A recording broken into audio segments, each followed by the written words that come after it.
start with one dream. A father who risks it all for his dream and to make his child proud of him. One medical student who chases his dream not just on stage, but in daily life. One man's dream to improve the life of his family and to be a streaming star. One who shouldered the dreams of the EECA division with his chill personality. The man who carries his brother's dream to the stage and makes him proud. One who chases a dream not just for himself, but for the father he lost. One who dreams to be more than just another guy, to be a world champion and a leader. One who chases a bigger dream, to be the world champion, to mark Malaysia's first MCGG history. 8 different stories and paths colliding, but only one ending. Before the world meets its M7 champion, the first king of MCGG will take the crown. Will other regions stop Indonesia from claiming the first crown with their number advantage? When legends rise and history is written, who will lift the GO1 crown and stand alongside the M7 champions?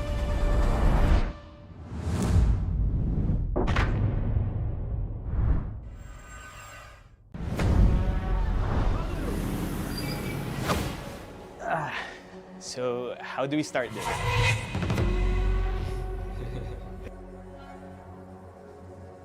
The ingredients for winning the MCGG GO1. It is You have to play with whatever the system is giving you. Luck opens the door, and it's the skill that kicks it wide open. And now for the players, we have Finn, Mr.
Ladies and gentlemen, welcome to the peak of Magic Chess Go competition. Today is no ordinary day. Today, we witness history in the making. Yes, ladies and gentlemen, welcome to the GO1 World Championship, the first ever global tournament for Magic Chess Go, bringing together the elite from every corner of the globe. Organized by Magic Chess Go, GO1 stands as the ultimate stage for the master strategists, the brilliant thinkers, and those with the heart of a champion.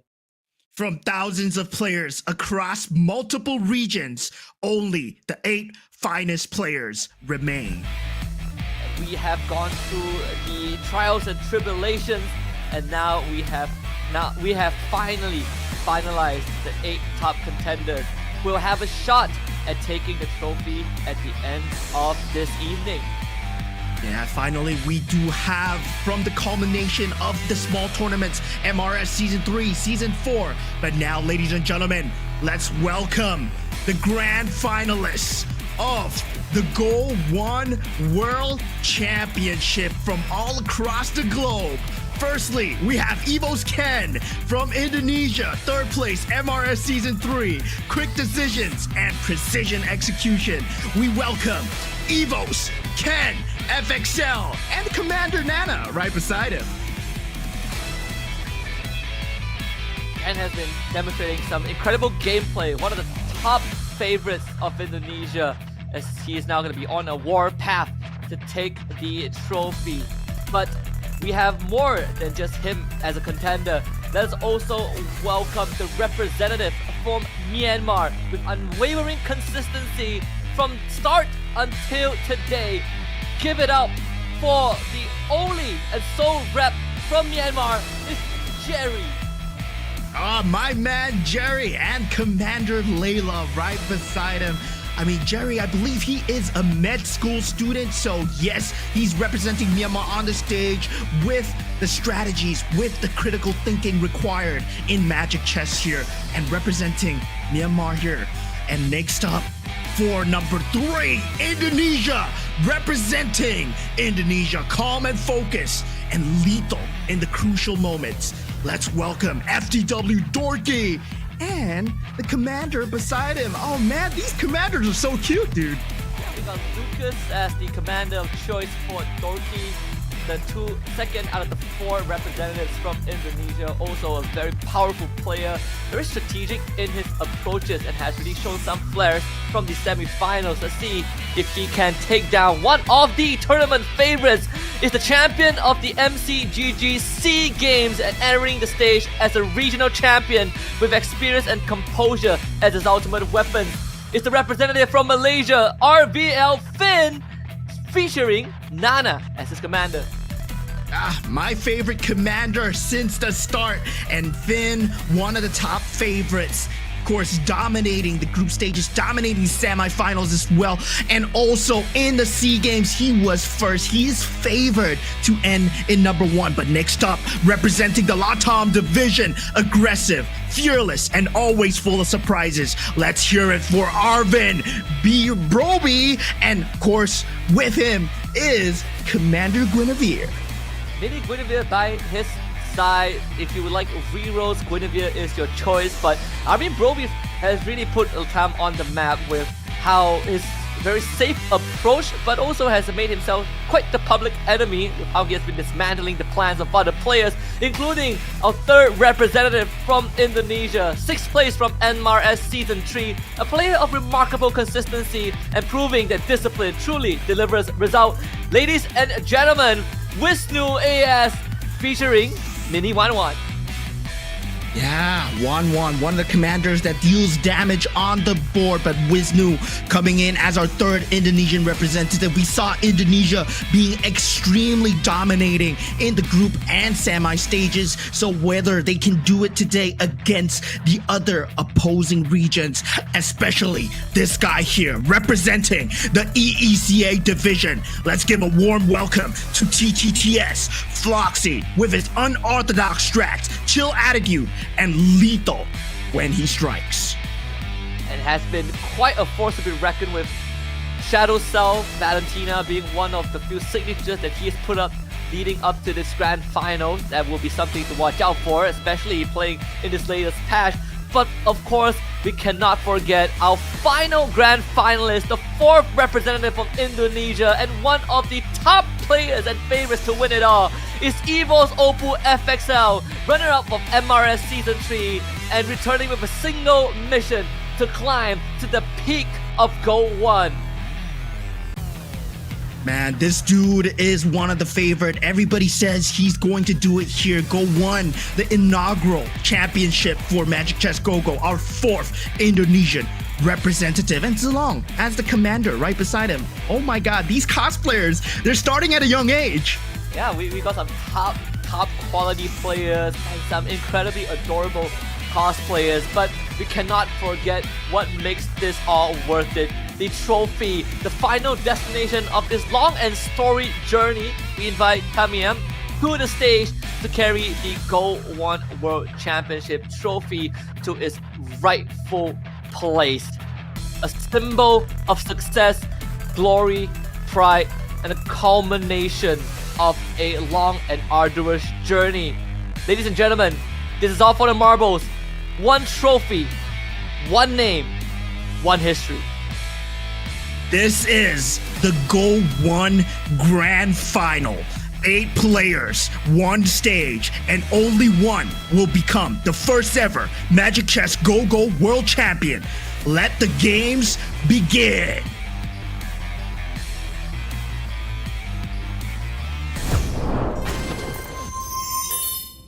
It's not just a number. It's a symbol of being first and how a legend begins. It's the moment silence breaks and history listens before the crown. One's the first step to the World Championship. Because being first doesn't mean arriving early. It means daring to step forward when no path exists yet. One is the one. It's not just a number. It's a symbol of being first and how a legend begins. It's the moment silence breaks and history listens before the crown. One's the first step to the World Championship. Because being first doesn't mean arriving early. It means daring to step forward when no path exists yet. One is the birth of the champions. Indonesia carved its name as the first world title winner in MLBB. And now, a different game with its own crown waiting to be claimed. From there, we start with one dream. A father who risks it all for his dream and to make his child proud of him. One medical student who chases his dream not just on stage, but in daily life. One man's dream to improve the life of his family and to be a streaming star. One who shouldered the dreams of the EECA division with his chill personality. The man who carries his brother's dream to the stage and makes him proud. One who chases a dream not just for himself, but for the father he lost. One who dreams to be more than just another guy, to be a world champion and a leader. One who chases a bigger dream, to be the world champion, to mark Malaysia's first MCGG history. 8 different stories and paths colliding, but only one ending. Before the world meets its M7 champion, the first king of MCGG will take the crown. Will other regions stop Indonesia from claiming the first crown with their number advantage?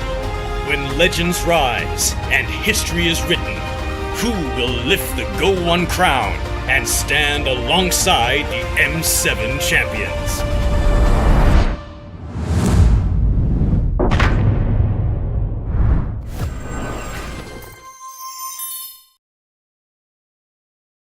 Commanders. What is up, fellow commanders? Welcome to the grand finals of Magic Chess Go World Championship, or as we call it, GO1. 6 potential maximal matches, 8 players, but only one winner at the end of the day. My name is Husky. Alongside with me is Moman, and we will be carrying you guys through the entirety of this grand finals. Yeah, very excited for today's games. We've already seen the semifinals. We've already seen the group stages, what these players bring to the table. And in terms of the patch notes, in terms of the games itself, there's a lot of changes being added to the game every single day. What kind of new dynamics are they going to bring up to the stage today? But for today's format, as you said before, there's going to be 6 different games that are going to be played. And of course, 6 different games means 6 unique commanders. commanders, right? They don't have any duplicate commanders. And also, in terms of competitive integrity, this is the point system. Yeah, the one that governs all of MCGG tournaments. The point allocation is still similar. You get 8 points for first place, -1 for every position afterwards. But the one thing that is different for the grand finals is the 18 checkpoint system. Basically, to qualify to win GO1, you need to first reach 18 points and then win the round afterwards. But by the time if we reach Game 6 and there's no winner, then we will take a look at who wins Game 6 and crown that as the winner. So the stakes are even higher, the odds are a lot more unpredictable, and consistency is everything. Yeah, in Game 6, we will enter the sudden death mode, right? That we call it, and where the winner will take it all. And of course, for the prize pool, the stakes that the players are playing for, $25,000 in terms of cold hard cash. Champion walks away with $10,000. Meanwhile, the runner-up gets $2,900, and all the way down to the 8th place, where they will walk away with $500. Everybody gets a little bit, but of course, the champion gets the biggest slice. Absolutely. Basically, more than 3 times the runner-up in terms of prize pool worth. So, of course, this is gonna be sort of a life-changing money for some of these players out there. More importantly is that there are also a couple of housekeepings that we need to remind you guys. First of all, we are playing on the latest MCGG patch. Alice as a commander is not available, but the players can freely use the commander go card of Alice if it shows up in their shop. Definitely there'll be some meta changes, but you know, all things considered, at least there will be a lot more variation from what we were used to. And just like in terms of giveaways, we also want to present with you guys a chance to win from 300 phones and a grand prize of an M7 signed jersey with an offline meet and greet at Senayan in Jakarta. But this will be held in 5 rounds starting at the 15 minutes, so be on standby for when the prompt appears. Yeah, the M7 champion signed jersey with an offline meet and greet. I mean, we haven't crowned the M7 champion yet. The GO1 champion is going to come first. But of course, you guys can be the champions by winning your own phone, and also a chance to walk away with an Aurora PH or an alter ego jersey, depending on who wins, right? Depending on who wins. Yeah, today could be a historical day, a big day for Indonesia, right? They have 4 representatives.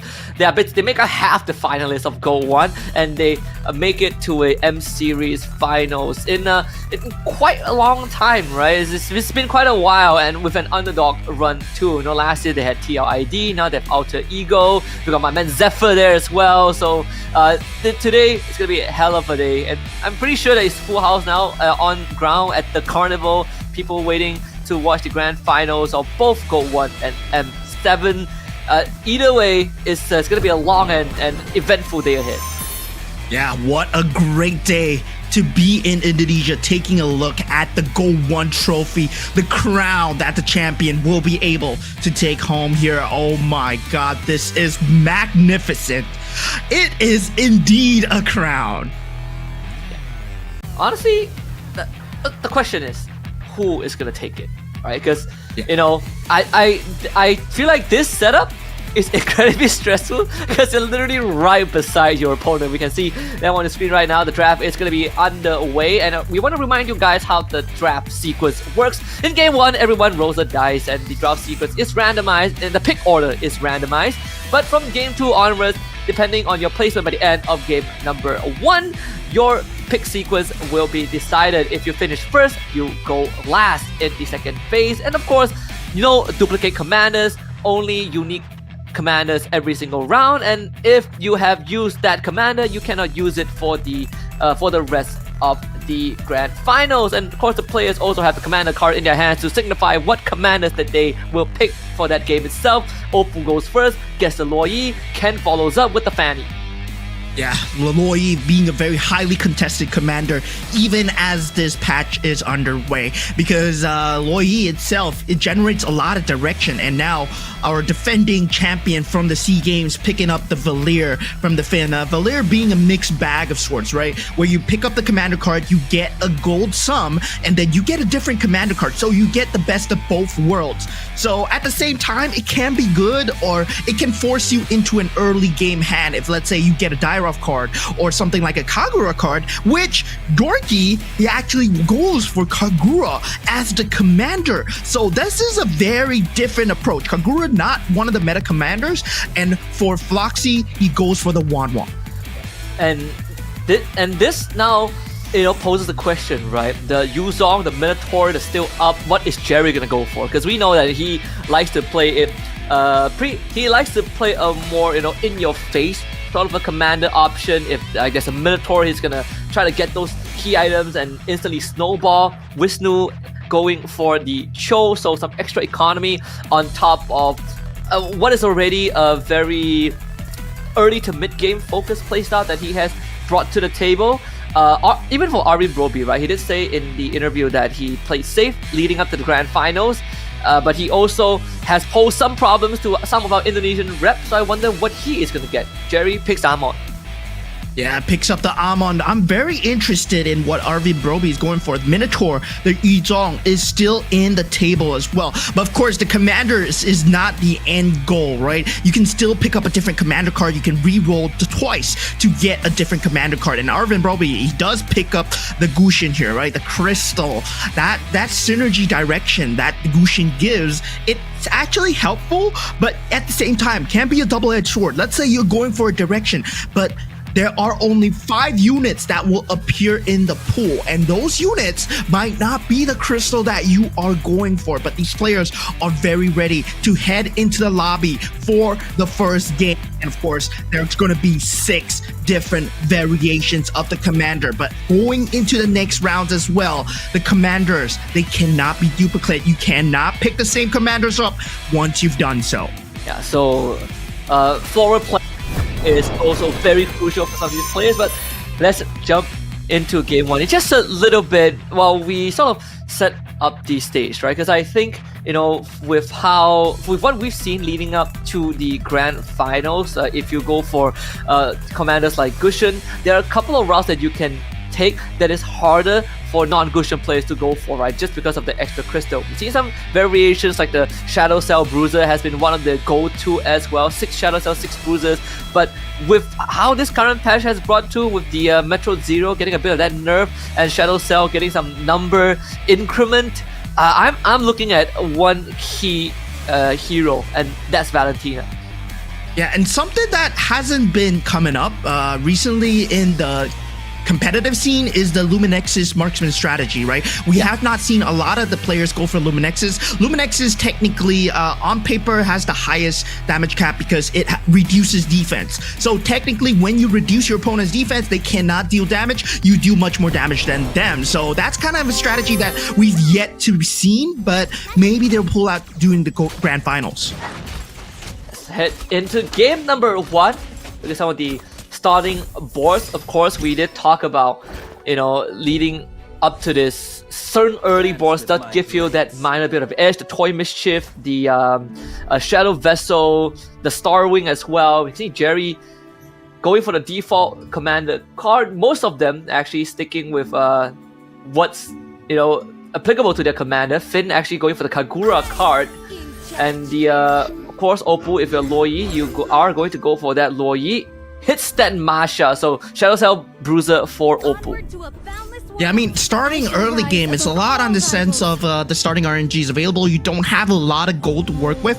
Mostly you're working with 10 gold. Maybe if you're a Yuzong or Valir, you do have a bit of extra gold to work with. But trying to hit the aspirant synergy for that late game scaling later on is not going to work well against Floxy, who does have that early damage of that Wanwan who will come through. But that Masha is kind of a beast. But of course, with an Aulus on the field, that 3 cost is just basically going to carry you through.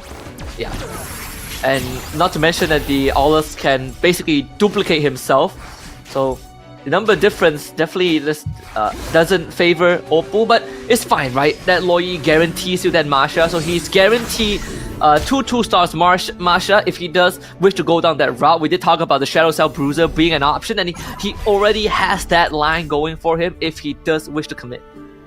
Yeah, I mean, at this point, you think about what Finn has gotten as the Kagura's power, which is going to be the Go-Go card that he got randomly from picking the Valir card. So he did get that interest increment. So he has 20 gold at this point. So currently at the state of the game, 20 gold is the maximum increment of interest, which you get 4 gold each turn. So he has that economy going for him very early. And he knows that he's going to take the dub. No, he knows that he's going to take the L against Ken because it's a Fanny, right? Fanny manages to input extra units on the field, and hopefully he just gets a 2-star to bite him through. That 25% hybrid lifesteal from the side for Finn actually coming through a lot from the side of Kagura. Yeah, and 2-star Matilda and Cecilia on 2, they might actually have that enough magic damage to just blow through Finn's lineup. And that also comes into play with how he positioned the Atlas and Uranus, right? The Atlas basically takes the initial hit, you reduce the attack speed of the enemy heroes, but not to mention he has to revitalize on the Uranus, and then Uranus gets to pop that ability once to get the extra shield. That bought enough time for the Star Wing buff Matilda to really dish out that extra bit of damage. So Finn, being able to win that round is pretty crucial. Yeah, early game, I think that economy very crucial for most of these commanders here. There's not much snowballing commanders. Dorky does get that 3-cost Masha inside, so he has a 2-star Masha on the table already. So early bruiser indication coming out from the side of Dorky. So bruisers, well, we gotta say, right? We hate bruisers, but we love bruisers at the same time because it's just such a cookie cutter strategy where you pick up the bruiser, you get the 6 bruiser, you almost guaranteed a top 4 in any kind of ranked games at the moment, and we see it really come out in the competitive scene as well. Yeah, it's very straightforward, right? It's a very honest approach where I hit you more, I do more damage, and that's practically it. You don't really need to think too much on how to go about it. Jerry taking the road less taken, right? Basically having scavengers and just losing rounds to get that economy going, and hopefully kind of bounce back in the later stages of the game. We see the Molina's Blessing by Molina's Gift taken by Floxy, who so far is still flawless with 100 health. Yeah, Jerry going for a very different strategy here. Does pick up the Kadita. Does get that 2-star Kadita here. Oh, he might be going for Stargazer strategy. So yeah, he's going for that Stargazer strategy. Okay, with that 3 scavenger, does have that Hanabi in the backline. That might be an indication of him swinging towards Luminexus later on. This is something that I like to do as well. But for Jerry here, economy wise still okay, but HP wise not very good. But things that we have not talked about is the Amon itself as a commander, right? You want to get the 2 stars, as much 2 stars as possible, collect those mirror shards, create mirror devices, and at the same time that boosts your economy, because every time you create a mirror device you get 12 gold on the Amon. So it's a very interactive commander, unlike what most of these commanders that are mostly going for the economy here. Turn this practice into some real action. Not to mention that he does have the 3 scavengers synergy already, so you not only get a free hero, but you also get some free gold every single round. Again, being able to hit the Kadita, so you activate the 2 Luminexes, and Kadita is one of the few heroes before Irithel that easily applies the tether. But at the same time, when we look at this Aulus right here, basically, you know, for Foxy, I think he's should be able to continue going on this win streak. This Aulus very much decked out with the Toy Mischief, even though it's just a 1-star, but you do have enough front line to supplement it, even alongside with the Arlet too. Yeah, at this stage, you're hoping for natural rolls of that forecast, but looking at Ken as well, his board is decked out with aspirants, but the key aspirant that you're looking for is also that Guinevere, because it gives you a very good leeway to pivot into that bruiser strategy, that very, very popular bruiser strategy, and of course, at the same time, you want to keep your HP high as well. 74 HP, still very respectable, 66 HP being the lowest right now. Not everybody is at the threat of their economy being threatened. They're not forced to accelerate yet, so if they choose to go for losing strategies because it's a creep round, they don't really care about this. Now, the next go-go card round here. This is going to determine the direction moving forward. And so far, it's Finn and Jerry who are at the bottom, and Finn actually goes for the Toy Mischief Crystal. So we are seeing a bit of that idea of where he wants to pivot towards. We do have a couple of Toy Mischief players on the board too, Floxy as well. I think we just saw, I think they can pivot off of it. He's pivoting into 4 Aspirins for now, 4 Toy Mischief for Finn thanks to the Crystal and 2 KOF. So that does open up some avenues to get him through this stage 2 and 3. Yeah, at this point, that Toy Mischief synergy doesn't really mean much. I mean, he can go for 6 Toy Mischief right now, but Toy Mischief, I feel that it's still like not a full main synergy. I feel like it's not enough with 6 main Toy synergy. So you need something else. Maybe Toy Mischief Starwing, Toy Mischief's Mage, Toy Mischief either Bruisers. You want to go for that. And that Crystal helps you lean towards that other key unit, right? You can put it on that Freya, you can put it on the Guinevere. Suddenly, they can equip the Toy Mischief equipment, and that makes it very lethal. So that Crystal is going to be his leeway to pivot in that endgame. So Finn already planning for what's ahead. Yeah, I think the Weapon Master route now also looks a bit more viable, right? Like you mentioned the Starwing, but the Weapon Master, if you get the Freya too, the 6 Toy Mischief suddenly spikes in terms of value. Arvin Brobido does take another loss. Floxy still standing at the top with 100 alongside Dorky. But at least for this round, Finn with the Terry Bogard Toy Mischief is gonna start getting some wins in. Oh, so he might be going for that strategy where Terry Bogard itself, it is a defender, right? It is a defender, but he deals insane amounts of damage. So KOF, Captain Terry, Toy Mischief, put everything on him, get as much stars on Terry. Finn, that might be a strategy, that might be an angle that you're looking at. Wisnu, currently, it feels like his board is lacking a bit of direction. He's hoping that the Scavenger, the economy can pull him through, but his board is looking kind of weak. But luckily for him, he's going up against Arvin Broby, but I think it'll just be barely enough. Yeah, he does have the Chill Sash on this Leona, a 2-star Leona too. The Khadida will be trying to hold the Leona back. I think we'll do just enough. Khadida does end up going down, so you're relying on the residual magical damage which Arvin Broby does have in abundance with the Sicilian and Matilda. That's gonna be another win. Wisnu getting dropped to 59. Yeah, I mean, Wisnu at this point, his board looks extremely dire, right?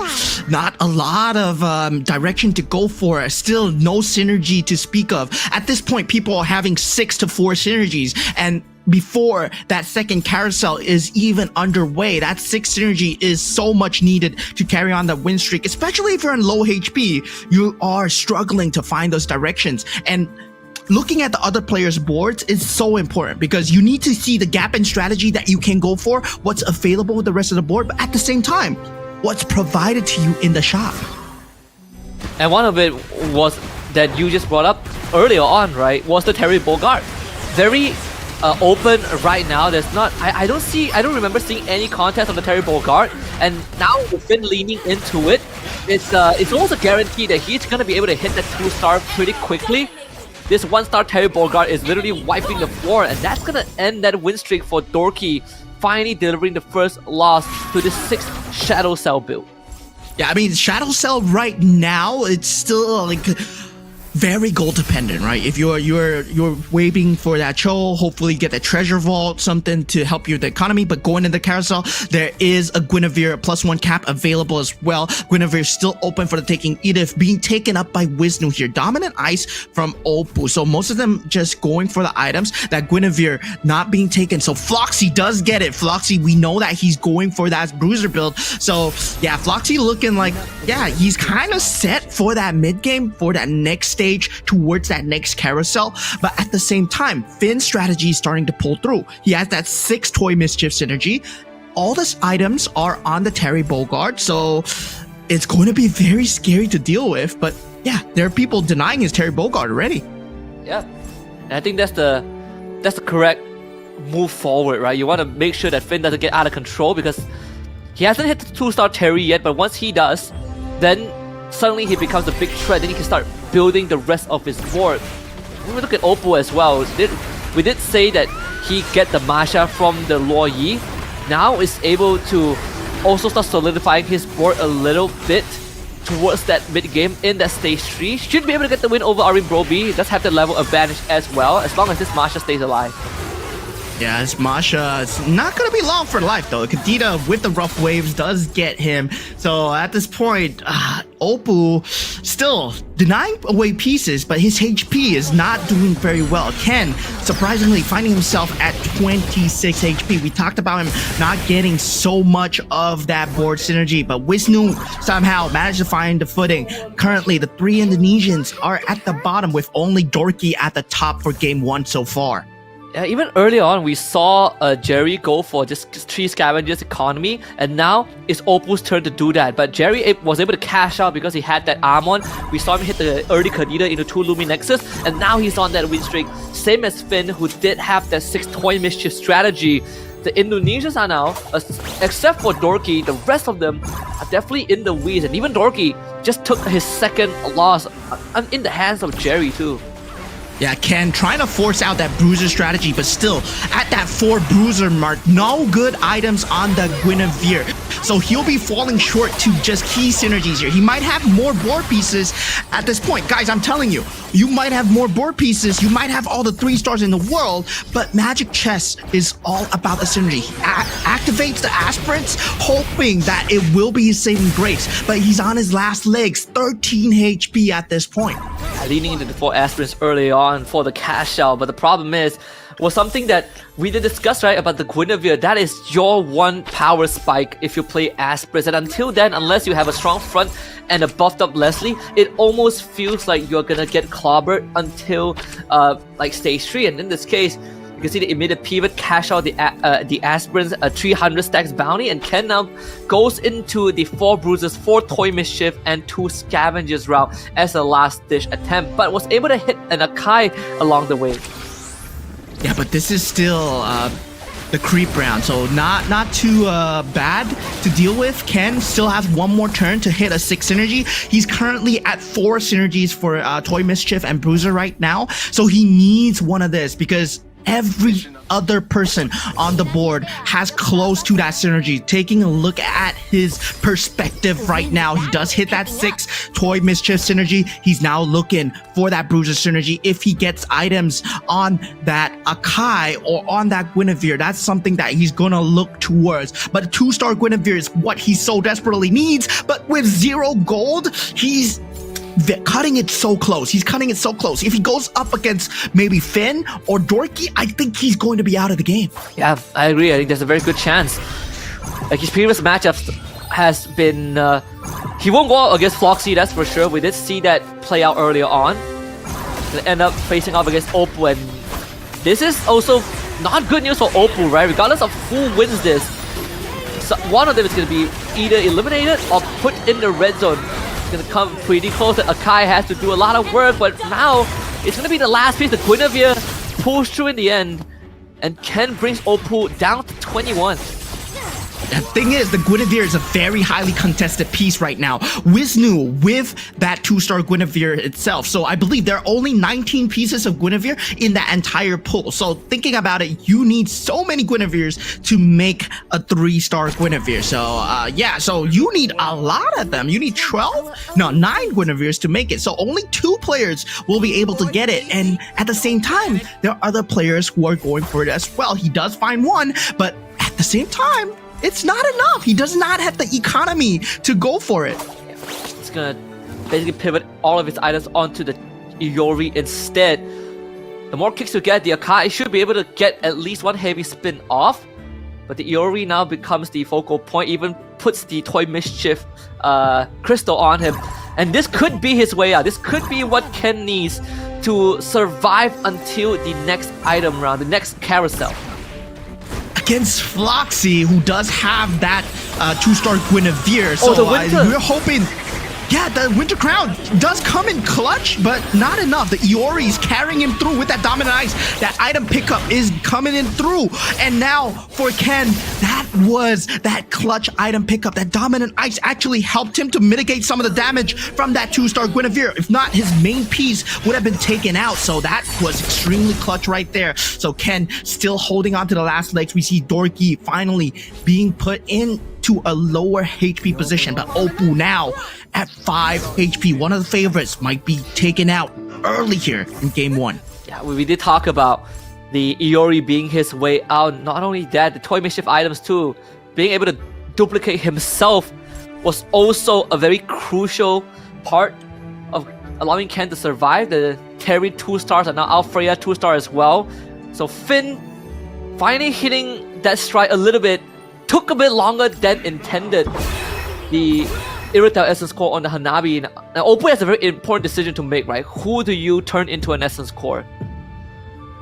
Yeah, I mean, at this point, he does have a good Marksman Metro Zero board, but Marksman standalone with Metro Zero at 6 synergy is not gonna be enough to deal the damage. And yeah, he does need something to supplement it, like a Mage synergy or Stargazer synergy or the Luminexus synergy. But currently, yeah, not doing too well. And Oppo will be the first person to get taken out. 6 Marksmen couldn't find the second synergy to complement. And good try to him, but well, 8th place for the first game. A rough start as well. I believe he got like first pick and got the Luo Yi, but unfortunately wasn't able to make it work. Ken dropped to 1 HP. Another carousel, the Iori on the board. Ken, if he wants to go for the Iori, yep, there it is. So I mean, it's all or nothing, right? It's all or nothing. Yeah. 1 HP, it's you don't go for the +1 cap because you don't have the economy, and at the same time you go for the Iori in case you need to sell it and get the Guinevere. So he's kind of against the wall right now. It's against the ropes. It's going to be very tough for him. And looking at the other strategies coming through, we do have the Toy Mischief being very favored in the game 1 here. A lot of players going for Toy Mischief, but only 2 players for Crystals, mind you. But he does find that Iori. So he has that 2-star Iori. Does he put the Toy Mischief Crystal on the Iori or the Guinevere here? I think you put it on Iori, right? Like it's too good to pass should. on. Just make 2 Ioris, give him the Dom Eyes. He doesn't need the damaged items, necessarily. But it seems like Ken decides against it. But I mean, a 2-star Iori, as long as you don't, roundhouse a Winter Crown target, it should be good. Let's see though. Jerry has a 3-star Kadita, so the Iori might not be enough if the Kadita just blows up the whole board. Yeah, that Stargazer build really coming through, but he's not full Lumi Nexus yet, so that minus defense is not enough to shred. So the rough waves, it's enough so far. The roundhouse not enough. Way of the Dragon doesn't come through in time, and Ken gets taken out by Jerry just by a slight sliver of timing. He still had the Winter Crown though, so Jerry, his build is really starting to pull through. 33k damage on that 3-star Kadita. Oh man, Kadita. Yeah, it's the piece Amon that pulling. we never saw coming, right? It's the Amon pulling through as well, right? You did say hit as much 2-stars as possible. You get the mirror device and accelerated his 3-star forecast, Kadita. And now, a quick reminder: it's time for you to scan that QR code and have a chance to win 300 phones and 1 grand prize. If you missed out this one, we still have more down the road. But hey, why would you want to wait for the next one? So don't miss out on this opportunity. Every match, the more you join, the better your odds. So scan it. Hang on, bro. I'm scanning the QR code right now. So yeah, I want a phone too, man. 300 phones, and there's still 1 grand prize. So many things to be given out, but look at these boards. There are Freyas all across the board. Eternal Guard has been summoned by the side of Jerry, but Arvin Broby looks like he's pulling through for now. But the Kadita, the main problem. Legendary so far. The Phase Warper comes through from the side of the Harley. Not enough here. Arvin Broby gets taken out, not even top 4 position, as he will be out in 6th place here. Now 5 players remaining: Dorky, Finn, Jerry, Wisnu, and Floxy. 2 Indonesian representatives, 1 from the EECA, 1 Malaysian, and 1 from Myanmar. This should open up Terry Bogard on the board. Finn, if he needs that Terry tree to have a chance against Jerry. You know, you outlast the Kadita with just the Terry Bogard shoe. Almost a 3-star Gwyn there, as Finn wants everyone else. Floxy, he probably has one more round in the bag to get that. And this is a good buffer, right? You get an item, get some items, some economy, and that next round is gonna determine whether Floxy goes further. Yeah, I mean, Finn, at this point, it's he's been doing the dirty work. He's always does this, where he spots out someone getting close to a 2-star, someone getting close to a 9-star. He's playing the game on a different level, I believe. And yeah, he does the denying of the pieces as well. Very advanced strategies that we see coming out from him. Now, we are taking a look at Wisnu going for it here on that Cho, on that Iori himself. But of course, going for that Starwing Stargazer strategy beyond the clouds as well. Is currently at 76 Thunderstones. Oh, Wisnu. I think Wisnu should be able to survive this round because he's 1 away from a 3-star Saber. Yeah. Now, the biggest threat is definitely Jerry. Floxy, 3-star Guinevere was able to get it because of that buffer round.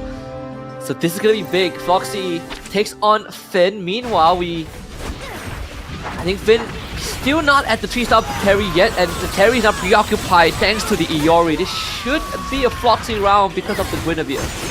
Yeah, the Guinevere alone is just a monster here. That 3-star Guinevere is just going to be carrying him. Look at the damage coming through, 3,000, bam, bam, bam. And this was the entire story of the group stages, right? Guinevere just going ham on everyone. And as of this current patch, Guinevere is still a monster. Floxy, he has that so far, but of course, it does lose out to the later game strategies if you get a 2-6 synergy. So he's looking for that KOF crystal.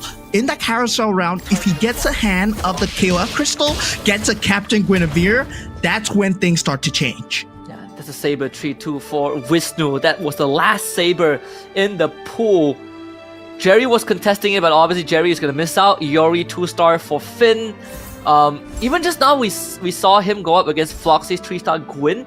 It did come down to just the Gwyn being the sole survivor, right? Like that Terry Bogard 2-star was still a massive problem. And you can see even in the hero library, no one is contesting Terry, but I don't think Finn has enough economy to roll for that 3-star. There's only one of that piece on the board of Floxy. So it's going to be quite a journey for Finn. He has to survive Wisdom now. Yeah, I mean, there are only 14. My bad. It was not 19. 14 pieces. So you need 9. And yeah, 9. 14 minus 9. You're going to have enough. But look at that. That two synergies coming out for the side of Jerry. That's enough, right? The Luminex's Stargazer with the Kadita taking out Floxy. The 3-star Guinevere is not the end all, guys. It is the most meta strat, but at the same time, as we said before, and we'll say it again, MCGG is all about the synergies. If you can make your board work, 2 6-star synergies go way ahead of that 3-star. Of course, he did have the 3-star Kadita, but at the same time, it's really the 2 synergies that really shredded the Guinevere down. Oh yeah. So there's a 3-star Arlet. Oh. The whole board basically wiped out. This is only from Dorky. I mean, this Shadow Cell. He's missing by 1 piece. He doesn't have the 6 Shadow Cells. Oh no, the Arla carry without the hybrid lifesteal. I mean, it's still gonna deal decent damage, but that rough waves timing is going to be so important for him. But now no, Jerry's back. mirror. Look back, look back! What are we looking at? Dorky's been taken out! Oh man, Dorky got taken out. So yeah, we saw Dorky not being enough. Rough waves timing, I believe, came through from Jerry. Now Jerry and Wisnu. Wisnu somehow coming up on top. We saw him not having any direction in the early mid game, but he somehow found his footing to get the +1 cap in the final carousel to come. And Jerry right now, spoiled for choice, still thinking about what's the best possible decision moving forward. Oh yeah. I mean, it's between him and Wisnu. Jerry is in such a strong position right now, but you know, with the 6-star wing, I mean, does he have the plus? If he gets like the +1 capacity, I don't think we're not gonna get to that point. So just trying to get the Luminexus in for Wisnu. So basically, it's a Starwing against Starwing. Yeah, but the difference is the Beyond the Cloud synergy scaling coming through and the number of synergies coming out from Wisnu. He has a Luminex's minus defense, Swift Blade penetration, and also 94 Thunderstones that he managed to plant on that Saber. So that Saber is gonna shred with that Chosash. Oh yeah. See, this is the final showdown. Saber right in the middle too, straight to the back. Oh no. Does activate the face warper from the Hardy, so there's a bit of distraction there, but Saber is just cleaning up house. It really isn't much. It's down to the Kadita into the Saber, but the rough wave timing is off. Jerry down to his last legs. Yeah, but there is an out for Jerry here, right? Getting that 6-star Stargazer synergy might be the key here. He was looking for that Molina's gift, aka the Feline Blade, the itemization to somewhat control the Saber. He couldn't find it, and right now he's against the ropes. So yeah, Jerry's scratching his head. I think that's gonna be his last round here. He does get 2-star Kadita on Wisnu, but looking at his board, looking at the items, he couldn't find the itemization that he needs. The Winter Crown is not enough on the side of Kadita. He needs something else to kind of supplement the damage in the front line. The taunt item, something like the lines of the Feline Blade, couldn't find the pieces in time. Yeah, but still, very commendable effort from Jerry. Again, the approach, he took the road less taken, but finishing top 2 at 7 points for him. Of course, 8 for Wisnu as he claims the first round, putting himself one step closer to that trophy. And Cho is a late game monster, right? He racks up the economy, he racks up the gold extremely monstrously in that early game. Of course, you do get the lose streaks, but Wisnu, congrats on game 1. Indonesia going up on top with 8 points so far. And of course, we need to talk about 18 points needed to become the champion candidate by game 4. Yeah, again, the minimum rounds required for a player to hit that condition is by the end of game 3. So, if this continues, there's a good chance that Wisnu just lifts the trophy by the end of game 4. And it's a very scary thought, right? This game 1 definitely has gone down a bit of a unexpected route. I mean, Jerry coming in swinging, Floxy as well, really turning up the heat. Oppo, one of the favorites, even in terms of the other Indonesian reps, they look at Oppo as one of the toughest contenders, not having too hard of a game 1, finishing last place. Yeah, it looks like the board was favoring a lot of Starwing synergy as well. So it turns out that the Saber 3-star, the Kadita 3-star, they were monsters in the field. And Guinevere 3-star was not enough to carry a lot of players out as well. We saw the Guinevere 3-star being a monster in the group and semi-stages. But of course, with the new patch coming in, the Metro Zero has been nerfed from 810 to 911. So 11 synergy is extremely hard, especially if you're not a fanny, if you're not someone who has a lot of economy. But going into the next draft stage, the last player gets to pick the commander first. Yeah, and of course we want to remind you guys right now to scan this QR code, because 300 of you lucky souls will be able to win phones, literal phones for yourself. And of course, one grand prize winner will also receive an M7 Championship team signed jersey and an offline meet and greet opportunity. The more times you scan throughout the show, the higher your odds of being part of that winning group. So make sure to do your due diligence and scan that code. And it's not the same QR code each time, guys. So you don't want to scan that multiple times. You want to keep watching and scan the QR code multiple times. Yeah, you want to look out for QR codes appearing. At the same time, we're watching Magic Chess. You got to multitask just like in Magic Chess, right? Just like how Finn is like telling other players, wow, this guy's got a 2-star. Watch out, he's going to get a 3-star soon. You got to do the same as well. So practice your multitasking here and scan the QR codes. Finn is like, if I can't win this, I want to make sure that I make everyone's life hard. I turn everyone against each other. But of course, some of the highlights from this game number 1, courtesy of Wisnu, with basically, staying in the middle of the board. He is one of the few that got that early Soul Vessel into the Scavenger. Takes a bit of the beating in the mid game, but was able to come through with the Starwing that most people didn't pay attention to. Disgusting, man. I mean, Wisnu at that start, he's not having a good start at all. This goes to show, right, what is this Cho all about? Because in the starting of MCGG, Cho was the highly favored pick. He was MCGG's favorite child because he's all about the gold. He's all about racking up the economy. Even with the wins and the lose streaks, he still gets the gold cap increase no matter what. He still gets that maximum interest. And Wisnu making full use of the gold, finding the cracks. As we said, he needs to go for something that no one else is going for, and he managed to find that Saber 3-star.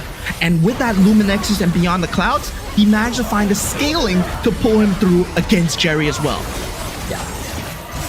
And Saber definitely a lot more reliable in terms of that control when it comes down to having to deal with heroes that can go invulnerable. Having a fixed crowd control from that Saber definitely does make all the difference. And Wisnu, so that fist pump in the air, that is the match for game 1, the match overview as well, just to give everyone a quick recap of how this game went down. Of course, we saw the all-in from Dorky, but man, really just missing out that one shadow cell at the very end. That could have really made all the difference. Yeah, I mean, top 3 finish, I still think it's not too bad from him losing to Jerry's very, very stacked board of a 9-piece with a 3-star Kadita, 2 synergies coming out with that Starwing Stargazer. Beyond the Clouds couldn't fully come into fruition. He couldn't find the scaling in time. That Thunderstone on the Kadita, yes, that's good, but you want to remove that retry item, right? That retry item is not something that you want to keep in that late game on your 3-star piece. And also a huge shout out to Finn as well, because at the start we thought, oh, that Terry Bogard, but he was so roughly denied by TTS Floxy, who does manage to get that Terry Bogard as well. Everyone else feels like was trying to deny Finn his opportunity to get that 3-star Terry Bogard. Yeah. I mean, even when we check in on Oppo's Go-Go card, you can see the direction that he's trying to hit into, right? He realized that he's not having the early to mid-game phase that he was, expecting with the Masha. He goes into full throttle to try and accelerate his leveling, but in the end, it didn't really work out. But for Wisnu's side, he has fully loaded, he has reinforcement, he has the right cards, but not only that, the fully loaded basically was a game changer, right? It's like a free buff on top of the 6-star ring that he already has. So just dump everything onto the Saber and watch the enemy pieces disappear. Yeah, I mean, with that Cho Sash on that Saber as well, he started farming a lot of equipments. He knew his late game strategies. What is he going for here? He went for Cho's power at the start. He needed a carry to come through. That reinforcement plus gave him that carry to come through. And then with that Sash, he generated so much equipment, just securing him that first place. Even though we thought Jerry with that 3-star Kadita, well, he was looking solid, but that gave him a 1-point lead. And this kind of point leads, it doesn't matter too much now, but when it reached game 4, and if you're at 18 points, if you're number 1, you win GO1. Yeah. And it's a cliche saying of it's not how you start, it's how you finish. So for the rest of the players, even on the second half of the leaderboard, there's the stakes isn't as high just yet, right? Because the goal right now is to reach 18 points or to make it to game 6, Either way, there is a fair chance for everyone to win, just a slightly tougher road for the players who start off on the rough side of the grand finals. I mean, this is Magic Chess. Anything can happen, right? Everything is in the heart of the Go-Go cards. Everything is up to the chess pieces as well. Sometimes you gotta lean with where the game is trying to tell you to go. Sometimes you gotta go against the grain and pick up synergies that you might not be comfortable with. Depending on what synergies that you're going for, sometimes the shop presents you different opportunities. And I feel like that's something like kind of a saying for real life as well. Sometimes life gives you different opportunities. You gotta pick it up. And at the same time for Magic Chess, well, we see it in action here in GO1, and we have the phone winner list. Congratulations to all of you that won the phone. I don't see my name though. Just like that? Is that easy? I was like, man, you guys are missing out if you didn't scan that QR code. I honestly thought there's more process to it, but apparently not. Is that easy? Scan the QR code, win a prize. Oh boy. All right. I mean, if you guys have missed out on the first 2 QR codes, there's more to come, but make sure that you do a due diligence because hey, it's not that hard to be a winner after all. Yeah, I mean, you want a free phone? Scan the QR code. It's that simple. It's that simple. We'll tell you guys when to scan it. And you guys are going to win it. Congratulations to all of you guys that have won the free phone for yourself. I'm so sad that I didn't get it. But of course, that will be next time. And for the players themselves, there will be next time as well. Because we're going to head into Game 2 really soon. Because Game 2 will determine whether or not the first two players, especially Jerry and also Dorky, can keep up that kind of strategies, especially for Wisnu, who's at top right now. Everybody's looking out for him. Everybody might try to deny his pieces. Yeah, and even for Wisnu, I think the approach that he has brought into this Game 1 was also something that I think goes against what we've seen leading up to this stage of the game. You know, we honestly thought that, okay, we are going to see a more defensive Arvin Broby. We're going to see, you know, Oppo being the one that goes on the offense, but apparently not. Is Wisnu, you know, just lurking in the shadows and making sure that he's the one that is presenting the problems. Yeah, I mean, it's a very different thing as well. This is the first ever MCGG championship, and it is the internationals for MCGG. A lot of these players, they don't have competitive experience. They came from MRS Season 3. They came from MRS Season 4 as well. And with that, they've been playing at the comfort of their own homes. But now they are flown in all the way to Jakarta, playing on the huge carnival stage. And now with the drafting, Oppo 8th. Going for the Valier right now. He already expanded his Loi pick, and yeah, the Loi didn't really work out well for him. Yeah.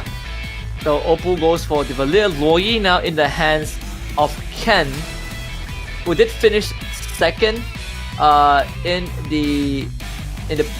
finish second, but who did finish 7th in the previous game, followed by Arvin Broby getting the 1-1 this time.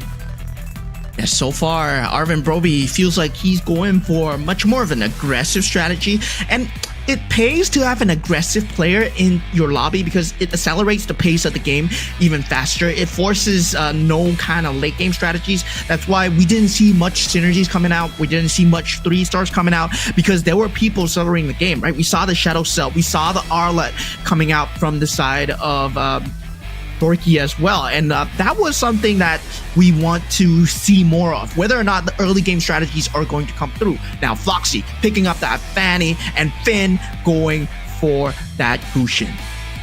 Oh yeah. So Finn, now we've seen how he played that first game where it essentially is all about getting that crystal, right? He was able to get the toy mission crystal, and now with the Gushin, it allows him to basically do the same thing, and with low risk too. Cho for Dorky, you did say it's a late game monster, great economy, and the Karina now pops out for Jerry, as once more Jerry playing true to his own style. Karina? Wow, this is a very different pick from what I was expecting. Jerry pulling out all the stops here, and the Popo and Koopa as well coming out from Wisnu. Man. These are cheese strategies coming through. With these commanders, Popo and Koopa, you do set up a copy trap. So you are hoping that your opponents are playing the strategies that you're hoping for, because you actually copy their units and it's outside of the pool. So you get a chance to form another kind of competitive synergy against their own. You can even copy and mirror your strategies, especially if you're playing 2 mirror strategies.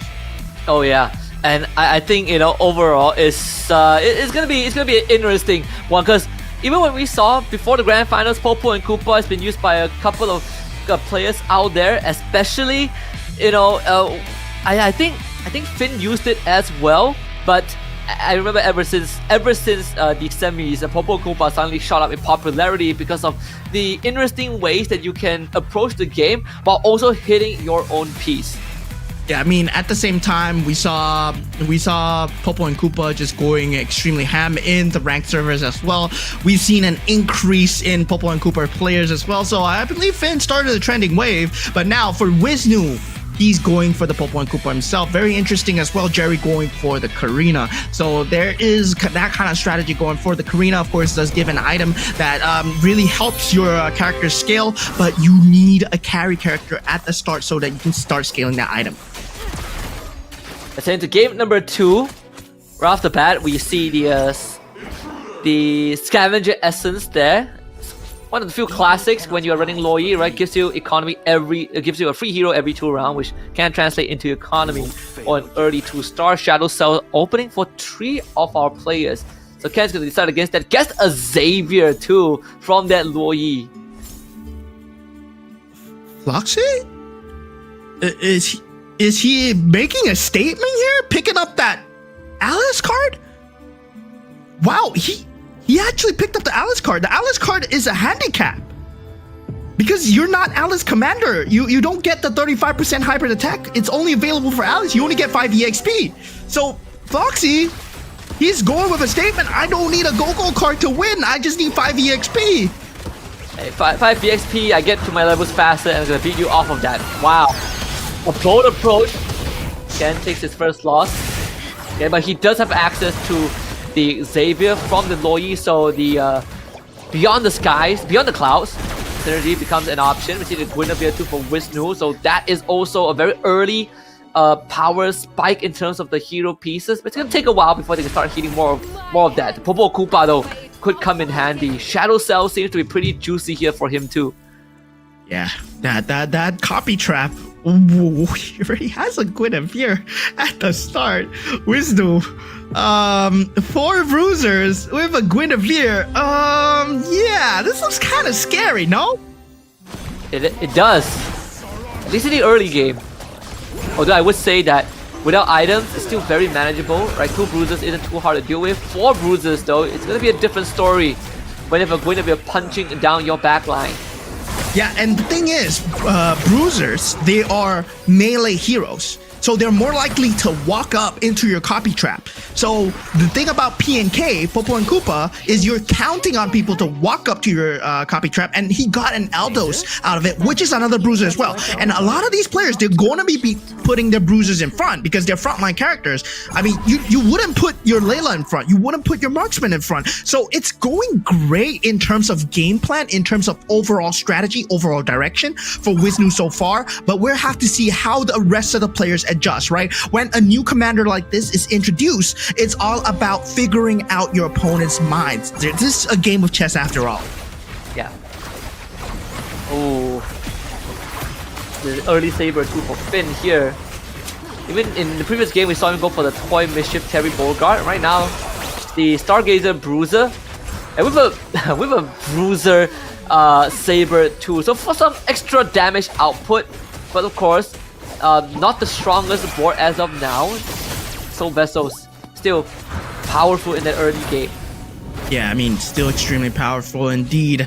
Oppo at this point having a much better start. I feel that his direction is way better right now compared to the previous game where he was stuck with a lot of 1-star units. But of course, still second last when it comes to this kind of carousel. But having that Valir, not having the best kind of Go-Go card to work with. Arvin Broby already starting with that Kadita. Does anyone pick up the K here? Does go to the hands of Dorky. So both the 2 4-cost units have been taken up. Wisnu picking up that Holy Crystal. And a lot of the players, they mentioned that the Guinevere combined with that Holy Crystal becomes a monster. So is Wisnu a monster right now?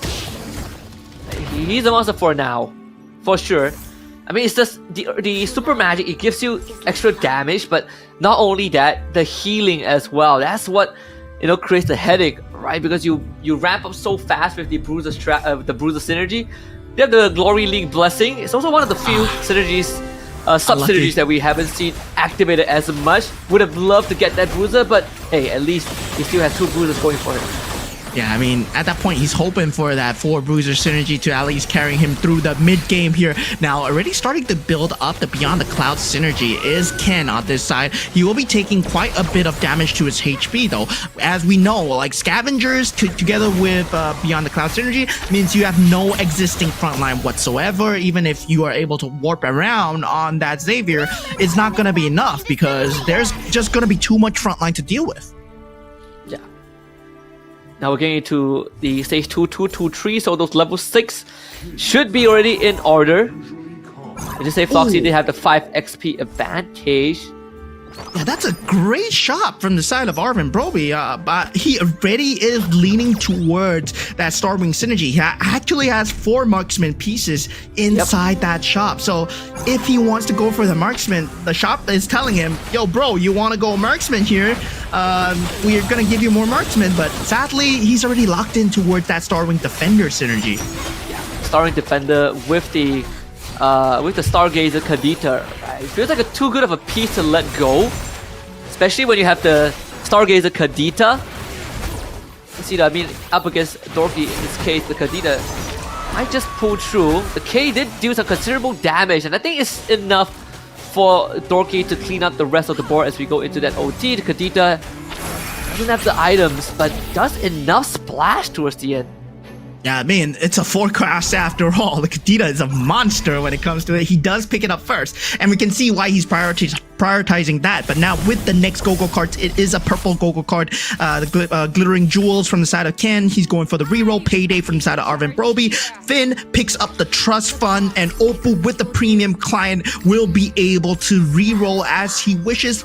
Of course, given a bit of RNG as well. And the Payday for Arvin Broby, that's a very aggressive card because you get 7 gold, you get a very huge boost in economy, especially when you hit that level 7, level 8. You start rolling for your forecast 2 stars. It starts to accelerate the game way faster. And Arvin Broby, I love his approach coming into this grand finals. It feels like he's just going for that early to mid game strategies, not really caring much about the late game. But look at that, the Guinevere is available. Pretty much all gas, no brakes, right? And on the contrary, Opal sort of reminiscent of that game 1 approach where he went for full throttle. Right now going for premium clients, sort of cut from the same cloth in terms of the approach. You want to be able to accelerate your board as much as possible, but you know, it almost feels better when you have the health to work with. And just like game 1, Opal is currently in last with 61 health, 4 bruises, 4 aspirin from Floxy here, so very steady stacks being built up every single round. 40 thanks to the 4 aspirin synergy, but also the 4 bruises will give him this decent win streak to further draw out the stacks before he has to cash out. The thing is, Floxy has 4 aspirins, 4 bruiser, right? And at the same time, that's a 2-star Guinevere that he's holding on to. So yeah, there's gonna be something that's scared about. And he went for fast promotion, which means he's getting the commander levels. And mind you, Floxy went for the Alice commander card at the start. He made a statement. He's like, yo, I don't need a commander card to win. I just need this 5 EXP because that hybrid attack, that 35% hybrid attack, it only works if you're Alice. So yeah, now Alice, nobody can use it. He still picks up the commander card. He's like, yeah, never mind. I can win without a commander card. 5 XP is 5 gold, you know, it is something. It is still money. The 5 defenders now being played here. I mean, all things considered, right? Having a strong front, but also that glowing one on this Kadita does bring you that value because again, the splash takes away that healing capability. It reduces it, but we saw how much the Kadita can bring to the table. And Finn behind in levels. They take quite a beating. Arvin Broby, the only one on a win streak right now. Yeah, Finn currently still not finding his pace at this point. He does know what he's going for, that Bruiser Crystal already in hand, but he's unable to find the pieces so far. The Ixia Obsidia offered to the side of Jerry here, but Jerry obviously wants to just pump up the Twin Blades, have that Toy Mischief synergy together with the Scavenger, does get the Tree Scavenger combo with the Akai. Now, Terry Bogard on the field here, just for that Defender synergy, not going to be a mainstay, but if he does get the Iori, that might mean a shift to pivot here. Even this 1-star Akai, when the heavy speed goes off and the rocket starts flying, it does help the Twin Blades get the execution. Not to mention he has the War Axe as well. And the Saber clean up the Akai in time. Seems like that's possible. Finn will be able to stem that bleeding a little bit as the Bruiser Freya is gonna be wrapping up once he hit the 2-star. Yeah, I mean, guys, Scavenger is not a combination that you want to keep for the rest of the game, right? It's just much more for an economy. It is a throwaway synergy that you don't really want to go for. But now going into that next carousel, Oppo picking up that +1 cap. Hopefully that just saves a bit of synergy space for him. Ken picking up that Holy Crystal. There's no game-changing pieces as of now. Finn does take up that golden staff. I believe the golden staff is one of the best items in the game, especially if you're running a physical attacker. But in this state of the game where Guinevere is so strong, you want magic damage, you want magic spell vamp, you want hybrid lifesteal. All of this is way more important for that bruiser strategy. That golden staff doesn't shine as much if you don't play a marksman strategy. Yeah, and it also coincides with the nerf to Metro Zero, right? And that means that there can be lesser players that go for Metro Zero. And I think a lot of players right now, they don't go for Metro Zero, like they did in the previous patch. So a lot of the other pieces get more contested, which means that the priority does drop for Marksman Pig. We didn't see the attempt of using the Marksman Soul Vessel plus Hanabi in game 1, but that didn't really work out in the end. Might see a bit of a pivot towards Granger because that burst damage from items like Sea Halberd and BOD still brings in a lot more value than trying to rely on that golden staff ramp up with the marksman. Yeah, guys, this is still anybody's game. There's no one here with a winning endgame strategy yet. And the next Gogo card is, of course, a blue Gogo card. So that means that there is that flowing water available. I mean, you can get your HP back. You can also get that shield card. You can hold it for that 20 extra health. So Oppo, he's not out of the woods yet, but at the same time, he's not doing too bad either. So he does have that scavenger, but he doesn't have any kind of force synergy going for him. Is he going for Metro Zero? I guess he could be. Just have to Edith. Right. Feels like he's going for the Metro Zero. Yeah, feels like he is. Oh, 28 health though. He needs to start winning rounds. That's the worrying part. Doesn't have the damage item on this Granger, so it's gonna be all in on this Edith, and hopefully this Edith is gonna be able to get him through. But man, this claw is really quite a problem. Does end up standing in front of the Edith. The Granger shot got blocked by the Akai, but was able to take out the claw either way. This is going to be very close, but sadly, Dorky's Granger pulls through. Yeah, the synergies are just not adding up for Oppo at this point. Going into the next creep round, he does have that Ixia to activate that Marksman and Metro Zero synergy if he wishes to go for it. Now he does pick up that HP that I was talking about, the Healing Fountain, 3 Commander HP each round. It is kind of a saving grace, especially in the later stages of the game when you see that blue card. A lot of them going for the Healing Fountains, Ken and Floxy as well. And Glittering Jewels will be the choice for the players with a lot of HP. Finn actually going for more mana regeneration as well. So leaning into the Starwing, but also making sure that this Freya can continuously pop off. Does have the Golden Staff to purify, to prevent any sort of crowd control. But on top of that, having the Bruiser synergy. And if the Freya can continuously cast her ultimate, she can eventually destroy the entire board. So you start to see some of the lines come out from these players. Arla going to be abandoned. And now it's time to roll for a couple of 5 costs here. Oppo has that Vexana, but I still don't see the angle. He just rolled past a lot of them. Is he going for Luminexus? Stargazer? Marksman? Marksman?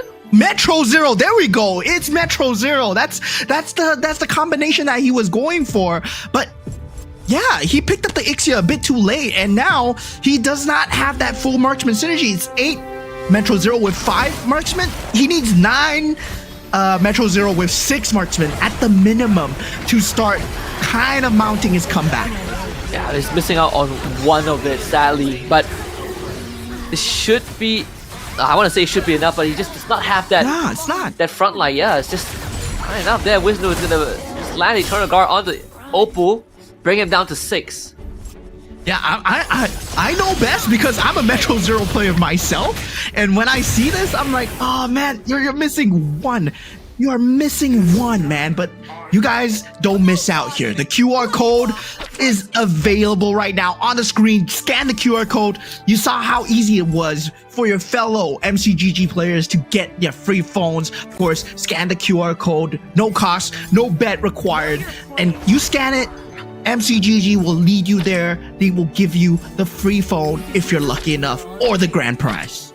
Oh, good stuff from Oppo. He brings in the Soul Vessel synergy to activate the Dijang, and then Dijang takes the highest synergy and adds 1 to it. So now he hits the 6 marksman, gets a 2-star Hanabi.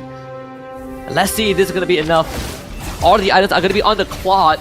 8 Metro Zero. This is Oppo's last ditch attempt to stay in the game, and it's going to be up against Fizz, the Blazing Duet to the backline. He's going to decimate it, but the crucial piece is still the Saber right there. One last Blazing Duet. The Purify can't save him. Oppo gets knocked out and last again.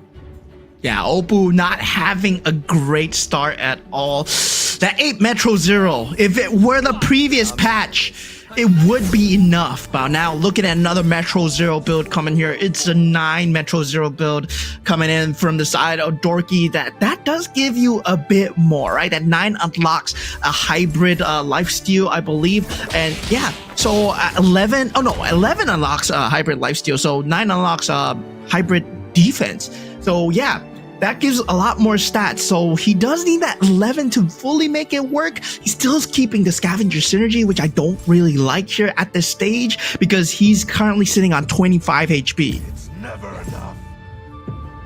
Oppo has on his head after that loss. Arvin Roby is now sitting at the top in terms of the health. He did establish that, you know, he's all gas, no brakes this game. This 2-star Grady and 2-star Archive. The big difference maker for Dorky, the K was able to make it to the back line, but doesn't have the damage. This Iori, and he gets that one more roundhouse off, takes out the Granger, and is now the Akai against the Guinevere. Yeah, I mean, in my experience, Akai does not win Guinevere. So yeah, Floxy does get the better of him so far, but he's been stuck at this 2-star Guinevere for a very long time. So he feels like it is capped out. There are 2 Irithels and a Benedetta on the field. A +1 capacity will be that priority. And Floxy, surprisingly going for that KOF crystal, has something in mind. I think he's trying to make a Captain Guinevere at this point. So that Captain Guinevere, if he does get that 6 KOF synergy, it is going to pull through for him. I think it most likely is the Captain Guinevere. 2-star Iori now on the board here. For Dorky. 11. 11? Yeah, it's 11 Metro Zero. Yeah, 11 Metro Zero. So hybrid lifesteal unlocked, but 11 Metro Zero with nothing else? That's kind of tough, right? He's still keeping the scavenger synergy. Yeah, I don't think it's gonna be doing good, because this Iori, like, you know, Iori is crazy, yes, but Iori's only crazy because he gets that 6 bruiser buff that gives him a double attack. So will this be enough? Will this new Metro Zero build coming out be enough here? And it really comes down to how much space they can buy for this Ranger too, up against Jerry, who has the Karina, the Twin Blades, on, was it on the Iori? No, it's on the Barrage. His Iori just found the Granger in the back, so Prox to win the crown, buys a bit of time. This Iori has to go as Dorky's Iori comes to the rescue and bails him out of the situation. Yeah, very lucky placement there. You see the placement coming out from Jerry could have ended it if there was a mirror placement coming out. If it was the Iori versus Iori, the Bruiser Iori wins the Metro Zero Iori because of the itemizations and also the sash as well. But now, Floxy does get that. Oh, okay. So, they made it so that you can actually get the hybrid lifesteal. So okay, he does get that card benefit. So he wasn't going to Alice for show. But at the same time, well, that 6 KOF synergy is finally underway here. 6 KOF, 6 bruiser, Captain Guinevere. Let's see what it can do. Yeah, just needs maybe like just like a Chris or something. Just one more KOF would do the job. Sitting at 5 KOF, so again, 1 piece off. Floxy is going to be fully reliant on this Guinevere, but does have a lot of, you know, Lifesteal and Spellback, right? The Heart's Claw, the Ice Cream Swan has Purify to prevent any sort of the crowd control. The 6 Bruisers definitely a big boon. Can easily allow Floxy to chew through all of these front lines who don't really have the durability to stand up and sustain against this Gwyn. Oh. And the Baxia into Edith. Oh, so close. Yeah, the slight range coming out from the Edith. A slight placement error coming out, and that was Floxy being taken out. Couldn't get that 6 KOF in time. Oh man, just falling a bit short. But now Jerry activating that shield card right now. Does have that 6 Toy Mischief synergy, but at the same time, 6 Toy Mischief synergy is not enough. He needs more on that Bruiser synergy as well, especially for the Iori to come online. Twin Blades. Yeah, it does deal quite a bit of damage, but Enchanted Talisman and War Axe, not really the key itemizations that you want to see from an Iori. Been calling out Dorky again. Having 5 Clot pieces already, so 4 more to the 3-star Clot. Another important item around Holy Crystal and the Enchanted Talisman for the Harley for Finn. 6 Star Wings. Yeah. There's 2-star Harley along underway. 2-star Belleric 2, 6 Bruisers. Looking pretty solid right now. Yeah, Finn's synergy is a monster right now. 6 Star Wing, 6 Bruiser. That Guinevere is not gonna die. That Harley has Phase Warper to deal with for days. So yeah, this is a very disgusting synergy. I just tried it myself. It is a very scary synergy because basically you get double on that Saber and Freya, and that Saber is just not gonna die. It's just gonna keep locking up your back line. We just see a 3-star Granger getting picked up just now, so might have a potential winner underway unless more 3-stars come out. But this 2-star Harley, it's gonna take a while, right, to start ramping up just to cast his ability. So if frontline can't really survive, then Finn won't have the space to do the damage. Ken takes him out with a flat 20, and Finn finishes in 6th place. Unlucky Finn. He couldn't find the itemizations. He had a monster synergy of a board, but Ken had the itemizations to make it work. The spell damage coming out from the side of the Kadita. I was just saying the Saber is gonna lock up your back line, but it was all damage items on the Saber. Just falling a bit short there. But now we do see Ken coming out on top, but now Dorky looking at him with a 3-star Granger. This is a monstrous board.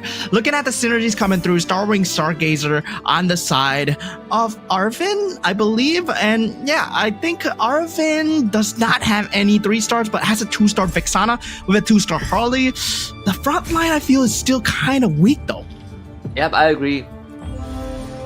If they can blow up the enemy quickly, then probably that's the way, right? You're relying on this Saber and Freya to hold the front and have this Harley infiltrate the back line.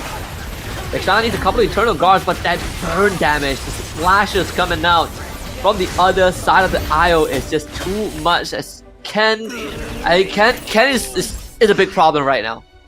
Yeah, Ken is a huge problem. And yeah, we were saying that Arvin Broby's front line is just not enough. Now we see the Karina execution coming out as, we see Wisnu being taken out. Jerry finding a bit of footing here as he is now in top 4. Now, with the Irithel, now surprisingly does not go for the 2-star Irithel. Over here, I believe the 2-star Irithel is kind of a priority, but he's going for that 3-star Valentina and still keeping that 20 gold interest for the side of Jerry here. Almost a 3-star Saber for Arvin Broby. Ken with the call out there. I mean, Jerry again, another top 4 performance, right? This is solid stuff. That's the 3-star Saber. Just enough economy for Arvin Broby. He's now going to be in such a strong position. Such a strong position right now, indeed, against a 3-star Granger. Does not get that jump into that back line, so the Granger is going to be able to deal pot shots towards that Saber. So yeah, positioning error coming out. Arvin Broby not able to jump in towards that back lines, and now he receives a lot of damage for his troubles. Now 3 HP, still in the game. Jerry, that 20 shield saving him, keeping it at 18 as Ken has a complete monster of a board right now. Oh yeah. Now we're down again. everyone to the last legs except for Ken, who is basically just chilling right now. He has a lot of... It's basically a bed of roses that he can lay on. And Arvin Broby gets an extra slot. Ken decides, takes the Mage Crystal. Does have the Kyoku Sanagi for himself too. Oh, I don't know how they're gonna stop him, honestly. And guys, here is the QR code once again. Get your free phones.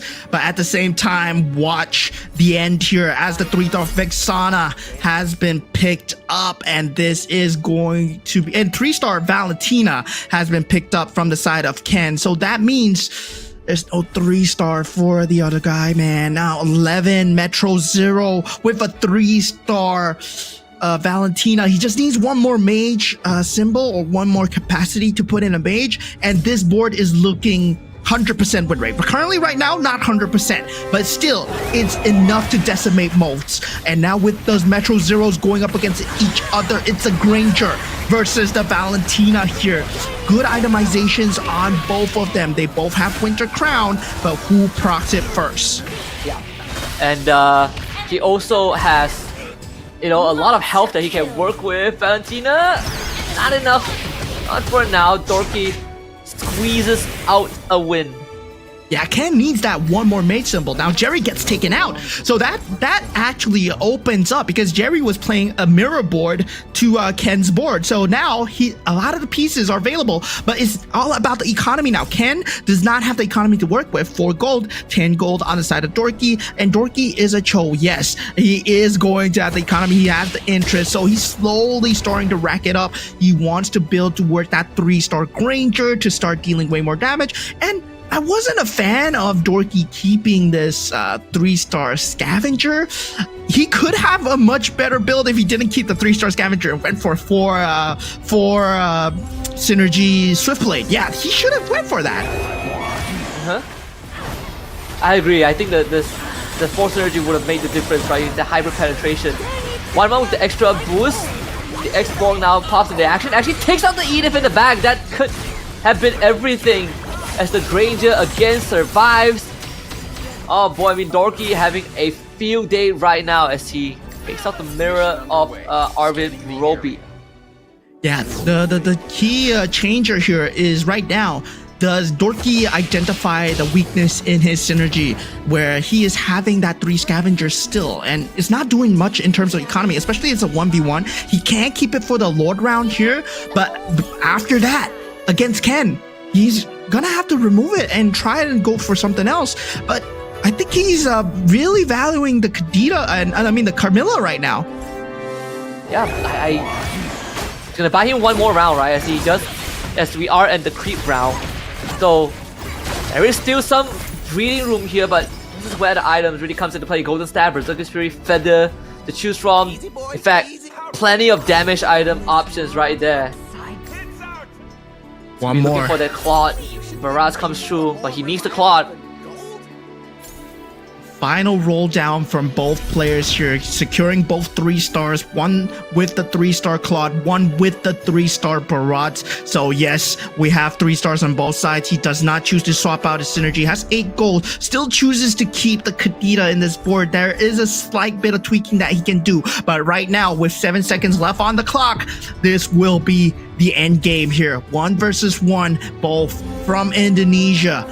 And the both will be able to secure at least 8 to 7 points. That's a lot of points, man. There is. Oh, I mean, it's very needed for like Dorky and Ken, right? This keeps it very competitive because in game 1, Jerry, Wisnu, they were all to a fantastic start. And now the front runners from game 1. I'm gonna lag behind a little bit as Ken takes the win this time. Yeah, Ken had a monster board. It could have been a slight contest if he picked up that 4 Swiftblade synergy to have that adaptive penetration, but with 7 seconds left on the clock, he chose to just go with that 3-star Claude, and Ken getting that first place for himself. Did have an extremely good start. Metro Zero just showing its head here. It might have been nerfed, it might have been taken out of the pool, but the competitive scene still makes it work as these players, they find a way to get the 11 Metro Zero, get the hybrid lifesteal through. And now, again, Indonesia having a hell of a start, right? Now, 2 of their reps have gotten first place finish so far. Ken, Wisnu. So big 8 points. We did say the fastest any player can unlock the condition to win is gonna be by round 3. I think there is a chance for that to happen based on the current points so far. Yeah, we are approaching the round 3 very soon. Currently, Oppo not doing very well.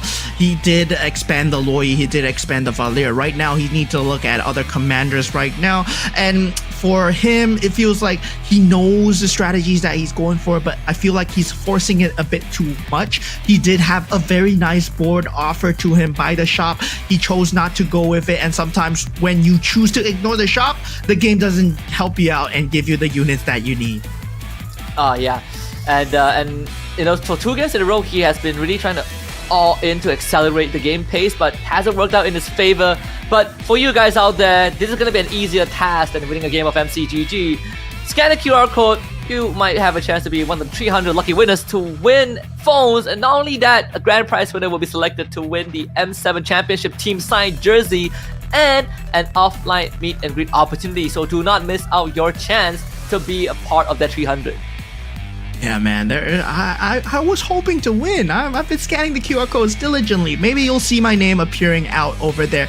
But going back to the game as well, going back to what we saw out of the players, we saw that Guinevere is not the end-all here, right? We see the biggest strat being the Bruiser, being the Starwing. It is a very good strat. Finn had it going for him, but that 2 stars, they were just not enough. That synergy was just not enough because the itemizations are as equally important. You gotta build up your pieces together with the itemizations. The Guinevere requires the Winter's Crown, requires that Holy Crystal. It also requires maybe that Ice Queen Wand as well. Now, even when we look back at the highlight, the Loi, I believe, granted Ken the Xavier start as well, and he was able to get the right items for the Xavier. So kept him in the game, having the Kagura and the 3 scavengers.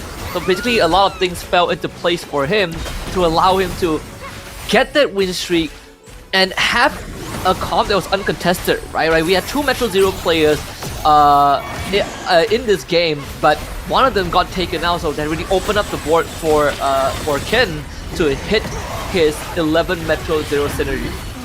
Yeah, I mean, very good identification from the players in the new patch, where that key itemization for Metro Zero has become maybe beyond the clouds, right? For getting that damage through with the Thunderstones. But for Ken, he chose not to go for Beyond the Clouds. He went for the Valentina and hoped that it has enough damage with that kind of mage symbol that's coming through. It did come to bite him a bit here, where he had that 3 mage synergy instead of 4 mage synergy. But once he managed to actually get that 4 mage synergy, it just blew Dorky out of the water, because that is a huge increase in magical damage coming out from the Valentina. And it showed in the last showdown where Dorky refused to go for that 4 Swift Blade synergy. Meanwhile, Ken, he had that synergy coming through, and it worked out very well for him. Yeah. And that just made this the competition a lot more exciting. So take a look at the match overview here. Again, we talk about Metro Zero. Oppo was the one who tried to go for Metro Zero, but unfortunately just did not have the pieces to make it work. Again, Finn finishing in the middle of the pack, Jerry falling behind as well. We saw the idea behind the cushion.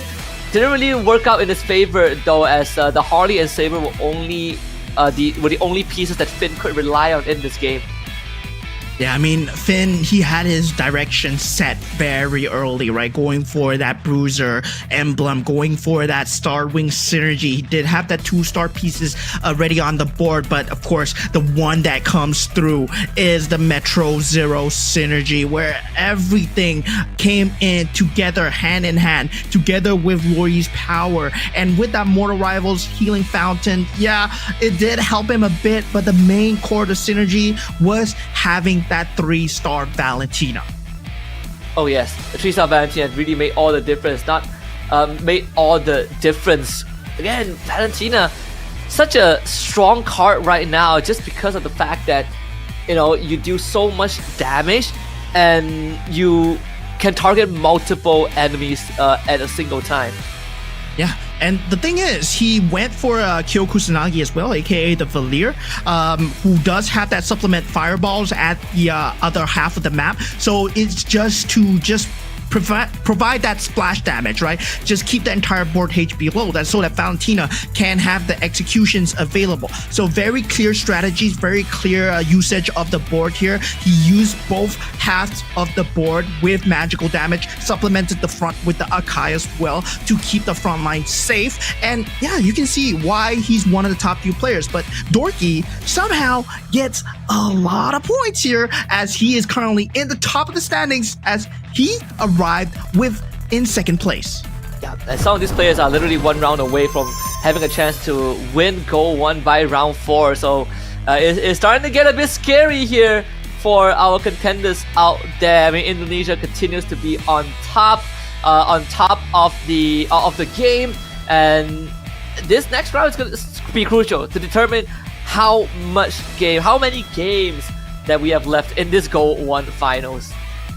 I mean, the standings are always fluid here. We saw Ken coming out on top, but of course, he is still currently sitting at the 4th place in the standings at a total of 10 points because he did fall short in that game 1. So game 3 might be a potential just upset here, right? We might see the bottom 4 coming up all the way to the top here, because anything can happen here in the world of MCGG. And of course, when you get too set in your strategies, sometimes the game will tell you, no, we're not just gonna give it to you. And sometimes you just gotta adapt and improvise. So you see the top few players, they come in always consistently at top, and these are the top 8. The grand finals, they have been doing their work to consistently be here, so they have the best strategies available. Oh yeah, and now we also get into a territory where, you know, the commander list starts to narrow down a little bit for some of these players, because again, no duplicates are allowed, and we've seen some powerful picks come out that didn't work in the favor of the players. Now they have to start digging deeper into what else works for them from round 3 onwards, especially when some of our finalists are 1 round away from qualifying to lifting the trophy at the end. Yeah, I want to see kind of the cheese commanders, right? The Ube commanders starting to come out, like something like the Harley, something like the Dairoth, and there is also the Yuzong that we've yet to see. So there is that possibility of those commanders coming out when the game goes later, when the players start to take their chances. But as we said, when we interview the players, they didn't really like how to gamble. But congratulations, you guys! You guys have won phones! And look at that! If your name is here, if the numbers match up, well, congratulations, guys! You have won a phone. Oh yeah, absolutely. And again, you guys, it's pretty easy to win. You know, all you have to do is to scan a QR code, right? It doesn't get any easier than that. And if I don't know what to tell you, if you still feel like it's too hard of a thing to do, then you're missing out on some very, very lucrative prizes.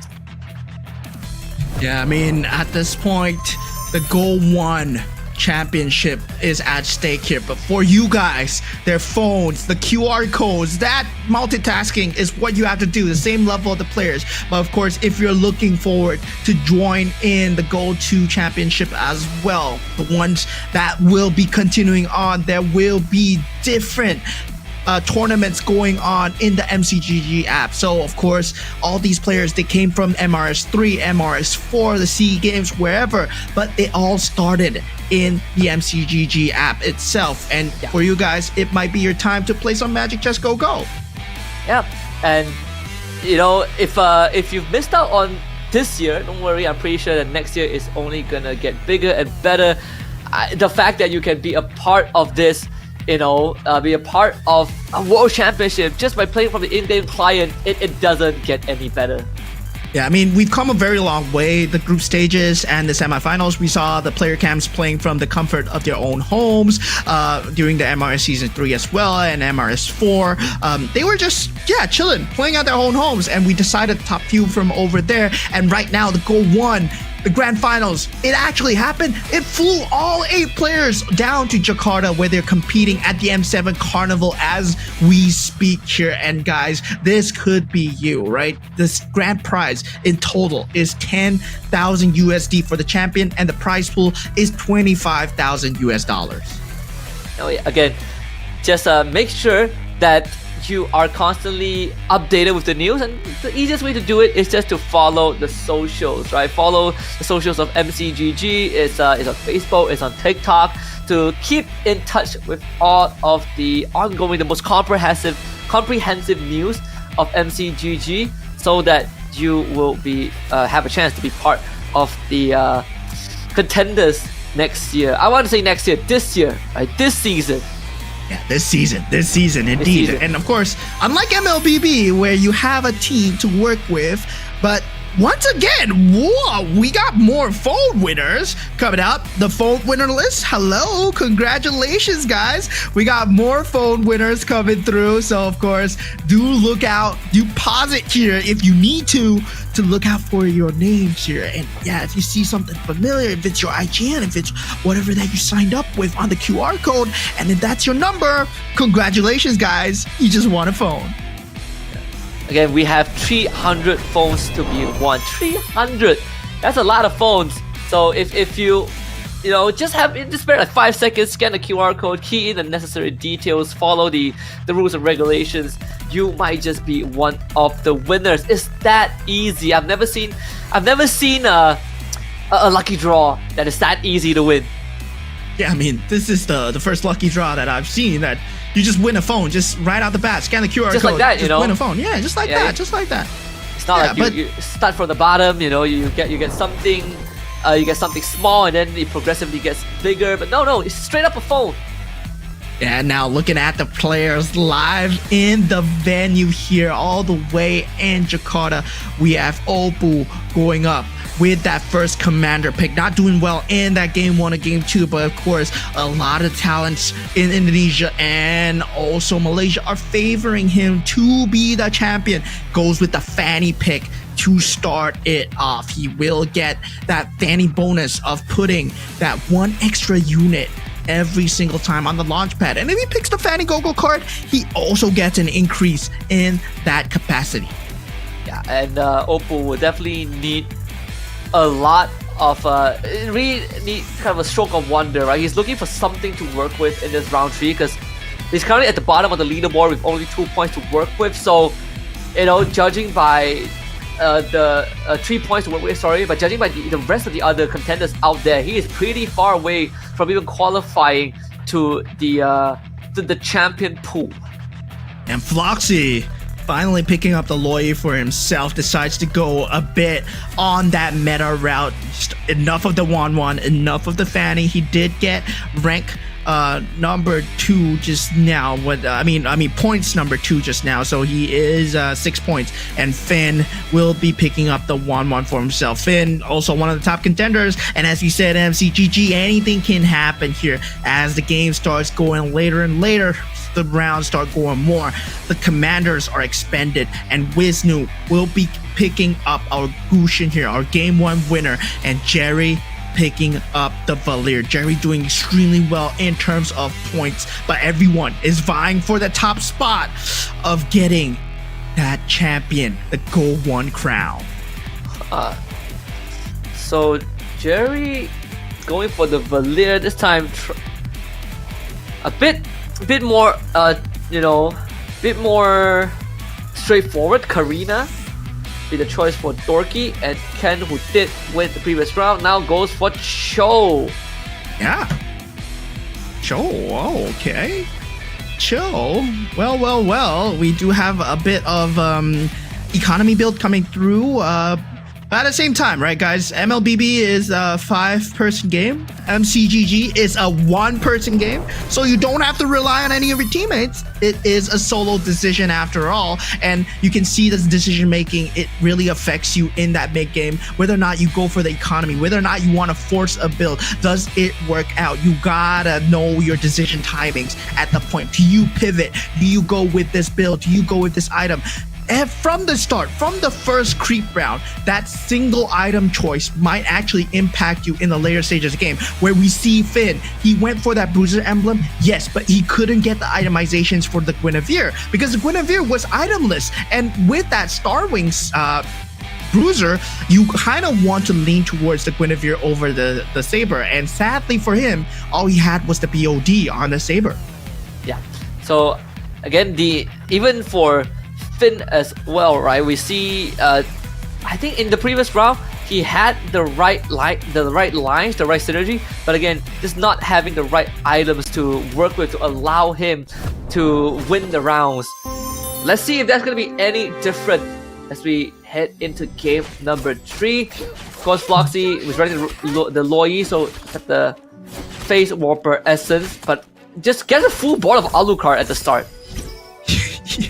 Yeah, I was like, that's a 2-star Alucard with another Alucard on the field. So it feels like he might want to accelerate the stage of the game so far. But looking at Ken as well, he's holding on to a singular Alucard as well. So Jerry, with that Valir card, managed to get that PNK card. So that will be another copy trap in the field. Opal here picking up that Layla, very unique hero in terms of just being from set 1. He has that unique little hologram on the board that's able to deal damage, and also the card is able to get you economy with kills.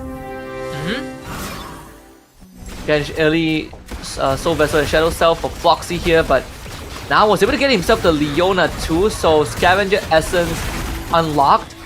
But that's gonna help him speed up the game even more. Not only that, if he wants to build into the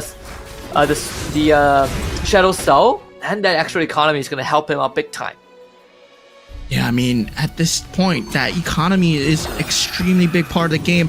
At the same time, you want to get that 20 gold interest. You want to get that 4 gold for yourself. So you don't know whether you want to go for the lose streak. You don't know whether you want to go for the win streak. The HP management becomes very important, right? At which stage do you start to roll, or do you start to go for pieces? And sometimes, if you make your decisions a bit too late, the pieces that you want are already snapped up by opponents. So you gotta be adaptable. Every single time you see your opponents rolling for the board, well, maybe it's not your time yet. You gotta wait it out. Yeah, we're still going for having the Mage Crystal too. So it's always tricky to build into mages in the early game, at least. Even with decent front lines, just due to how you position them, right? You don't want your front line to be in the first row because then it allows assassins to infiltrate the back. And in this case, she does have the Lolita and the Atlas, so it makes it easier for the mages to go to work. Yeah, and a lot of them identifying that there is a Shadow Cell on the board. So a lot of them are going for the economy. A lot of them are going for the aspirants, especially in this round. We're going to see a much slower start compared to the previous 2 games. And yeah, it's a very good adaptability coming out from all these players. A good adjustment as well. So now Finn, with that 1-1, he does have that aspirant synergy, does get that 4 synergy as well. So he will be racking up the points extremely early. Yeah. Every 40 stacks every single round. Even better if you win those rounds, and that means you can get to stack up even more. And Opal, yeah, instantly spots that, calls him out on that 4 aspirants. Opal himself is also holding a less damage. Even the 1-1 commander's not gonna have enough damage to chew through this Minotaur, so Opal is gonna win this round for sure. Yeah, and Aspirant Synergy doesn't really do too much for you in the early game. It doesn't provide any kind of stats at all. It just gives you that Aspirant's energy, right? So you are waiting for that huge cash out.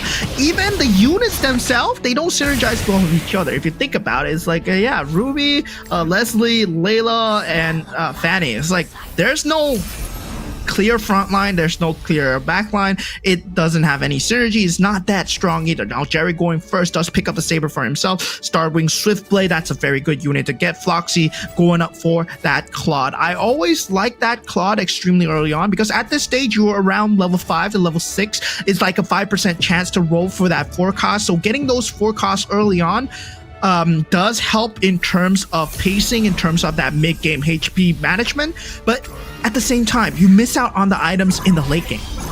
Oh yeah.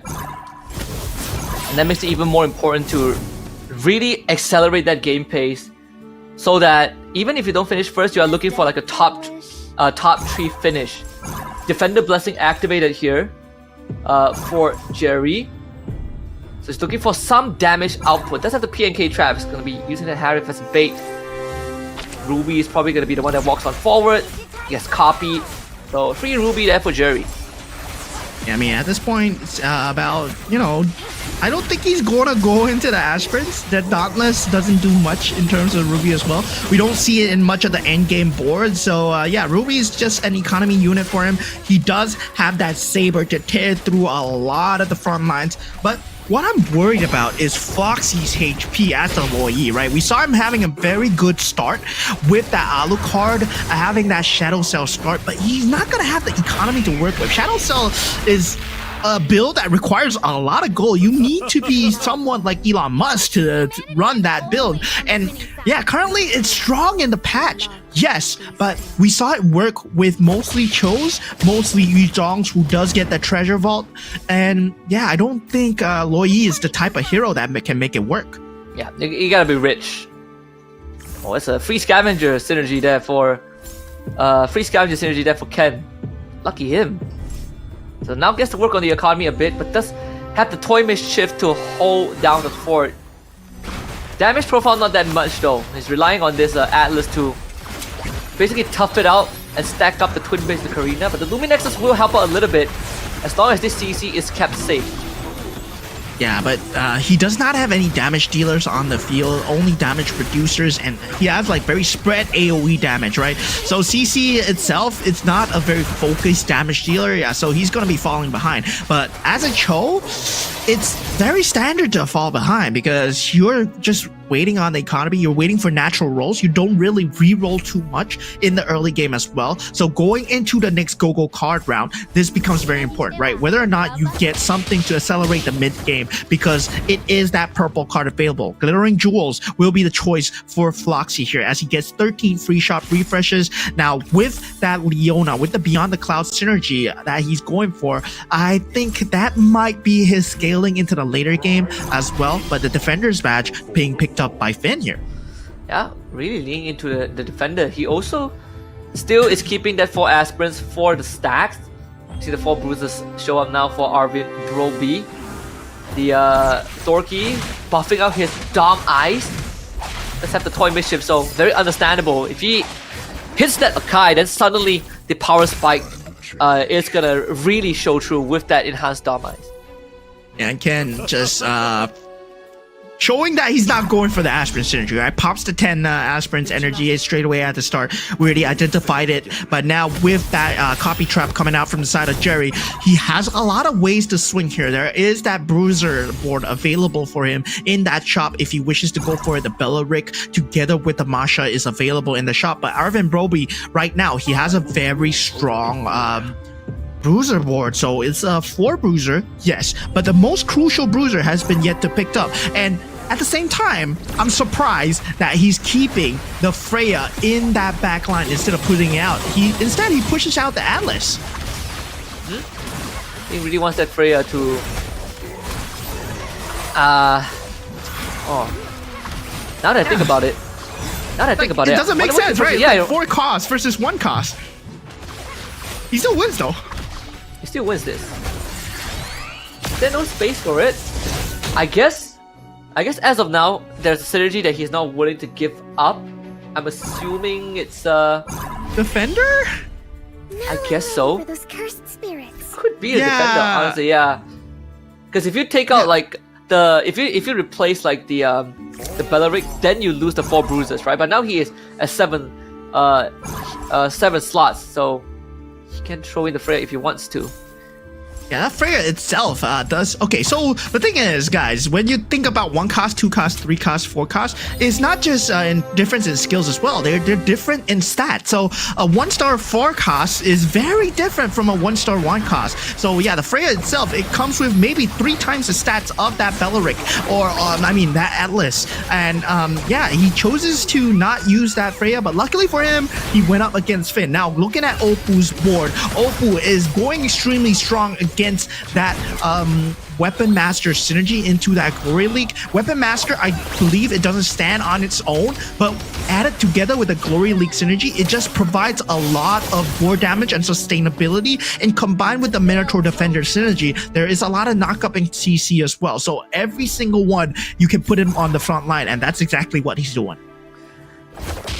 This time it's Ken being the one on the ropes. Oppo turning the face around, right? Again, we see him in the first 2 games really not having anything to work with, but now haven't lost a single round. Arvin Broby as well. Dorky, the top 3 on a monstrous win streak.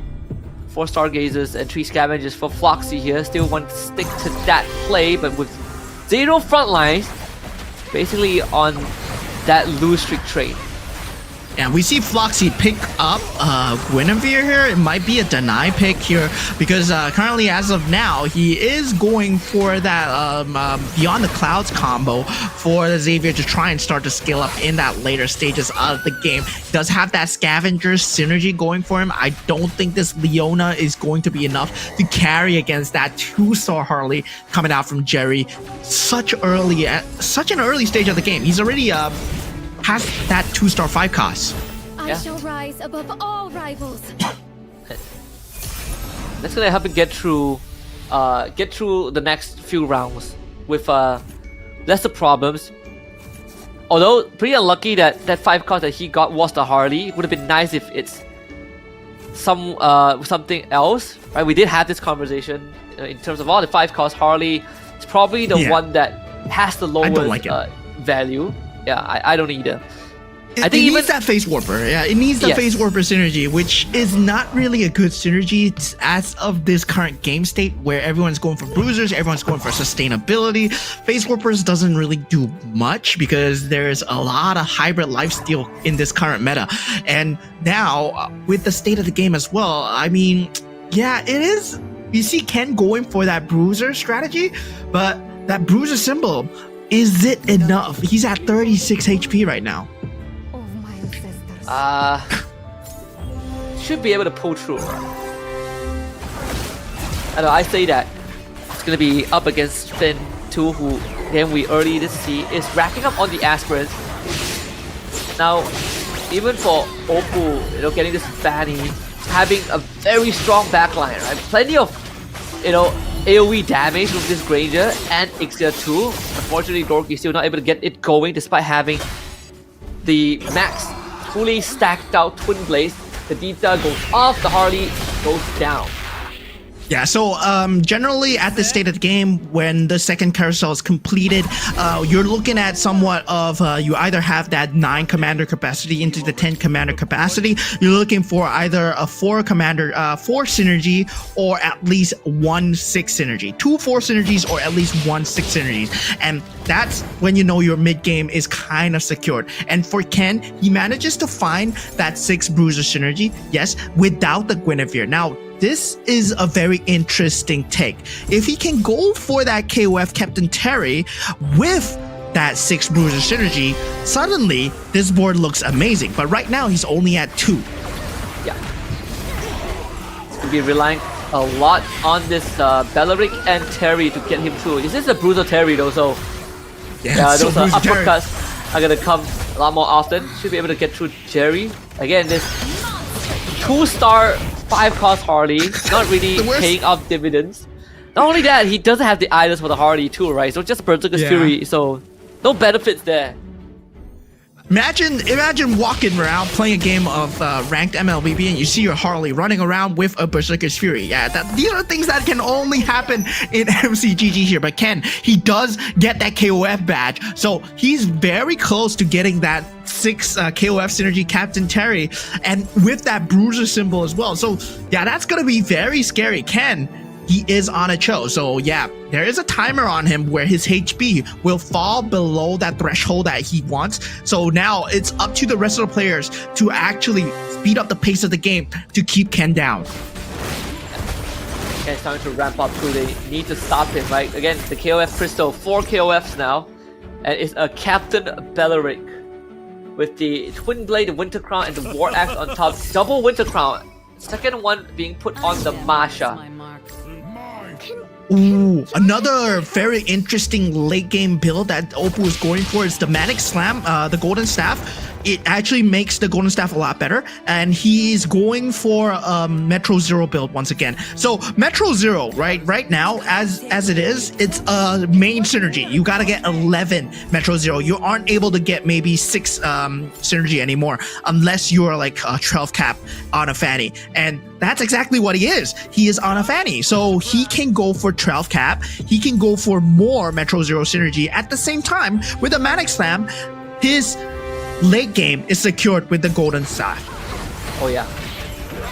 And as this round plays out, Ken should be able to win off with this battle rate. Just basically just giving everybody the whooping there. Wisnu, there's no chance thanks to the Winter Crown, but you guys can stand a chance to win some lucky prize, and primarily 1 out of the 300 phones that we're giving away by scanning this QR code, because plenty of them have been won by previous participants. So if you weren't part of the previous winners on that list, make sure to scan this QR code and give yourself another chance of getting it.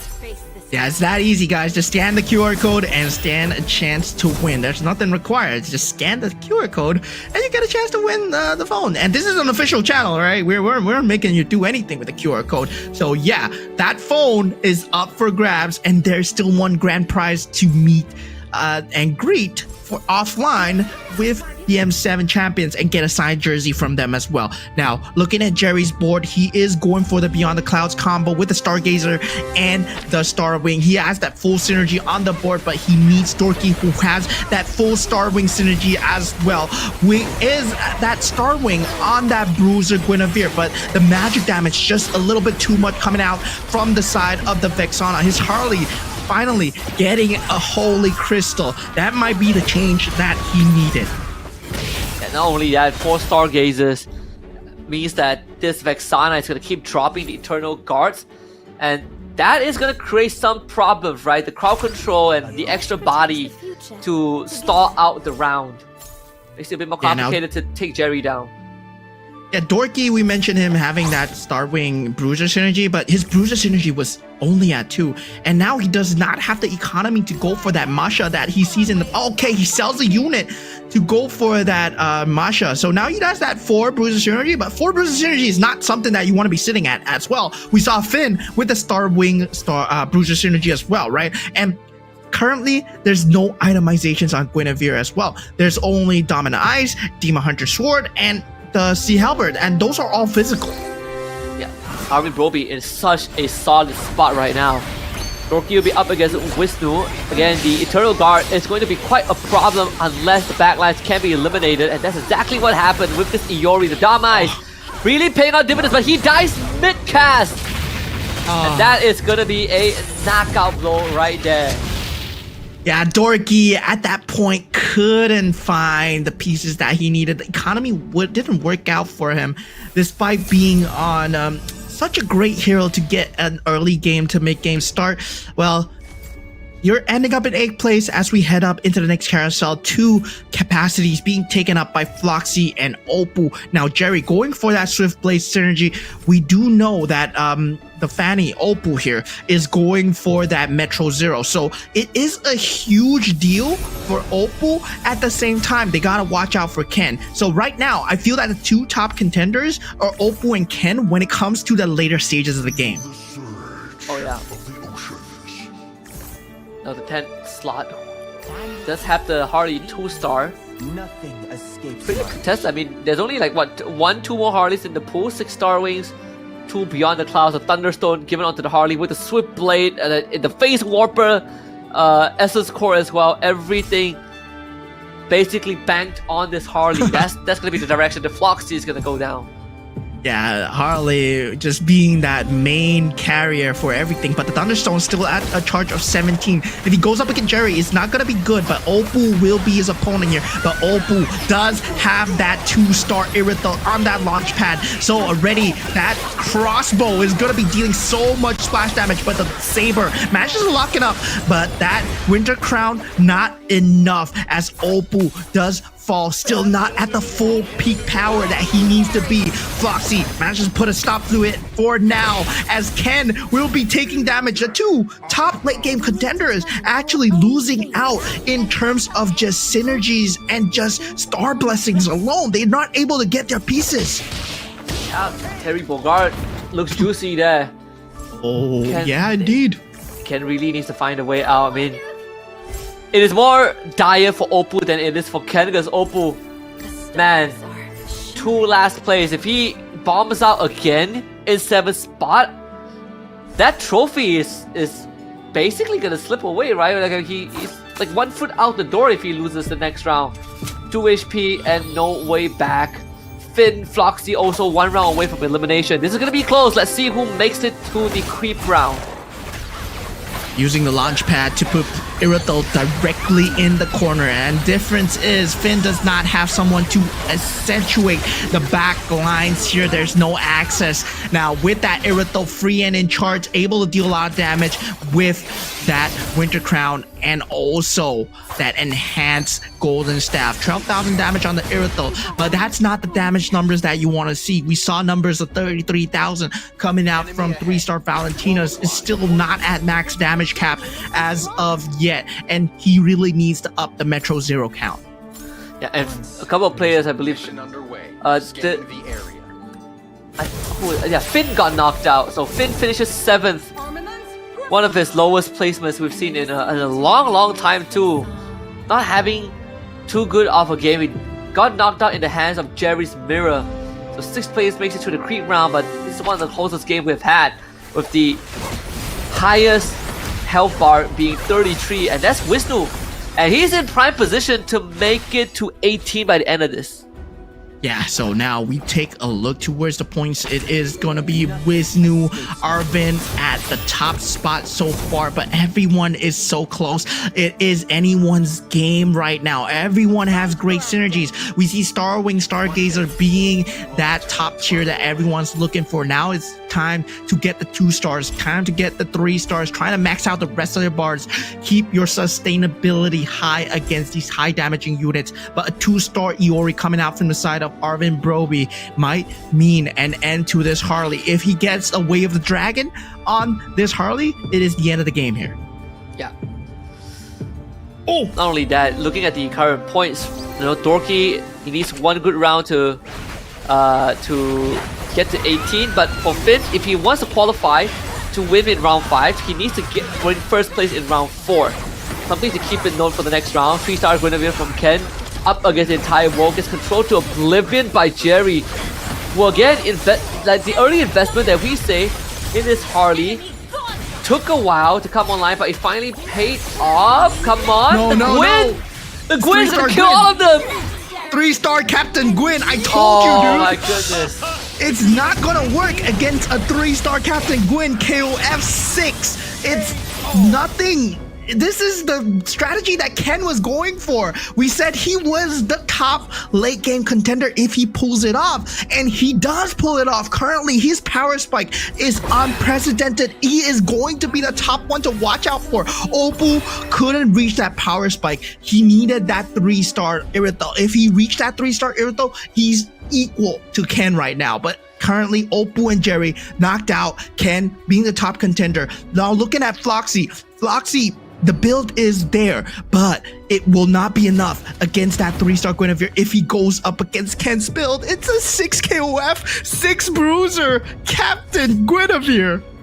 Oh man, Jerry with a head scratch. He was 1 hit away from surviving that round and knocking out Ken, who now has a great chance of going on and winning this round. And not only that, making it to 18 points. This round is going to be everything for Ken, and he is now poised to lift the trophy by round 4. This man, an absolute warpath.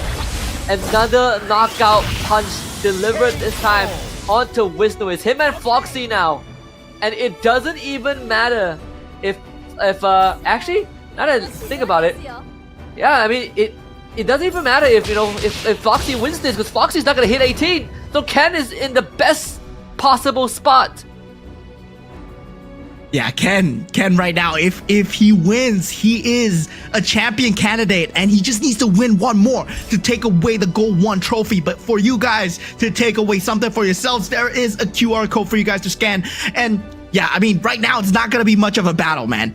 Captain, imagine Guinevere as a KOF character, right? Being the captain of the King of Fighters, and then with the Winter Crown, with the Twin Blades coming out from that Karina card, just smashing through, and a Purify as well. That's actually what saved him versus the Vexana coming out from Jerry. But again, that lifesteal is just too much coming out, but it's so close. Wait a minute! You hit the wrong target! Oh, Doesn't matter. 3-star Guinevere. Oh, the Winter Crown, dude. The Winter Crown. Ken is now a champion candidate with 18 points with this win. 2 wins in a row. Really defying expectations towards the end. I guess the key is still a 3-star Gwyn, dude. And I mean, you say, imagine Gwyn as a KOF character. We have the KOF character that is Gwyn in the main game. Yeah. But this is the aspirant Guinevere for this one. So yeah, the crown being ever so close to Ken at this point, as he will be finishing top place. So Indonesia looking good. Oppo was expected to come out on top, but instead his teammate Ken is looking extremely good, looking extremely on form for this GO1 Grand Finals here. Yeah, 3-star KOF Gwyn, you can just sack the damage item, just give a Winter Crown, give a Purify, make sure that no one controls her, and she gets to go to work. And Ken now in the prime position. I believe he's the only candidate in for champion. He's the only one who has qualified. We'll check in with the total points in just a little bit, but he definitely has hit 18. And for you guys, is another opportunity for you to win a phone with 300 slots for that. Some of them has been already locked in, but plenty more to come. Just scan the QR code, and you will be in the running. What a game 3, man. What a game 3. Like we said it from the start. If Guinevere has that KOF surgery, suddenly it's gonna be unstoppable. And then Ken, he made that dream a reality. And that guy, he's just, oh man, he's living the dream, because we knew that he had the economy to work with on the Cho as well. And another thing that we were worried about is also the Manic Slam, the Golden Staff coming out from Oppo, but it couldn't come to full fruition, right? We saw the Star Wing Stargazer combo coming out, but there were two 2-star Vexanas on the field. So no one was able to get that 3-star Vexana. If someone was able to get that 3-star Vexana, if only one player was going for that Star Wing Stargazer, it would have been way different. But taking a gander back at the game here, we see Ken ready at the start. We saw the Guinevere, we saw the Terry Bogard. We were like, yeah, it's gonna be a KOF. Yeah, and we saw him take the KOF Crystal too, right? Like it was written in the stars that Ken is gonna go for that. But the closest one was against Jerry. Like the fact that Jerry's Harley was 1 hit away from taking down the Gwyn made all the difference, because that was the closest anyone has had in stopping Ken from reaching 18. It was just very unfortunate. This was the round after Jerry got knocked out, and there was no one to stop Ken anymore. Okay. So for me, hot take, right? I wouldn't have put the items. I'm a Harley hater in MCGG. I hate this as a 5-cost unit. I think it's bad to put items on him. If he put the items onto Vexana, that would have changed the entire flow of the game, because you get more casts of that Eternal Guard, that CC that keeps coming out of the sky, and Guinevere as a melee hero, he would have been stuck in that front line. Yeah, that's true too. I mean, understandable, right? Because also the Harley has a phase warper. Although I would say the caveat is, if it was a 3-phase warper instead of 2, then maybe it would have had a different ending. But right now, we're staring down the barrel of what we talked about at the start of the day, that we could end by round 4, and our candidate right now is none other than EVOS Ken, who showed us the Captain Gwyn, and not only that, with the Karina of all commanders. Yeah, I mean, at this point, Ken, 18 points, I believe, and looking at his itemizations, we know that from the start, Karina's power is what he went for, the Twin Blades. He's looking for a carry at the start. We were saying that he needs to find that early game carry. The first early game carry that he went for was Terry Bogard with that bruiser symbol that he managed to pick up for himself. And of course, with the last Go-Go card coming through, the KOF badge, Magic Crystal, and also Chris, that gave him the full synergy that he needed. And of course, the Mortal Rivals synergy added on bonus for Iori, and he is a bruiser as well. So KOF and bruiser, they do go very well hand in hand. Another one that tried to attempt that, we see it coming out from Arvin Broby. He did try to attempt that, but at the same time, he couldn't get the similar start, right? No Bruiser Crystal, meaning no Captain Terry, no KOF Crystal as well, so you couldn't cross the synergies. Not only that, the Ken was also running the Karina Commander Go-Go card, so extra 40% attack speed with Purify that gives you even more attack speed and 6 bruises. I mean, it's going to be, it's literally a walking machine gun. So, and he has the Commander show too. So at the end of the day, it's just the stars aligning for Ken. We're gonna take a look at the leaderboard like right now, so it's time to find out who is in 18. Look at that, Ken is the only candidate eligible to win. Oh boy, so the next eligible candidate is literally everyone else except for Oppo. Oppo, if he wants to make it, you know, Oppo's only chance of winning is winning game 6. That is if we get game 6. Finn, he has to win the next game. It's tough, man. It's tough. So currently, right, for the GO1 champion to be crowned, Ken, if he wins the next game, he is going to become the GO1 champion here. And yeah, he stops the game right there. But if the rest of the players can stand up against him, I mean, 7v1, it's still possible. Deny every single piece that he wants to play, deny every single possibility. Well, can they do that though? Because Ken, right now, he's always been waiting, lurking in the shadows. And once again, he always finds the build needed to win at the end there. It's never about him dominating at the start. You can see that it is a roller coaster ride for Ken. He was at 7 HP, my friend. Yeah, you know, okay, so here's my theory, right? So in order for, you know, like Finn to have a chance, he needs to win game 4. If he doesn't win game 4, then we have to wait for game 6 for him to have a chance. Same as Oppo, but for everyone else, the odds are slightly better, right? They don't need to necessarily win. They just need to have a decent position. For example, for Wisnu, you know, Wisnu could finish last and still qualify to win by game 5. But yeah, Ken looking really good. You get 2 first place in a row. It's pretty hard to beat that. And this was also the dude that finished 7th in game 1.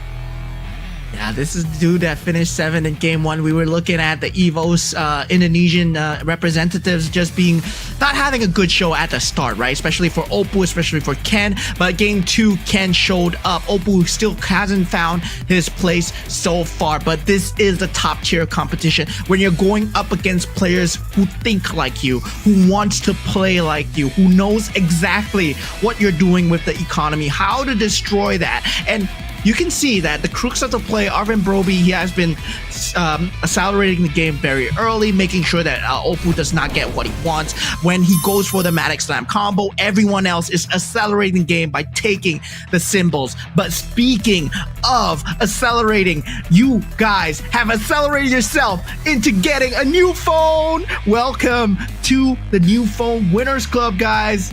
And I'm not in it as it is. Yeah, we try, but sadly, you know, no luck. It's okay, you know, you guys get the opportunity to again be the phone winner. This is just round 3. We have more to come, but also, if you think about it, if Ken is to, you know, win by game 4, then you might miss out your chance. So the window's closing a little bit. Remember, scan the QR code. It ain't that hard. Yeah, there might be one more game to scan your QR code. We are currently standing at game 3 where the champion candidate has already been found. It is none other than Ken representing Indonesia from EVOS, and everyone else is still not eligible. You need 18 points and you need to win the champion. So right now, if Ken wins game 4, suddenly, yeah, well, GO1, yeah, he's a champion. Guys, Indonesia, you're doing it. You're doing it right now. Yep. And of course, like what we said, you have a chance to win from 300 phones, right? There's 300 phones out there for you guys to win. We probably cut that down by half, but there's still 150 out there. I'm just, throwing in a ballpark number. You can win a phone, and also on top of that, be the grand prize winner of the M7 champion signed jersey with an offline meet and greet. All you have to do is to wait for the QR code to pop up, scan it, and then you leave the rest up to fate.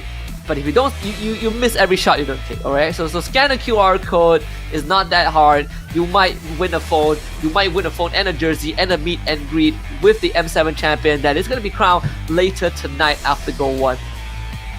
Yeah, so today is going to be a momentous day indeed. We have a lot of representation from across the globe, but so far, right now, the one that might take it all is going to be Indonesia. And similarly, in M7, the two teams that sit at the top of the grand finals are from PH and also from Indonesia as well. So Aurora PH and Alter Ego, all eyes on you guys later. But right now, all eyes on Ken, as he is going to be the one to try and get the champion so far. And the rest of the team members here, I mean, the rest of the players, they're not a team here. They're not a team. Everyone's playing for themselves. This is a solo game. So the rest of the representatives, they have to do their best to try and stop Ken from getting the champion. Yeah. You know what? You know what I want to see? I want to see everyone call out Ken's pieces. Hey, he's going for this. Stop him. Work together. Right now, it's a team effort. Aside from Ken, but everyone else, they gotta try and stop him. Let's take a look at the game 4 draft. The Fanny to start it off here, and again, the pick sequence is determined by the placements of the previous game. If you finish last, then you go first in the pick. So Dorky finished last, he's gonna get the first pick advantage. Gets the Fanny. Luoyi now for Finn. Yeah, Finn going for the Luoyi.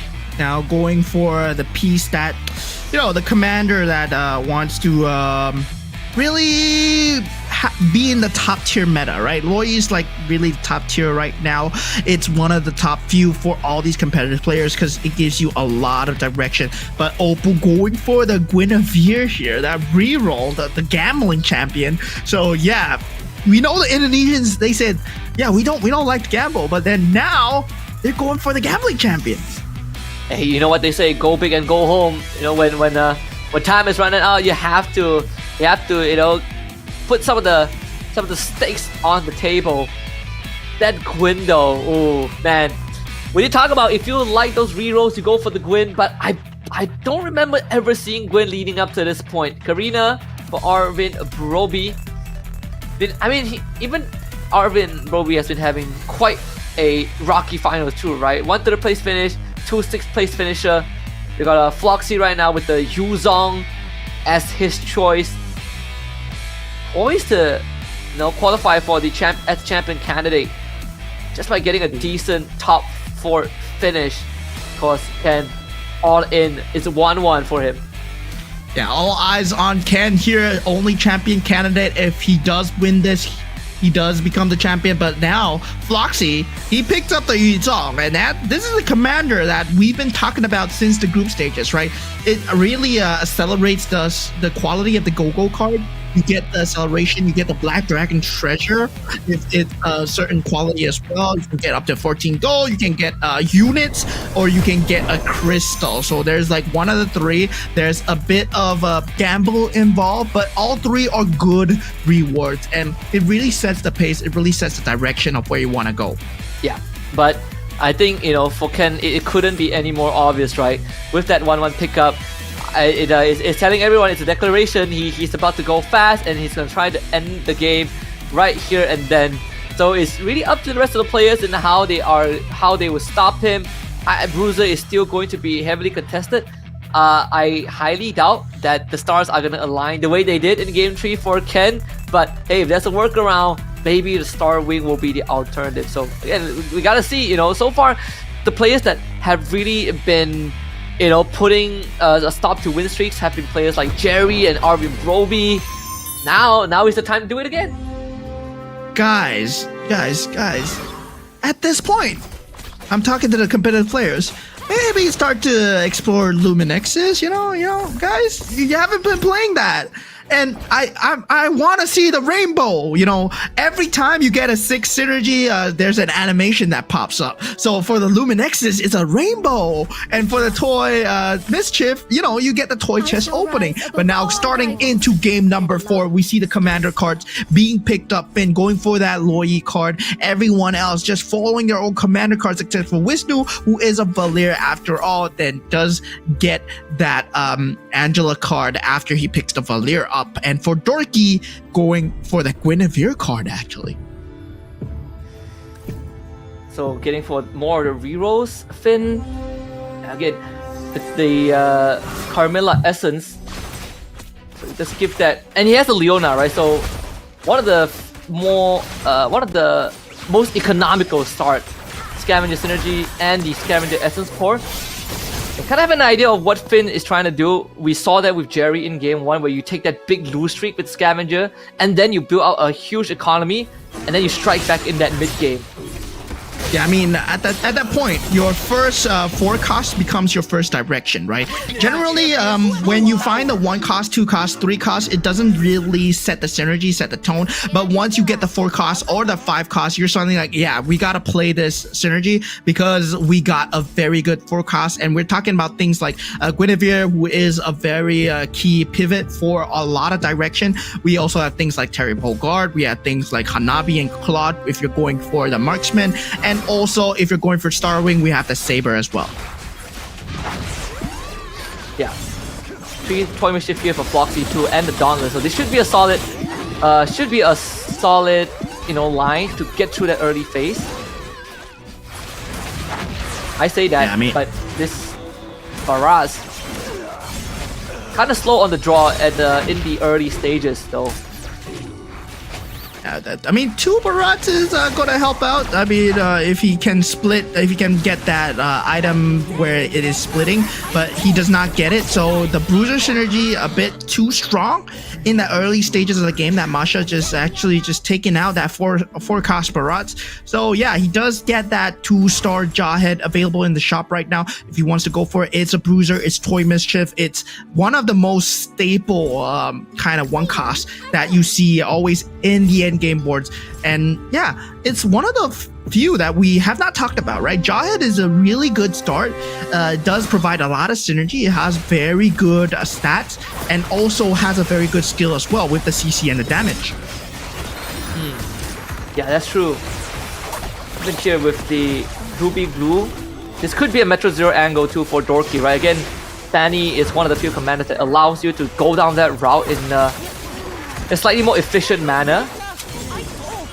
Dorky is also one of the few candidates that all he has to do is to finish top 5 and he will qualify to be a champion candidate by the end of this round. Arvin Broby really putting that Masha to work. Yeah, but what's really worrying right now is Ken somehow managing to secure that win streak so far. So he is sitting at 100 HP. So that means he'll be last for the carousel. The Guinevere is available here, but Opal going for that Winter Crown. Meanwhile, Finn going for that Guinevere straight off the bat. So we know that he has a monster economy with that start, right? He had that Scavenger start with that Scavenger Crystal as well. I mean, the Scavenger sacrifice as well into one of his pieces. So he has a lot of gold to work with. So he can pivot into the Guinevere at any time. And now he has that first moment of direction. Yeah. With Arvin Broby, I think for him, he doesn't have to do too much at this point. Yeah, I was thinking if he wanted to invest that gold to get that 4 defenders in, it's probably a better choice. So now you could have a stronger front, but also keep that Masha alive for a bit longer. And then for the next 2 to 3 rounds, you're going to be building on that economy Same for Finn, who is still taking that lose streak. Doesn't have the Kagura, I think, so no Beyond the Cloud synergy. So we had to take another L. Been dipping his feet into two pools at the moment and currently hoping that one of them will get him a fish, because right now he's looking into two different key synergies with that Guinevere and that Xavier. He's hoping for some form of direction. Certainly right now he's still going with the lose streak. 76 HP is still a lot of HP to work with, but this is where HP management becomes more and more of an issue, right? You want to win at the same time. If you want to lose, you want to take out as much of the enemy units as possible. So you need to start to build up some form of synergy here. Now, for defender synergy for the side of Floxy, unable to find any form of direction so far, but he's still level 6. We start to see more movement towards level 7, and that's where Finn is at. Yeah. Then that scavenger is going to be helping him get to where he wants, but at the same time also make sure that he gets decent priority on the carousel as he's coming on in 5 rounds. But I mean, all these considered, right? He was able to hit the aspirants and have that Guinevere, so now he has a decent front that actually does damage. If you need an extra punch, then Leslie is going to be the one that comes into handy. So there is some good supplementation there. This OT is going to come down to the wire, but with doing just enough to allow Finn to win this round. Yeah, very close coming in for Finn there. Starting to find some kind of footing here. Now, taking a look at the next Gogo card coming in. This, for the first time ever, we have a blue Gogo card at the second part of this Gogo selection here. So this blue Gogo card, when you get this, this really favors the Yuzong, right? Because the Yuzong, you do get that quality upgrade. So you get that purple Gogo card here right now. He picks up that saber with it at the start. Now for Oppo, holding on to that blue Gogo card, meaning that he might have a shield available in the shop, and if he needs it, he will pick it up. We've seen players do that as well, especially the shield towards the end. I think Finn was one of the few that pulled it out during the semis, where he saved it until the very end, and that gave him the leg up that he needed to buy that one precious round to hit that 3-star. Dorky and Arvin Broby so far having a fantastic game, and even for Ken, he's not doing too bad, right? Like only losing 1 round at 8 health. This Xavier is going to be the focus for Wisnu to build up the Thunderstone stack. It's going to take a while though, with only 2 Stargazers.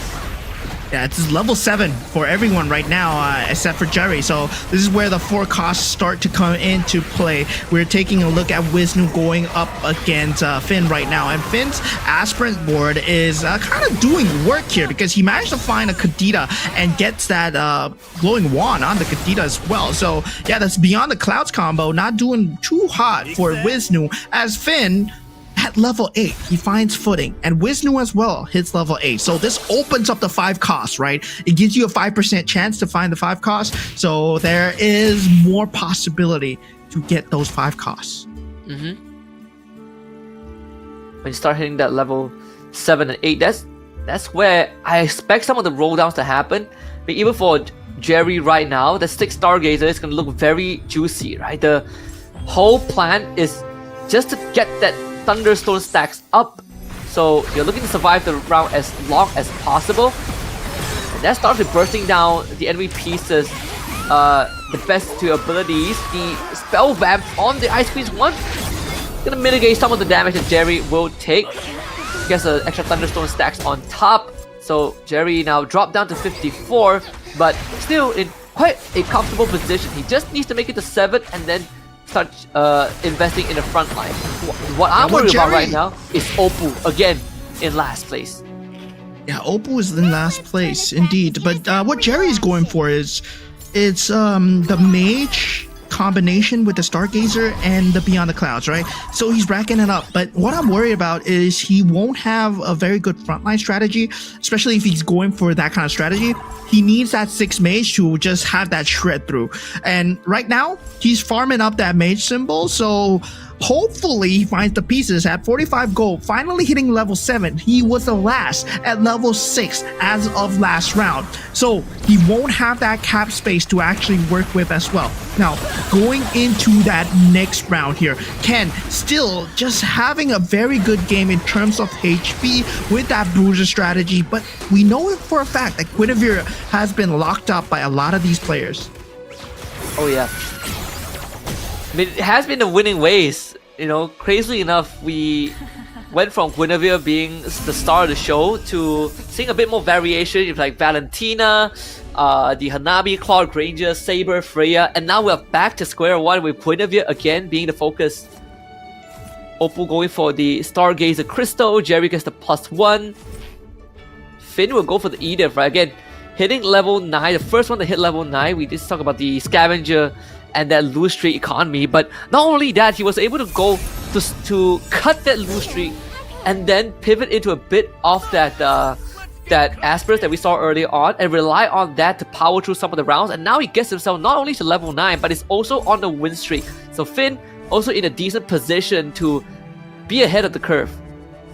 Yeah, Opal currently going for that Metro Zero synergy with that Marksman. That's what I'm seeing. So he wants to go for the X-Borg, but on this Guinevere, even with the rerolls, he's currently sitting at 9 gold. And yeah, the synergy isn't looking too good for him. Only having that 2-star Alice and even the itemization is not of the best. But luckily for him, he's going up against Arvin Broby, who does not have too good of an itemization either, but he has a monster of a Guinevere. And yeah, that's not enough. Yeah, it's just not enough, right? That's gonna chew through 12 of that shield. So putting Opal at 36, man. We can see like he puts the Stargazer Crystal on the Aulus so that Aulus can, you know, trigger the splash a bit more often, but again, it's not enough. He needs a bit more than that. Would have been nice if there's a Toy Mischief or 4 Weapon Master synergy, but like you said, and just 9 in terms of gold, that is just brutal for Opal right now. Like this entire day, this is one of the favorites coming into the grand finals, but he's having the roughest finals we have seen.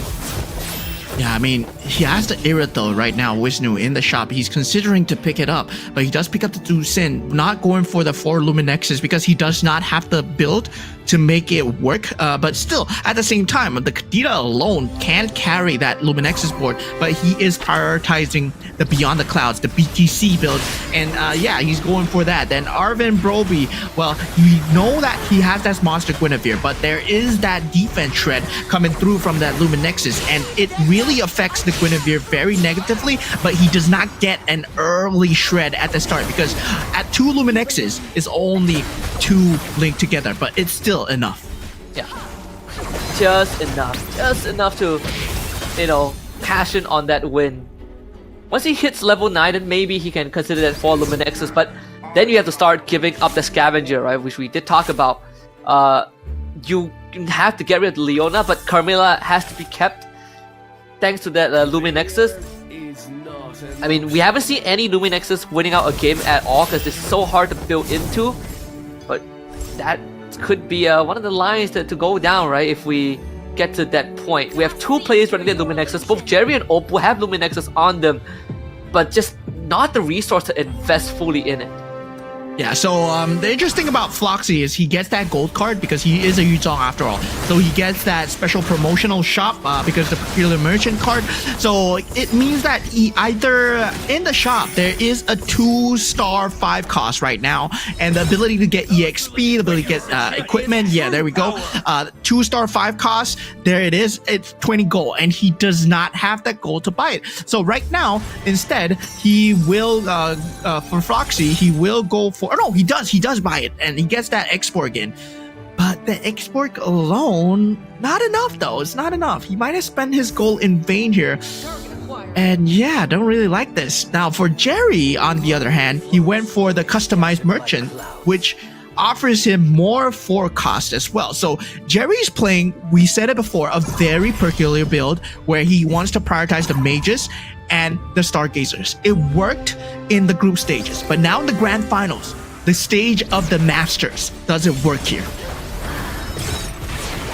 So only one way to find out, right? I mean, the 4th place is gonna put in a lot of value to shred the front line. Not only that, I mean this Shadow Cell damage X-Borg absolutely destroys that back line.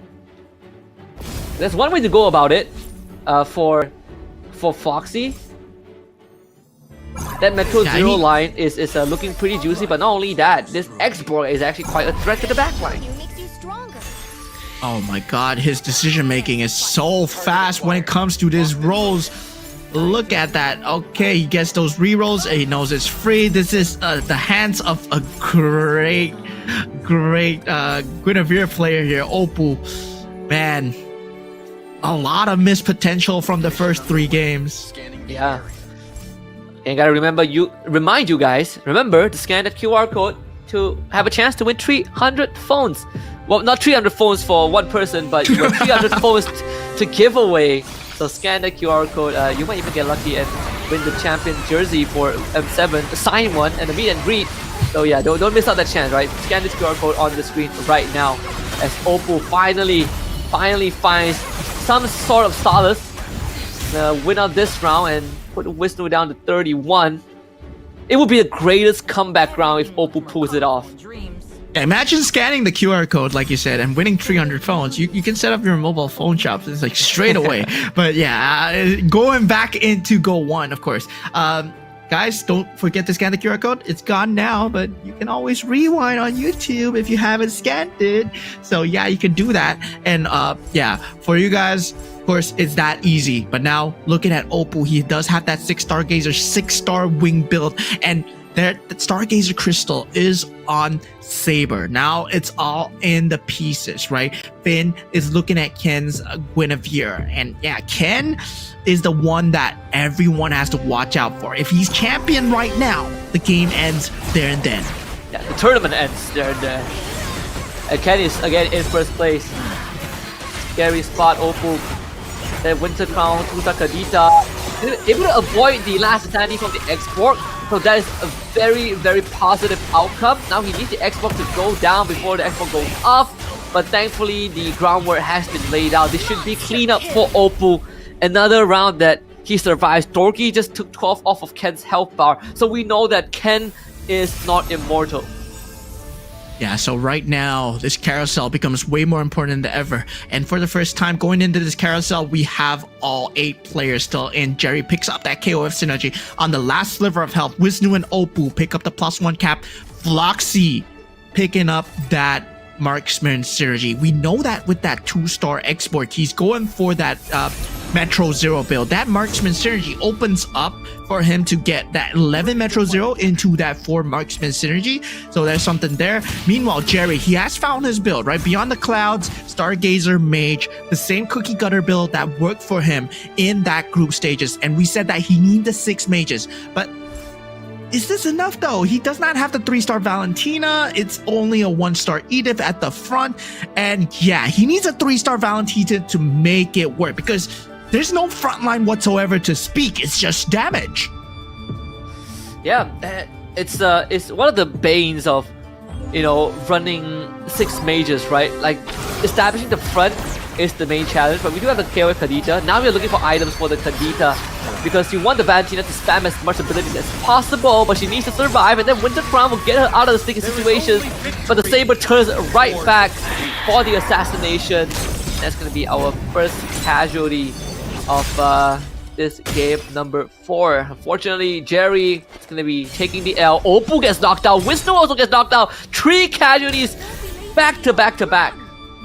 Yeah, I mean, I was surprised that there were so many players in that carousel in that first place. Now, everyone is on the lookout for Ken's Guinevere here. They don't want him to win. Guys, they don't want it to end it right here. The tournament will end right here if Ken wins. So everyone needs to band together to deny away the Guinevere. As you see on the space of Dorky, even though he's not running the Guinevere, he's picking up the Guinevere for himself. And this is kind of advanced strategies that, you know, a lot of players you can do when you have the economy to work with. You deny away the pieces because there's a set number of pieces in the shop. And you know, the system is also very friendly, right? It allows you to go into settings and just reveal how many pieces are available, right? You choose to either see the piece, the name, or the amount of pieces still left, and that gives you a very good idea on how far you can push it. And Ken takes another loss from the mirror of Finn, but Finn also took an L just now. We know that there are certain solutions to Ken currently, but again, it hinges on very specific players. Like in the previous game, it was Jerry, but Jerry was again one hit away from taking out Ken, who now is still in a pretty healthy spot, and even proceeds to call out Dorky for working on that Claude. Yeah, but at this point, right, Arvin Broby is holding on to a 2-star Guinevere. So if that Arvin Broby gets taken out of the game, suddenly it can have an opening to go for that 3-star. So because he's holding on to 3 of the Guineveres here. But for you guys, scan the QR code, guys. 300 phones to be won. A singular phone for each of you, yes. And there's one grand prize. You get to meet an offline greeting with the M7 champions. It could be Aurora PH, it could be Alter Ego, and of course one of you guys will walk away with a signed M7 jersey from them as well. Oh yeah, it's an opportunity of a lifetime. Finn, 2-star Valentina, so highly contested piece as well, but with Jerry going down, the Valentina pool opens up for Finn. This could be his way to that first place and becoming a champions candidate, but 3-star Hanabi and 3-star Claude is going to be what Dorky is looking for. He has plenty of pieces that he is working on. Yeah, the deny coming out. He has a 2-star Guinevere in his back pocket, just sitting there. Dorky just does not want Ken to have a good time at all. But still, there are 14 pieces in the game. That's 3 pieces out. So there is still a chance for Ken here. But Ken does get beaten up by Arvin Broby, who does have a Guinevere himself. Yeah, Finn also just lost. Lost that round, I think, against Arvin Broby. Not sure if it's the mirror, but either way, you know, 3 of the players down to the last legs. 3 more pieces for Dorky to hit the 3-star Hanabi, and Dorky has plenty of health to work with. And Finn, even though he was the first to reach level 9, doesn't really seem like he's able to hit his stride unless the 3-star Kadita comes out. There it is. So Finn hits his 3-star. Yeah, at this point, it's going to be tough. The Metro Zero builders, none of them have hit that 11 mark yet. And right now, it's going to be extremely tough work for a lot of these players to play around, especially when you're up against a 3-star Kadita. The Rough Waves itself is just doing monstrous work, as it does get a monster kill. The itemization is really coming in extremely good, as Floxy will be the next casualty here. But something that they need to keep in the back of their minds is Ken is still alive here in top 4. 8 Metro Zeros now for Finn. He needs 9 and he gets it. 9 Metro Zero has to swap the export out, unfortunately, to make that happen. You can see the roll down as well to find better alternatives. But this is the best that he gets. So to make this Kadita work, even gives the Mage Essence Core on the Juicin for so this Kadita packs an even bigger punch, but it's a glass cannon build, right? If you're up against like a Saber or anyone with big crowd control that can capitalize on the window of you not having rough waves, the Kadita is still manageable. So the positioning really matters right now, Finn against Dorky. Yeah, both going for Metro Zero here. Ken going up against Arvin Broby. And I feel that maybe Ken might have ended his streak here, but now we do see Finn with the 3-star Kadita so far able to do a lot of work in the front line with the Lumen Nexus, and it's doing extremely well. Now Ken survives with 2 HP, but once again, the Guinevere denied out from Finn as he puts it on his board. This is going to be really tough. Again, Finn needs a first place finish to be able to get to 18. He has 3 more contenders to go through. He was able to take out Dorky just now, but Dorky takes that X-Borg, so that could be the way in. Again, Finn, he's looking for items to help this Kadita survive for a bit longer because it's a glass cannon right now, but he's not gonna hit that stage for another 2 rounds, and I don't know if we have 2 rounds for Finn to get there. So gotta be creative with that positioning. But for you guys, you don't need to think too much. Take your phone, scan the QR, and join the pool of contestants that has a chance to walk away a winner of a brand new phone, and even have a chance to meet the M7 winners and get their signed jersey as well. Yeah, dude, imagine sitting at home watching some SCGG, you scan a QR code, you get a phone, or maybe even get a chance to meet the M7 champions with a signed jersey. Man, that's a good Sunday. But 3-star Saber being picked up for Ken. So, yeah, I mean, he's going the other route. If I can't get the 3-star Guinevere, I go for the 3-star Saber. Everyone was so focused on the Guinevere. He gets the Saber instead, and Ken is looking so good. The Winter now. Crown! The Winter Crown! Oh, Ken. Chris Finn down to 2. Yeah, he's on the cusp. He's on the cusp. Finn hits a Valentina 2 there. Is it going to be enough to make the difference? This is so close. That Winter Crown makes all the difference. In the previous game, it was the Winter Crown that saved the Gwyn tree from Jerry. Is the Winter Crown the holy grail of what's going to make Ken a champion by the end of this next round? Ken, Evos, the 3rd place of MRS Season 3. Could he be our champion here as he is on the cusp with that 3-star? Now Dorky, he will be facing the Wrath. He finds the Luminex's proc, but at the same time, the 1-1 damage is doing a lot in the front line. The Saber not able to survive as Ken will get taken out here. So the tournament doesn't end there.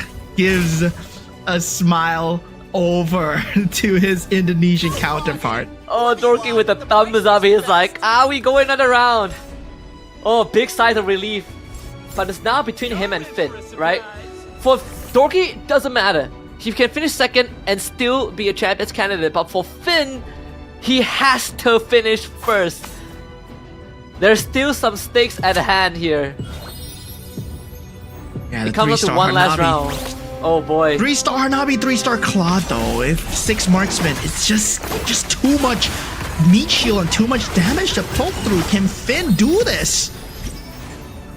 3-star Valentina, 3-star Kadita, maybe that's the way in.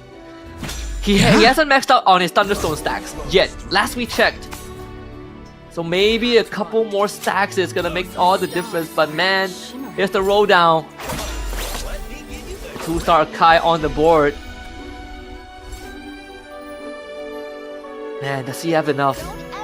The Face Warper Kadita abandons the Metro Zero, goes into 6 Stargazers. Yeah, he's thinking more procs might mean more damage, which is kind of true. But when you're up against a 3-star Claude and 3-star Hanabi, that kind of AoE damage is just a lot, and the itemizations are extremely good. The Kadita is all that he has, and once the Valentina is shredded through, well, it looks like Dorky is going to be our champion for game number 4 here. Now, Finn, 1 point short. So is Jerry. Man, they want to bring it to a game 6. Yeah, the game 6 is the only way out. But we have like what, 4 champion candidate? It's gonna be quite a stretch if all 4 of them don't win. But hey, at least the show goes on, all thanks to Dorky. Yeah, Dorky, the man who took out Ken, the 3-star Saber. I was pressed. Indeed. I was thinking like, oh man, you guys aren't going to be able to scan the QR codes anymore because, well, Ken just took home the tournament. But now, for now, Dorky keeps us into game 5. Now we're gonna get a game 5, and now there are even more champion candidates, right? If I'm not wrong, Dorky himself is going to become a champion candidate. Wisnu is gonna be a champion candidate as well, and also as well as Ken. Yeah, and unfortunately, Finn and Jerry, they were both 1 point short. Opal also not there just yet. It's a fitting for a grand finals for sure, and it's also fitting that you guys get another chance to scan the QR code here. Again, 300 lucky viewers will win phones, and 1 grand prize winner will receive an M7 Championship team jersey that is signed and an offline meet and greet opportunity. So it's either between Aurora Philippines and Alter Ego. Either way, scan the QR code and the next list that pops out on the screen might have your name on it. Yeah, of course. And also, for you guys that are watching, this is the GO1 Championship. There's 25,000 US dollars to be won. The champion will walk away with the GO1 crown and also $10,000 in cold hard cash. The top 8, they have fought a very long way to be here. The group stages were grueling. We had to say goodbye to a lot of our representatives, but now we're left with 4 Indonesians, 1 from Myanmar, 1 from Malaysia, 1 from the EECA, and 1 from Latam. And now we get to see who comes out on top in the first ever MCGG Internationals. It doesn't get any more exciting than this. I honestly thought that we are gonna end by game 4, you know, but the show must go on. There's plenty more to be desired. Take a quick walk down memory lane on how this game 4 panned out, because man, Dorky at one point, you know, if it's not for him hitting that 3-star clock, this would have ended way differently. Yeah, and this is a very old school build, right? The Metro Zero into the Marksman. He didn't even get the 9 synergy until the last ever board shift, and he was on 8 the entire time. So yeah, he was making it work despite the fact that he didn't have it. The Irito with the Luminexus synergy, it was a lot of defense shred. And once again, no Luminexus, but we see a minor bits of Luminexus coming through. But that 9 synergy picked up from the side of Finn was not enough. And he felt that, yeah, he felt the need to change later on. He did have that carry Kadita, but he couldn't find that 3-star Valentino. Yeah. And that's very unlucky. Again, he even pivoted away from the Metro Zero and went into 6-star gazes for the extra proc. The Kadita was doing a lot of the work, but unfortunately, it just was not able to take out 2 3-star marksmen. Look at Dorky breathe a sigh of relief, giving the thumbs up when he takes out Ken. Ken at that point hit his crucial power spike with the 3-star Saber, but Dorky hitting his all, right? Getting that 3-star Claude and Hanabi. The Hanabi being taken out, but having 2 3-star forecasts is better than 1 3-star forecast. And Dorky, with being the math wizard, able to pull it through in the end.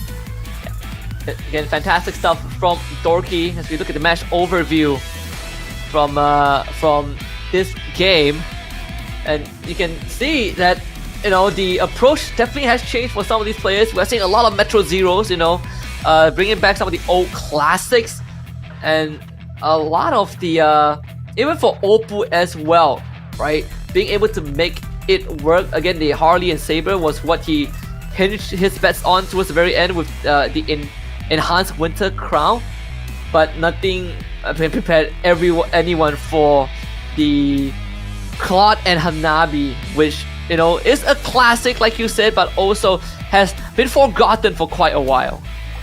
Yeah, I mean, it's been forgotten indeed, and right now they just bring it back. But what I'm itching to see is game 5, right? When we go into game 5, what's going to happen? Because if there's no champion being crowned, then game 6 becomes sudden death. Let me remind you guys, all points doesn't matter from game 1 to game 5 if we reach game 6. If we reach game 6, whoever is a champion is going to be the champion. So that is it, guys. So now going into game 5, we see FTW's Dorkies. He's a champion candidate. He's going to want to get the back-to-back wins, try to get the GO1 crown for himself. Going with the Fanny, getting the Marksman build, getting the Metro Zero build as well. That was an 8 Metro Zero, mind you. That was not even 9. Yeah, it was just 8 Metro Zero, right? And we said, like, you need 9 to start getting some value out of it, but he just has enough of that 3-star to make it work. So really scraping by and just, you know, making do with the cards that he was given. Dorky now puts himself as one of the candidates to win the whole thing. And again, this Fanny, we say Fanny and Metro Zero, they come hand in hand. And just like the previous round, he proved it. Yeah, I mean, at this point, right, I want to highlight the Gogo card that he went for, because 9 Metro Zero gives you hybrid defense, or aka damage reduction, 5% damage reduction. So he went for Steel Front, which gives 32 hybrid defense to his front line, which was the Barats, the Xborg, and also the Akai. These are the 3 main pieces that he really needs the hybrid defense on, because there's so much disruption available, so much sustainability available for his Claude and Hanabi to deal the damage. So that was the crucial build, the crucial turning point. That third Gogo card, it was very well calculated coming out from Dorky. He didn't just pick it for fun. Yeah, and being able to constantly reroll kind of really gives him the advantage they need, right? Like hitting, and not only that, hitting the 2 Dauntless as well gave just enough defense for him to stay alive and get those ultimates off. Like the Akai was also a big boon, the scavenger for that economy.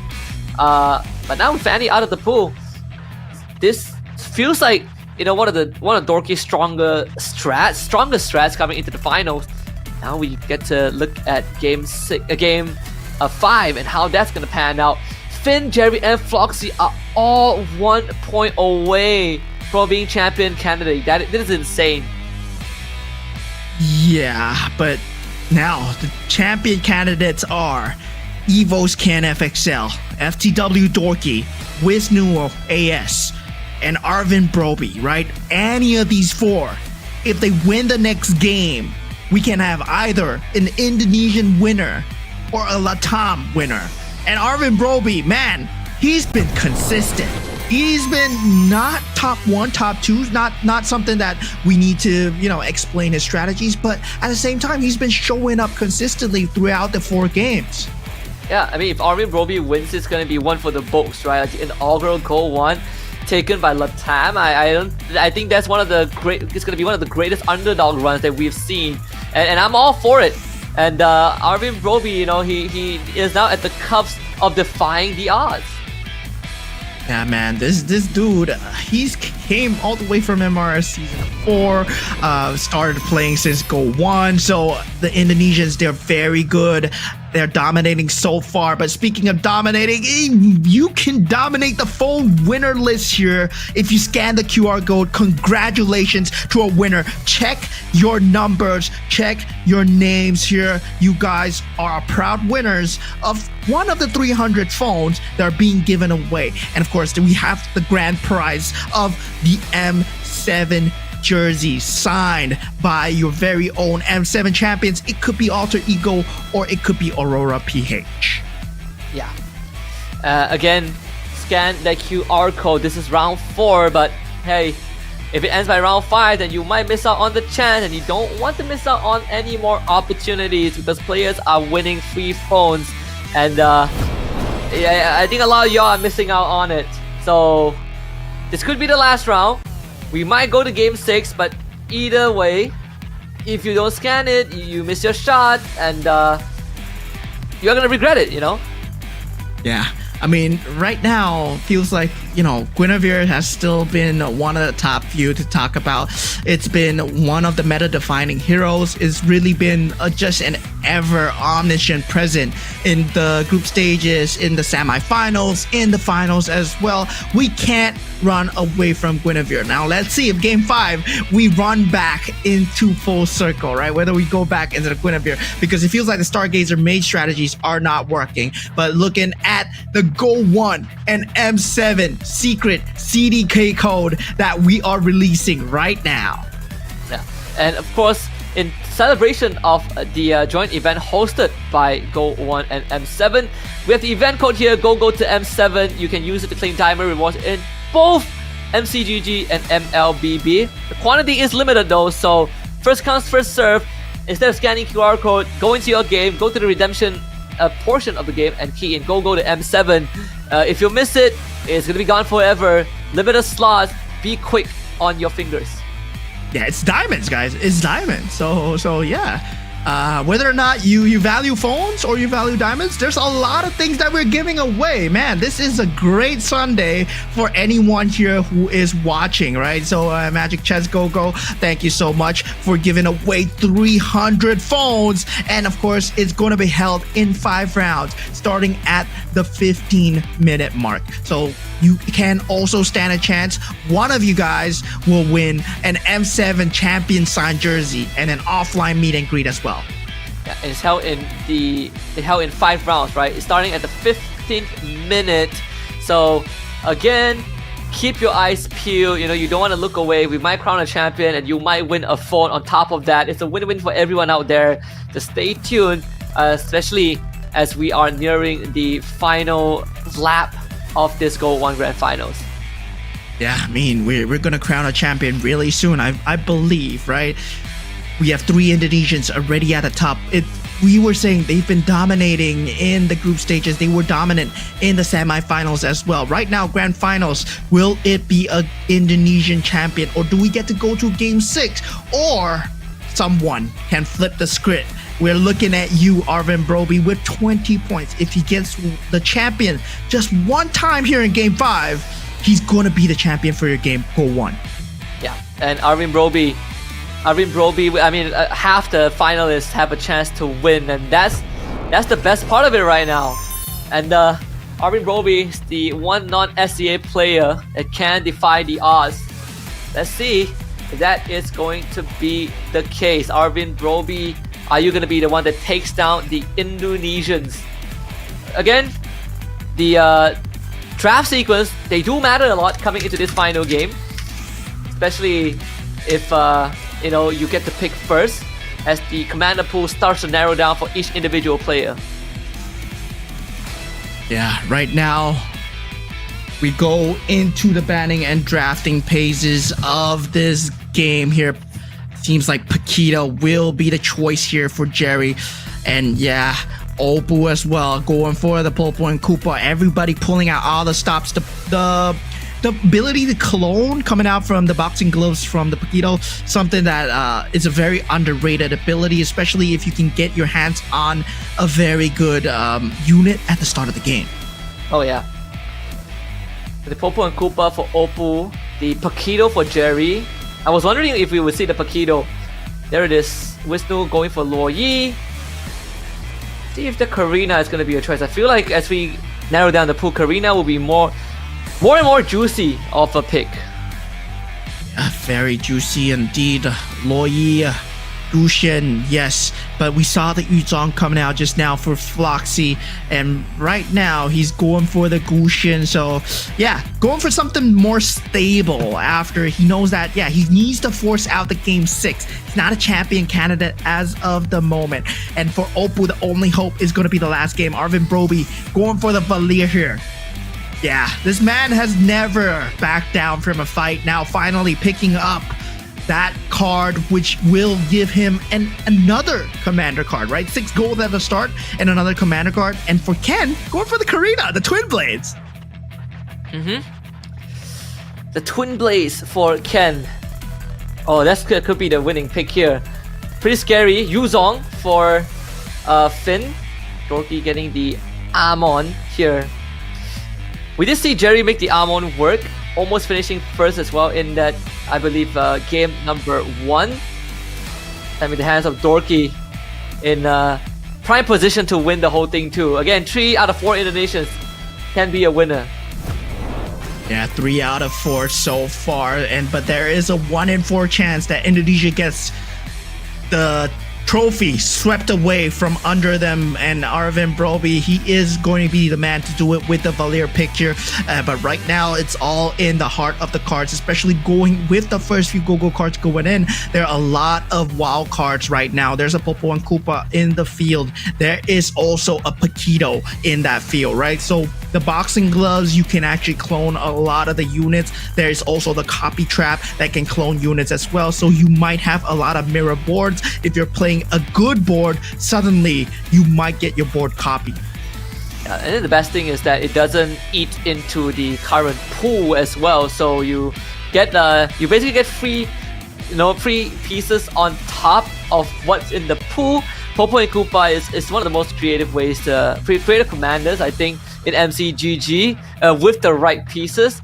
So let's see. I mean, Popo Koopa could be what gives Oppo that game 6, right? And then all bets are off, right? Whoever wins game 6 wins the whole thing.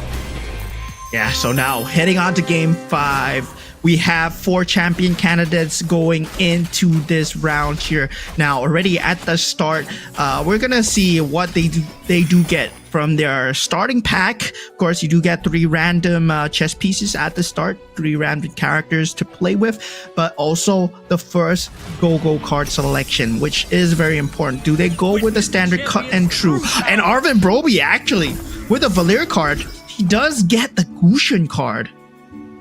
That's a very good start.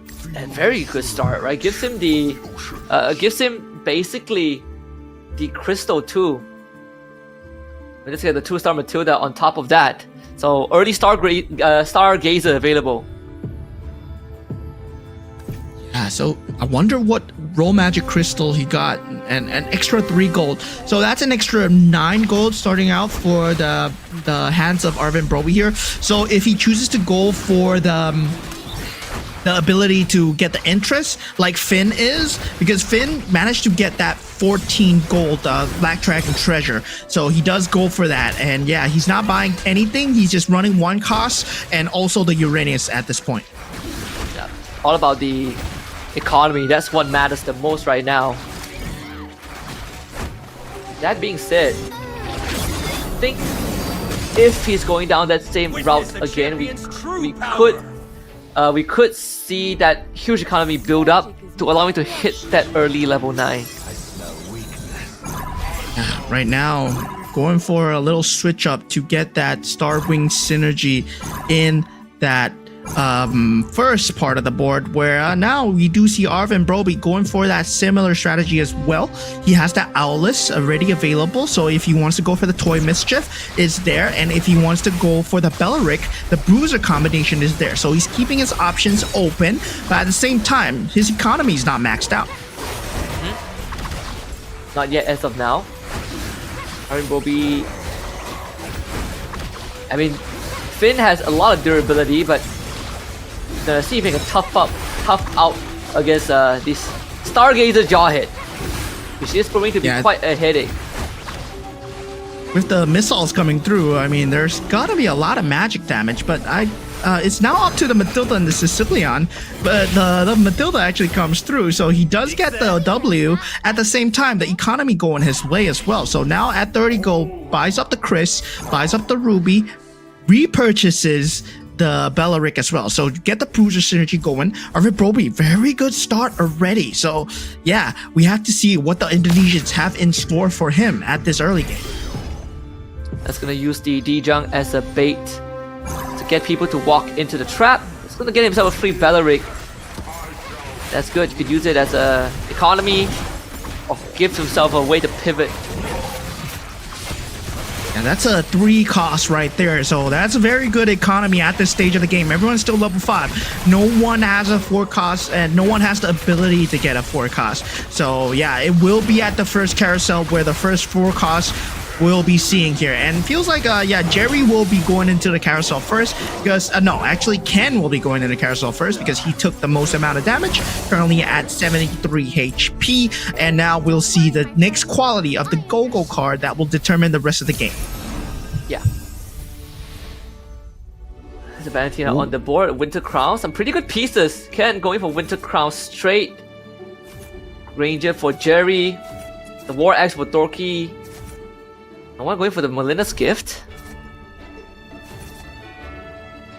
Yeah, I mean, the Granger, a very essential part of a Swiftblade combo that everyone, like 6 Swiftblade if you're going for the penetration combo. And it doesn't really work out until you get somewhat of an attack speed synergy or attack speed item on the Granger, because he naturally has a very slow attack speed as a piece in general. So yeah, Jerry, surprising that he went for that here, but still, I believe he does have a plan here. Medical student after all, so yeah, definitely has a plan. Yeah, it has the antidote for any sort of situation that he's in.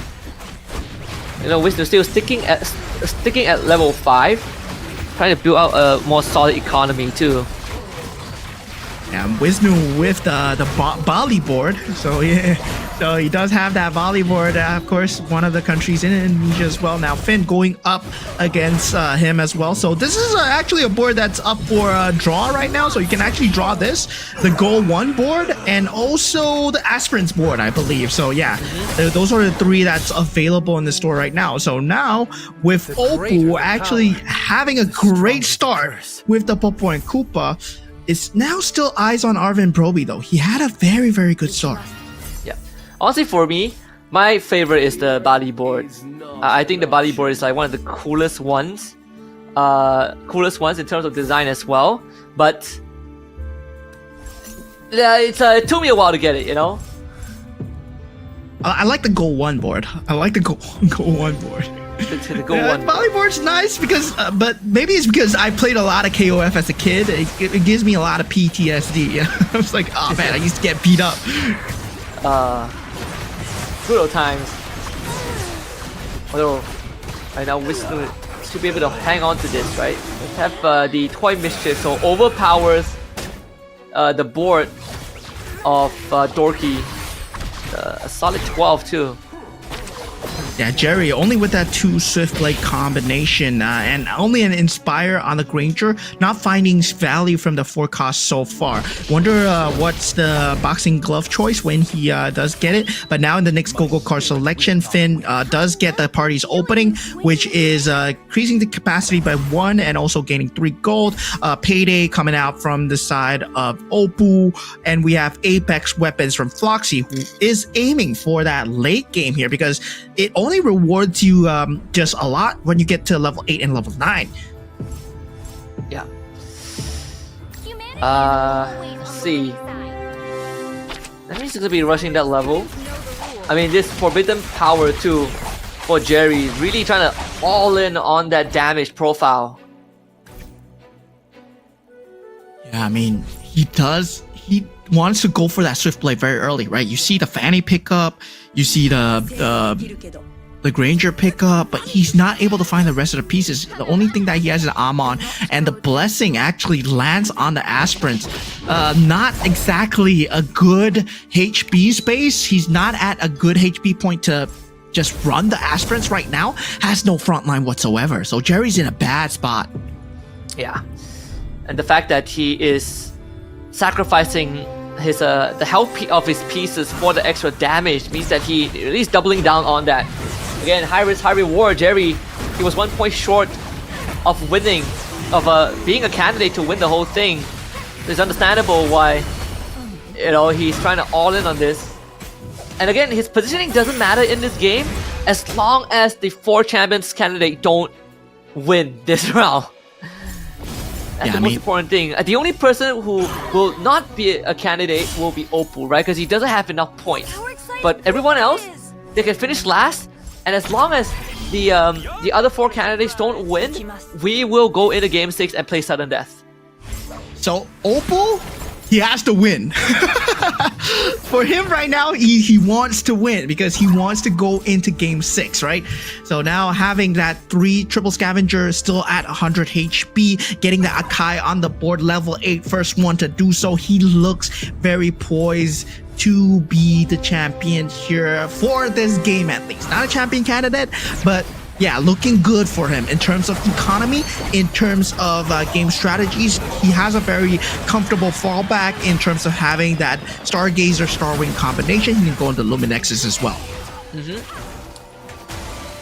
Oppo with the Molina's gift also helping him out too, making sure that that extra disable is going to be enough. And I think for him, he's just here to ruin the party.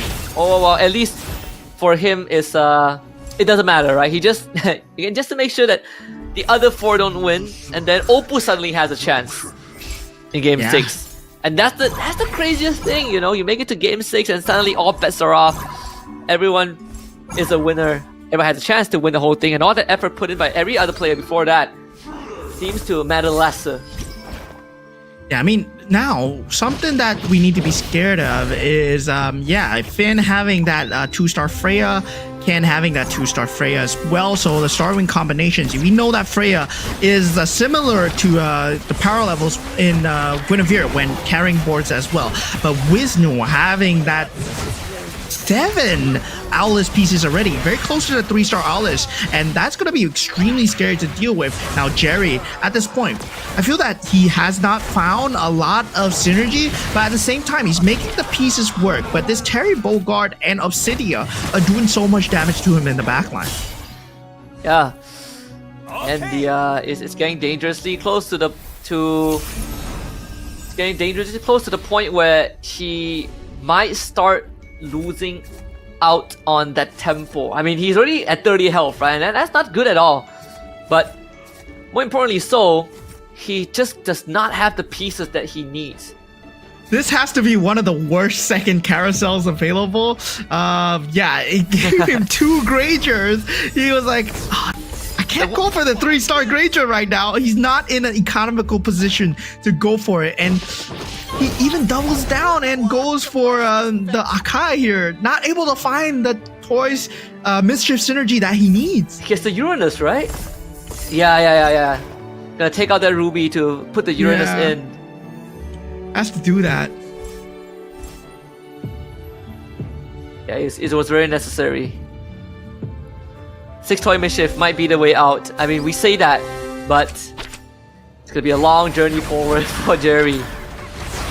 Yeah, the good thing about Toy Mischief is you get 6 Toy Mischief very early. It carries the mid game very well because there's a lot of good damage scaling, but you still need another synergy on top of that. And it feels like his fallback is going to be that Granger, getting that Swift Blade combination. Having that front line for the Barat and the Akai for the Toy Mischief is very good. And yeah, you can see from the other boards as well, right? Wisnu with the Owless with the 4 Toy Mischief synergy, it's enough to carry you through the mid game. Yeah. 2 Mashas there. There's course for 2-star Masha, but actually if Wisnu wants to go for it. The Aulus is the focus right now, right? He's looking for the 3-star Aulus. This is looking pretty good. 4 Weapon Masters on top of that as well. Yeah, the Freya is a highly contested piece right now. So he's looking for a 2-star Freya, but he's not going to be able to find it. Now, right now, going up against Jerry. Now, Jerry, he does have that 6 Toy Mischief synergy, so that's going to be a bit of a problem, especially the missiles coming through, especially with the Whimsical Blade as well. It does split into 2. Now, the Barats, can he tank it up? Now, Ranger's still dealing a lot of damage in the backline. And this Aulus, one last hit. Oh, Jerry, again. The pain continues, the pain train continues for Jerry. Yeah, now the final go-go card to be picked up. Arvin still looking at a good economy here now with the Blood Claw pickup coming out from Wisnu, really going all in on this Weapon Master synergy, right? Hybrid lifesteal on top of that, you get lifesteal as well. And I wonder, oh, he got 3 Clot's Death devices for Finn. So 5 gold and 3 Clot's Death devices from the Last Resort. Not really the best one to get, but at the same time, it does give you a very good board, especially if you have a subsequent number, a substantial number of 2 stars on the board. Yeah, Alvin will be going for the Magic Search too. So, boards are starting to come together. I mean, Oppo still in a very considerable position, right? Wisnu, one of the candidates to win in first place. Arvin Broby also actually not doing too poorly, but for Finn, this Yuzong so far hasn't been paying off dividends. As they are the 2 for Dorky.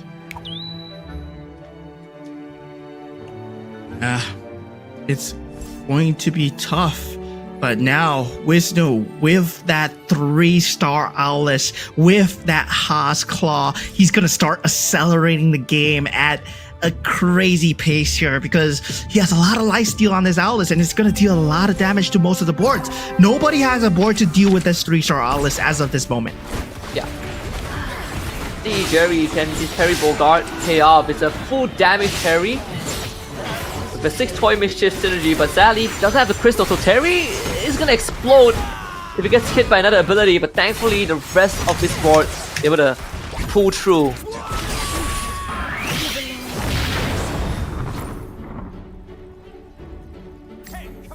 So it's going to be a kind of crazy here. Wisnu at this point doing extremely well, but for you guys to do extremely well as well, you want to scan this QR code, get a phone. 1 of 300 phones to be given away, and of course 1 grand prize to meet and greet the M7 champions offline with a signed jersey from their team as well, and that's what everybody is hoping for. Yeah, and even, you know, even for a lot of these, you know, a lot of the viewers who just, you know, enter MCGG, even like the players who primarily watch a lot of ML, hey, they want to be able to meet some of the players too. So again, don't miss your chance. Dorky, take this. This is gonna hurt for Dorky as he gets taken out by Wisnu. So again, chances of winning for Dorky for now is gonna be nullified. Yeah, Dorky out of the count here for GO1 champions, not in the race anymore. Now, 3 champion candidates remain. Jerry falls to 3 HP as Finn falls to 1. And Jerry and Finn, at this point, they're not champion candidates, so they want to take out the champions as much as possible. But right now, only Floxy and Oppo can stop the GO1 champion from being crowned here in this game 5. Yeah, only Floxy and Oppo. I mean, Finn has a chance too. Slipping at 1 HP. It's not the end of the road just yet, but it's getting dastardly close to that. Scary territory. I mean, Wisnu looking so healthy. Oh man. Can Finn pull through here? 1 HP, 10 Metro Zero, does not get the 11. As a 3-star saber. Oh no. It doesn't stop here.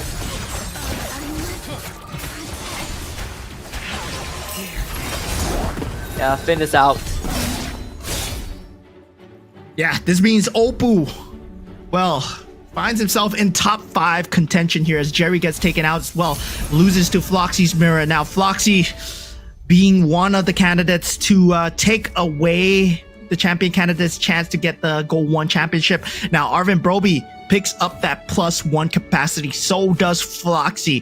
Evo's Oppo picking up that Swift Blade synergy here. You know he has that saber, so it's gonna be more penetration. Yeah, I mean, Ken, Arvin, Broby, and Wisnu, they all have a chance to win. Oh, the Terry Bogard looking so juicy, but Ken doesn't have the economy.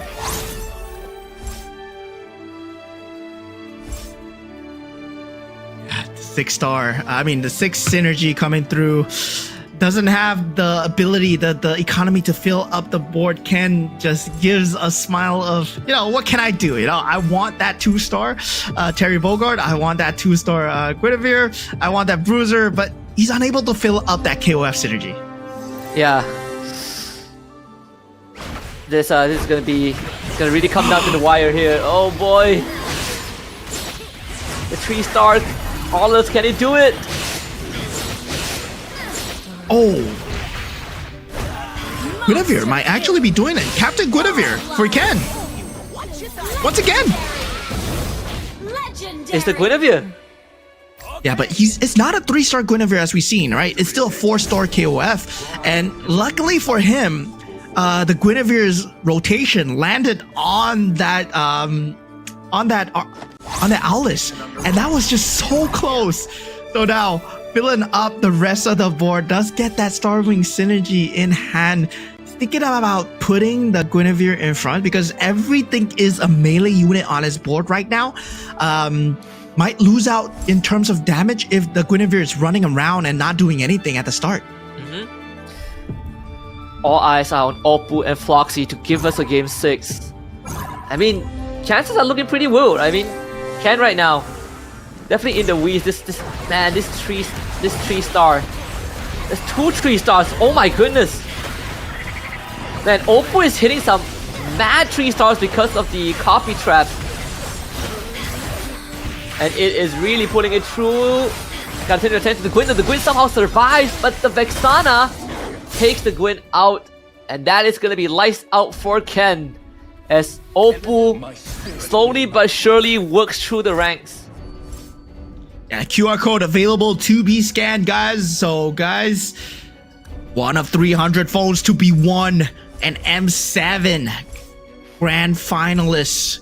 You will meet the champions. You will get one of their signed jerseys, and it's only one of you who will take home that prize. So do scan the QR code. Even if you're watching now, a chance is always a chance. There's always hope, guys. And looking at this right now, Oppo, Yo, and Floxy, the only ones who can pull off an upset. They take out the creep minion, yes, but now at top 4, Arvin B-Rob had a great start, but not looking too good right now. What does he pick up for himself? The Feline Blade might be one of his outs here to take away one of the 3 stars coming out from Oppo. Or so, can anyone stop Oppo right now? 2-star Iori for Wisnu. The Akai comes out as well. I mean, Oppo is looking in a prime position, and it doesn't help that sure he has 2 3-stars now, but the copy trap allows him to get pieces like this Kadita if it dives in, if the Harley steps on it as well. The trade never ends, but this 6 Stargazer could be the key for Arvin Broby to start taking on the backlines. Now he's gonna be up against Oppo. It's the moment of truth. But the Feline Blade is gonna polymorph the Harley at the start. Let's give the Saber enough time to get on top of the Harley. Yeah, but we see Oppo just powering through at the end. The Harley's not gonna be enough. Arvin gets taken out. Oppo, he might force a game 6 here, guys. Wow, it would be crazy if Oppo wins the whole thing, right? Just think of how much he had to do to get to this point, finishing last place twice and only having 7 points by game 5, but now having a good opportunity to basically reset the state of the finals to square one. Wisnu currently the only champion candidate here. Now, Floxy getting that 3-star Valentina, but Ooh la la. at what cost here? He needs 6 mage, he only has 5. Can Floxy survive this round? Oh, this is gonna be so close. I mean, Floxy survived this round, then sure, right? And then, oh well, never mind. He's out. It was a good attempt though, I'd say. Now we see if Wisnu can take care of Oppo's mirror. If he can, then there's still a chance for Wisnu to win it. But it's so close, man. This is way too close. Wisnu, extremely close here. The man doing it for his family here. And right now, he is very close. I mean, at this point, I feel that if he puts the itemization of the Haas class on the Owless instead of the Bruisers, he might actually have the sustain to pull through the damage of the Kadita and the Harley. Man, Finn is calling out Wisnu's game. He wants a game 6 too. Yeah, Oppo now diverting to that 3 Swift Blade 4 Stargazer, but has that trap put in front of the Xavier. See, he's gonna be thinking about economy as well. He's gonna get a copy of the Barats. The 3 Barats on the way. The biggest problem right now is the fact that this Vexana is constantly disrupting the pieces of Wisnu, and then that's been allowing this Harley and Saber to pick off the crucial target. Yeah, but this brings them into the next carousel, right? 23 damage. Wisnu still has an out, and that is to get the itemizations or to get a 3-star Vexana. Not gonna be getting anything here. He does pick up the Bruiser synergy, so this means he can make the Owless a Bruiser. So now suddenly that Owless that has been splitting into 2, it becomes a Bruiser synergy as well. So yeah, this might be trouble for Oppo here. So Oppo has to watch out. Yep. 4 Swift Blades. He changes it to 6 Star Wings. The blessing is still there. This 3-star Kadita too on the board. I mean, we saw Oppo we saw Oppo smirk a little bit. I think we're going to game 6, right? This 3-star Barrage is not coming home anytime soon. It's all down to this 6 Bruiser, 6 Toy Mischief, 3-star Aulus. Can it stop Oppo? Yeah, this all eyes, the feline blade already landing on it, is dealing insane amounts of damage, but the Saber. Oh, Saber, he gets the split through. Now Saber, he's that 3-star Saber is dealing so much. Okay, it does, and Wisdom gets taken out. Oppo, you bring us to game 6. Oh my god, Oppo. Yeah, that deserves a celebration on its own. We go game 6. All bets are off. Whatever points that these players have, it does not matter anymore. It is sudden death, King of the Hills. Whoever wins game 6 wins GO1. And Oppo, the one who had the roughest start to the grand finals, but also the favorites to win, has given himself that one final chance. Yeah, so right now, it is sudden death. Everything is on the line. We go into game 6 here. Whatever the players have done from game 1 to 5, yeah, the points, well, it does matter in terms of rank and score calculation and everything, but at the end, what matters is that championship at stake. Who gets that #1 GO1 trophy here? And of course, will history repeat itself, right? For the first ever M1 championship, we did see EVOS Legends taking away.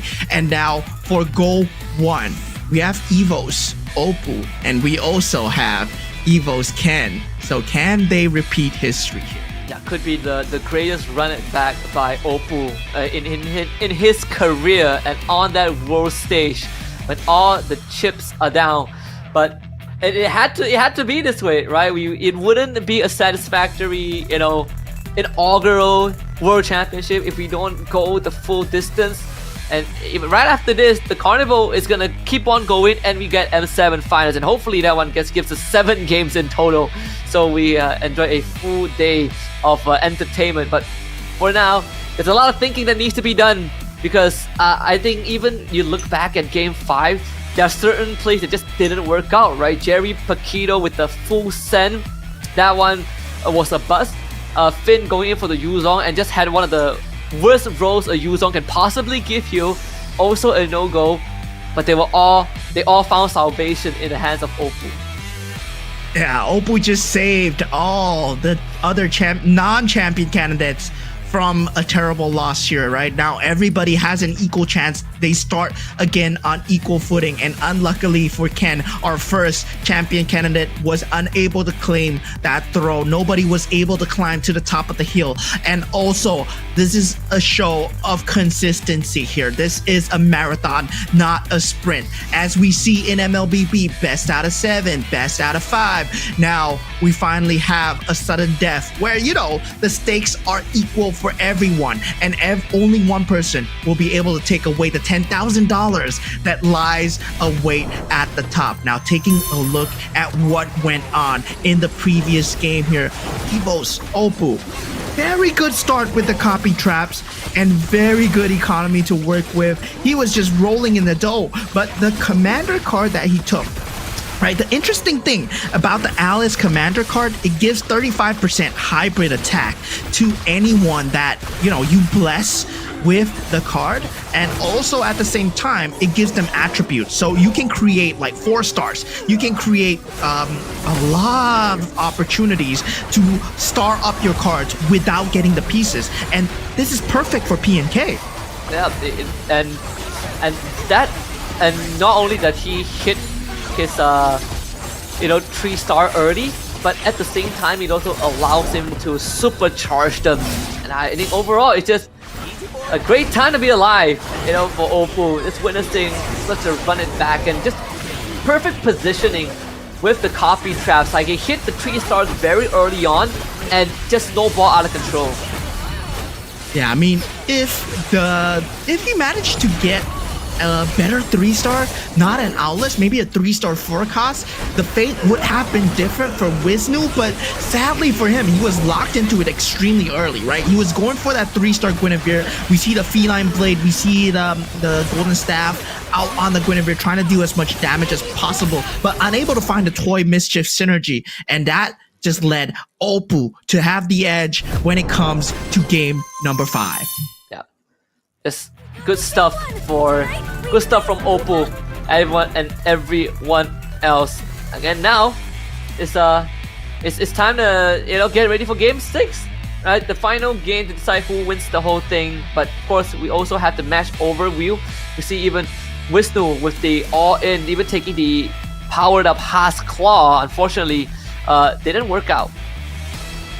Yeah, so game 6 going in, everything is reset. But now we see all the commanders, well, that you've used before. Suddenly it might come to bite you back because now you can't use them again. Now for Oppo, is PNK one of his key strategies, or was it just a one-off cheese, right? Now does he go back to the standard Oppo that we know, just playing for the economy, just playing for the long game here? But now for Oppo as well, that Swiftblade pickup didn't really work out in that early stage, but that 4 Swiftblade came out clutch when it came to that 1v1. Oh yeah, it really did. He was able to get the armor towards the end too, so getting the Swift Blade synergy really allowed him to get that extra penetration on top of everything that he already has. So there really isn't much that anyone else could do to stop him. Yeah, I mean, at the point, he had a very good front line, very good back line as well. Very strong Kadita and also a strong Saber in the front line to soak up a lot of the damage, right? We know what 3 stars can do. We know what 3 stars mean. They're 5 figures in terms of HP. And in terms of damage output, their skills just deal way more than a 2-star ever could. And the entire basis of MCGG is to get that 3-star to secure your game, but that 3-star is not the end all. We saw the Owless 3-star coming out extremely early, could secure Wisnu a lot of that mid game to late game, but it couldn't clutch out the finals now. And right now, it's not even about the top 4 finish, it's about getting the top 1. Yeah, it's about getting top 1, right? It really doesn't matter. Now it truly matters who wins. If you win, you win. It's that simple, right? We are back to the most classic, the most traditional way of the competition. It cannot get any easier than this point onwards. All you gotta do is to win this final round, and then you are through. Yeah, so right now, when we talk about sudden death, we need to think about what are the end game strategies that we are going to see from these players, right? We have not seen an ultimate synergy so far. What an ultimate synergy means is, the 10 synergy, the 11 synergy, the ones that's coming out, where it really seals the deal for you, right? Your stats go way over the head because you get the great blessings, you get the great crystals. That might be coming out because, I mean, players might go for these kind of cheese to secure the game for yourself. Because when you get an ultimate synergy, suddenly everybody else just pales in comparison. The 3 stars doesn't matter. But speaking of ultimate, these are the ultimate winners of our phones. And guys, congratulations to you because you guys are walking away with a new phone. Yeah. And again, this is due to your efforts of scanning that QR code. Thankfully, Oppo gave us a round 6, so I believe there's one more round to play with, right? To get that QR. So if you didn't win this game, don't worry, you got one more chance to do so. And of course, we'll be announcing the grand winner of the prize here on stream as well. So do stay tuned. Do look out for the QR codes that will be coming out within the stream itself. So guys, look forward to that and make sure to follow us on our Magic Chess Go socials as well to find out. But looking at the grand prize, it's gonna be none other than Monarch. Wow, congrats, man. You stand a chance to meet either Alter Ego or Aurora PH and get one of their signed jerseys as well. Yeah, congratulations to Monarch. You are now the luckiest person ever. That's what I gotta say, right? You get to meet and greet the players And not only that, you also get to, get a signed jersey from the N7 champions, which we don't know who they are just yet, but we will find out later tonight. So there's so much things to look forward to. And for the rest of you guys out there, congratulations if you are one of the winners. Yeah, the GO1 trophy awaits here. This is the final game. This is the culmination of the entire hard work of MRS3, MRS4. These players have gone through so much, the SEA Games, the group stages, the semifinals. Now we are here live at the M7 Carnival to crown the first ever champion of the GO1 Championship. And it wouldn't have been possible if Oppo didn't bring us to this final game. And now it is all for the marbles. It all starts with the draft. Let's see what these players have in mind. Yeah, the very last draft that'll be coming out. The Luoyi being picked up straight away. And it seems like, yeah, he's like, yeah, I'm going for number one. I'm going for Luoyi this game.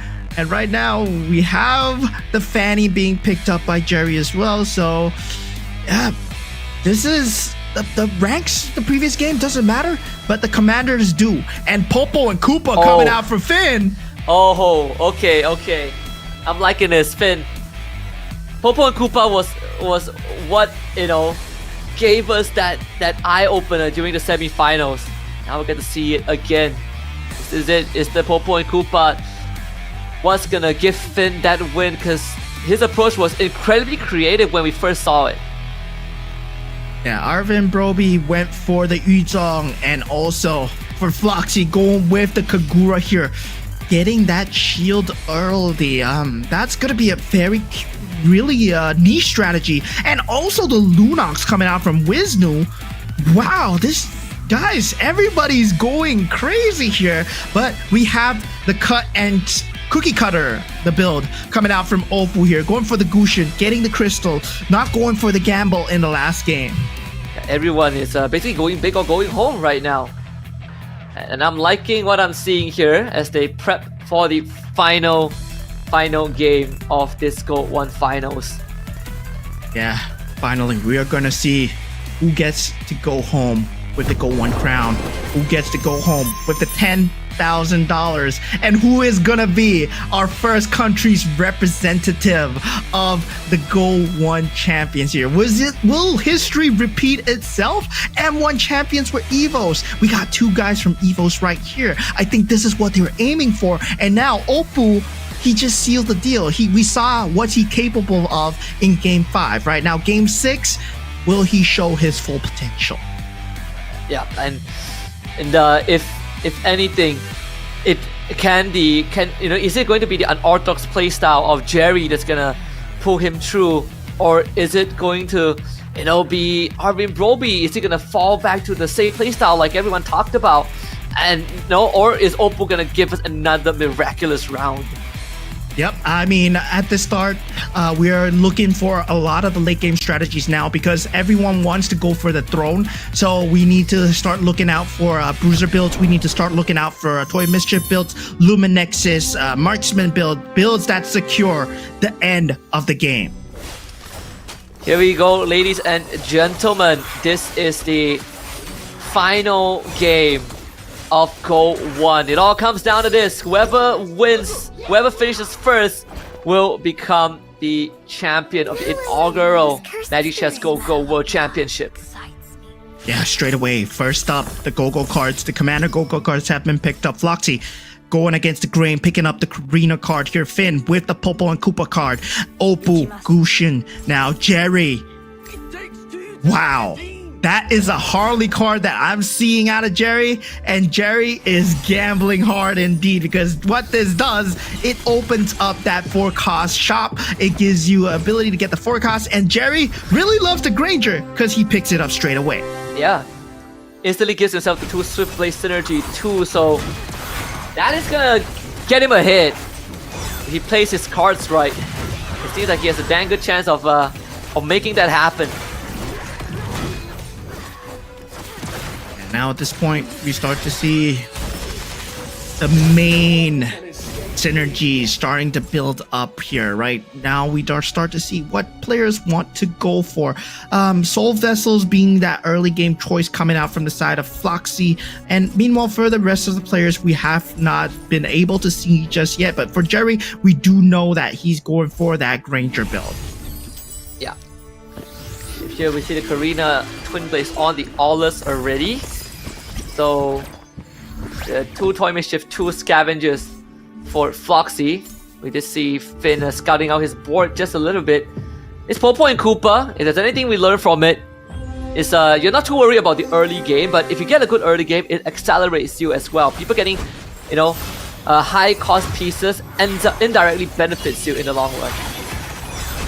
Yeah, so bit of I think we are having a bit of a UI issue here because I believe they're trying to fix this, and yeah, we aren't able to see the other players, and I can't see the players' HP suddenly, but I don't know what's happening on ground because I'm all the way back home here. But of course, for those of you guys that are at the M7 Carnival, yeah, I hope you guys are enjoying yourself. Meanwhile, this GO1 championship, we're gonna crown our first champion ever, and hopefully it goes to Indonesia EVOs. Is that what you guys are hoping for? Because guys, the home crowd, it has to be going crazy right now.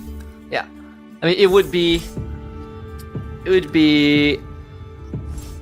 quite a story to tell if it goes to EVOs.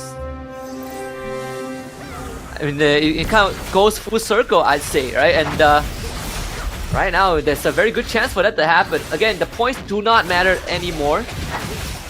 Placements is the only thing that we care about. Wisdom should be able to win this round. It's a pretty strong piece with the Belleric too. Yeah, the no bruiser synergy though is really much more of a dauntless synergy coming through. Belleric during set 1 was very strong as a piece because he was equivalent to somewhat of the Guinevere, having the ability to just hit and just get his HP back, right? But now kind of nerfed, but still has that similar kit. Now going into that first carousel, we see Finn being first up for grabs. The Hanabi Terry Bogard is up for grabs. These are really pivot pieces, but Finn goes for the glowing wand, and Arvin Broby picks up the Hanabi as well. Valentina being picked up by Oppo. No one goes for the Terry Bogard so far. And yeah, that's going to be it. 2 4-cost pieces being picked up. Jerry not finding anything that he needs as well. Yeah.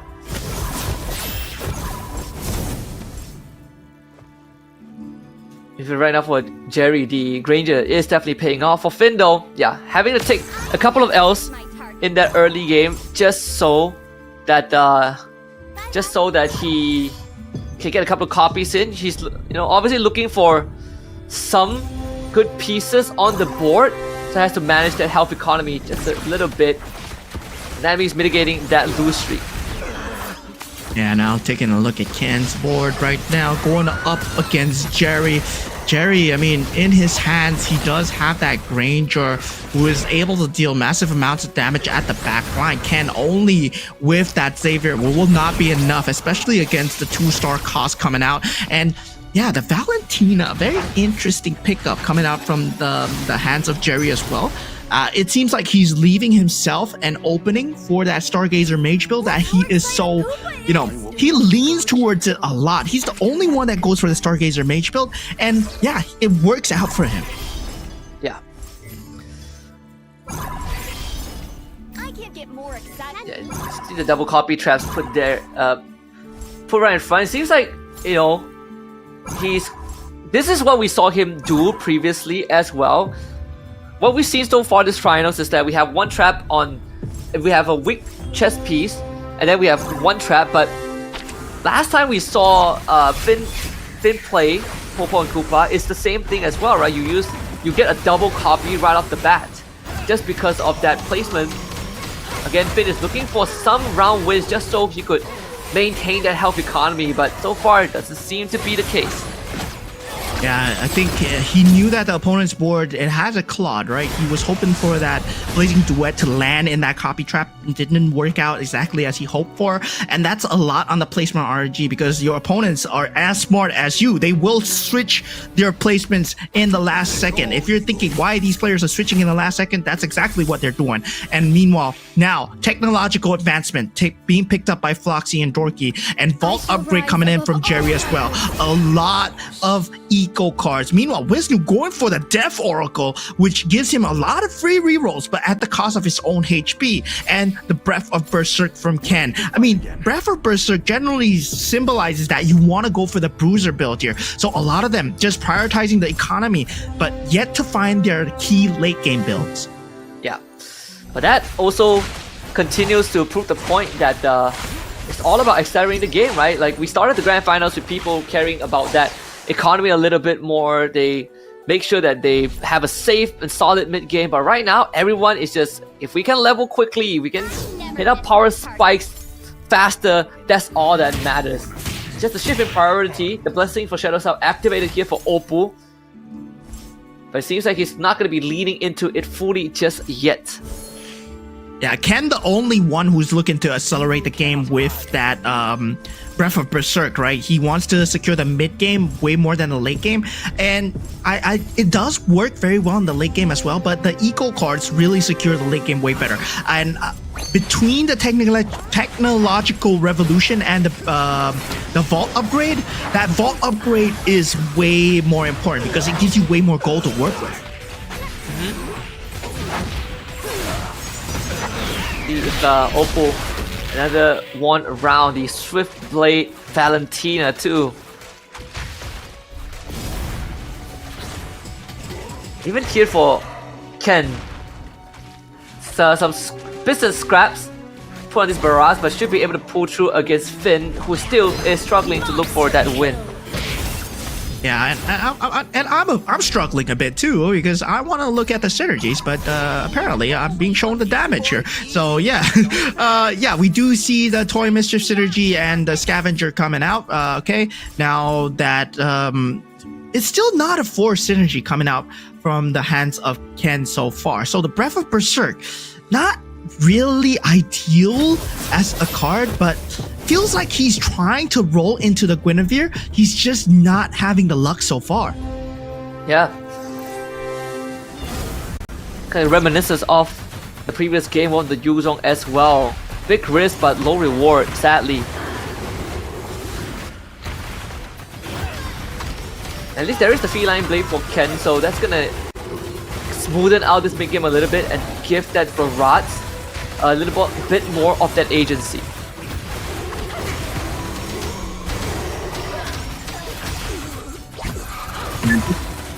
Bobby does have that marksman synergy built up, right? Layla, Hanabi, and also the Claude. So this is that late game build that you need to start being very wary of. Arvin Broby can go a lot of ways here. He can go for either the Metro Zero into that marksman synergy with that Ixia provides, or he can go and secure the Irithel and get that Luminix's synergy. So that shred through with that hybrid defense and the attack speed increase from that marksman does shred through that late game. Yeah. That's 3 Toy Mischiefs here for Dorky too. He's looking for number 4 for now, but there is that 6 Soul Vessels on the other side for Wisnu. We haven't seen this for quite a while, as it wasn't the most popular mid to late game, but it does get you through tough times if you are able to land the pieces. That's a very good job of holding the fort for the Hanabi to come online as well. Yeah, the problem with the Yijang as well is that it does a lot of damage, yes, in terms of AoE, but it's a set amount of damage, right? It gets capped out, so you want to either mix that with the Swift Blade synergy or the Marksman synergy from the Hanabi or the Amon, and that's something that they are looking for. Now, Finn, still not looking too good in terms of HP. Now, Guinevere is on the board. Ken, he might want to go for it, but instead, he picks up that Weapon Master synergy, maybe prioritizing the Freya instead. He does have that Breath of Berserk that we talked about, Finn going for the +1 cap. Not a lot of game-changing pieces here, but Floxy picks up that Guinevere. Yeah. And that opens up opportunities to essentially go for a 3-star Guinevere again. There's always that line that you can fall back to. And that has been the go-to, right, for our players who, when they want to go for a more straightforward win, and they will go for that, opt to go for the Guinevere to give themselves that win streak. Dorky is hunting for Metro Zero right now, and he's unable to find it so far. He's looking for the X-Borg, and he's at level 9, going for the rerolls. He does have the Benedetta. He has a lot of mixed synergies. Currently, right now, if he gets that Metro Zero, it gives him a Metro Zero 9, but he needs the board space to make it work. The Lecto Final Blade will carry him through for now, but at the same time, it will not carry him through forever. So hopefully the luck of the cards and the luck of the rerolls are in his favor.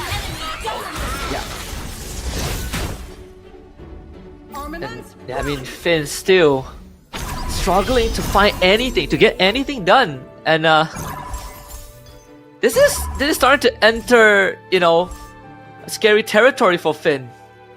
He doesn't really have much time left, and he will not have another chance after this. 21 HP, no 6 synergy as of yet. He was looking for the Starwing synergy, 15 gold to work with for the roll down, chooses not to do it, places 2 copy traps, hopes that 21 HP is enough with that Beyond the Cloud synergy. Currently sitting at 34 Thunderstones, not enough for this later stages of the game, but at the same time, nobody's falling for the copy trap so far. I think he got one. Oh, Akai. I think he got the Akai. I'm not really sure. He dropped both of the traps. Not really sure which the first one is what, but definitely an Akai. This could be that way back. He definitely needs some powerful pieces, right? Because he don't want to be forced into a spot where he has to start just rolling all of his economy, but he might not have much of a choice now that he's only sitting at 21 health. Yeah, right now Ken falls to 17 HP as well. One of the repeat, one of our first champion candidates. Now not doing too hot, but now going into the creep round as well. We will see the go-go cards coming through. This is the perfect cycle. The gold into that blue, meaning that you can get your HP back. Only Arvin B-Rob with on that Yuzong get the 2 gold. So yeah, a lot of them going for that revitalizing fountain where they want to get the HP back. The rest going for glittering jewels, and Arvin B-Rob going for that last resort. Yeah. And that should give them some breathing room, right? Especially for Finn. He really needs that. Really needs the extra health to work with. The economy, of course, is important, but more importantly is having that health to survive for an extra round. So that brings him from 21 to 24. More space for the Popo and Koopa to function too. Going for the reroll here. Ken at 17 HP. Still not able to find that 6 weapon master synergy that he sought out to do. I mean, he does have the Roger in the back line, able to sell out a piece. He's gonna put it in. Is he gonna put the CC in? No, he puts the Harley in, hoping for that 6 Starwing synergy instead. And he's chasing 2 rabbits at this point, and both are escaping. Currently, he does manage to put that 6 Starwing in the end. Yeah, and just saved by the bell here. Then relies on the Hardy. Does have the Cloud Theft device, but unfortunately doesn't give the most reliable items too. Not to mention, with a Saber on top, that Face Warper can only do so much. Yeah, going for 2 synergies and double-edged sword. He could have perished right there, only on 17 HP, but did have that shield card, so has 1 more round to breathe so far. So that is going well for him, but Arvin Broby falling down to 10 right now. He's the only one without that blue card. That last resort was not enough to save him out. Oh yeah. Looking at some of the lines coming together, this 6 soul vessels still paying up pretty well for Wisnu, you know, in the grand scheme of things. Whereas for Oppo, 6 mage, 3 Beyond the Clouds, and the 4 Stargazers also coming alive, and Finn able to survive for another round, so now brings him to 27 health.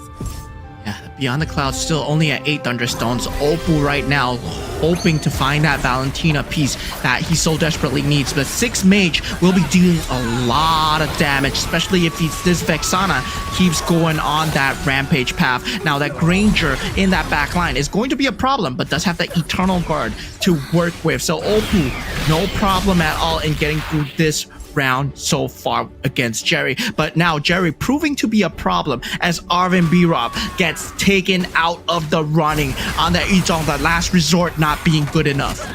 Yeah, Arvin B-Rob, no more chance to win this. Just Guinevere on the side of Floxy, keeping him at 94, ever so healthy. Built upon trust. Finn survives another round. That health increase is starting to be more and more valuable for him. But down to this final 7, Ken on his last legs. Point Dorky with only 1 Guinevere to work with. Meanwhile, Floxy has a 2-star Guinevere, but at this point, no KOF Crystal, no crossing of synergy so far. Only 5 out of 6. He's hoping for Captain either Guinevere or hoping for a Bruiser synergy to put on that Terry Bogard. It's Akai. And again, another heavy spin-off. No, let's get executed by the Twin Blades. They need to take out this Guinevere though. That Granger shot, unfortunately not enough to get Winter Crown. Ever so clutch as an item. Floxy continues that win streak. Yeah, Wisnu, I mean, at this point, he has a lot of sustainability, but he has no damage, right? He has a lot of shields. Yes, I mean, with the Soul Vessel and the Dauntless, yeah, you get a lot of chonkiness, but the Mage build is going to shred through. Now, Wisnu, being the first to go, does see that Kyo. He's not going to pick it up. He picks up that Dauntless synergy, so he wants to put his shield either on the Dijang or something else. Now, that Kyo is not going to be being picked up by anyone, so that +1 cap going for towards Jerry and Dorky at the same time. Floxy still leaving it to the last second here as he goes for the Iori. Question is, who can stop Floxy? That is gonna be the next question, right? We did float the idea. What if a non-SCA representative wins GO1? Floxy, he is the final and only candidate. EECA on the board, 94 health. Looks almost impossible to lose from his position.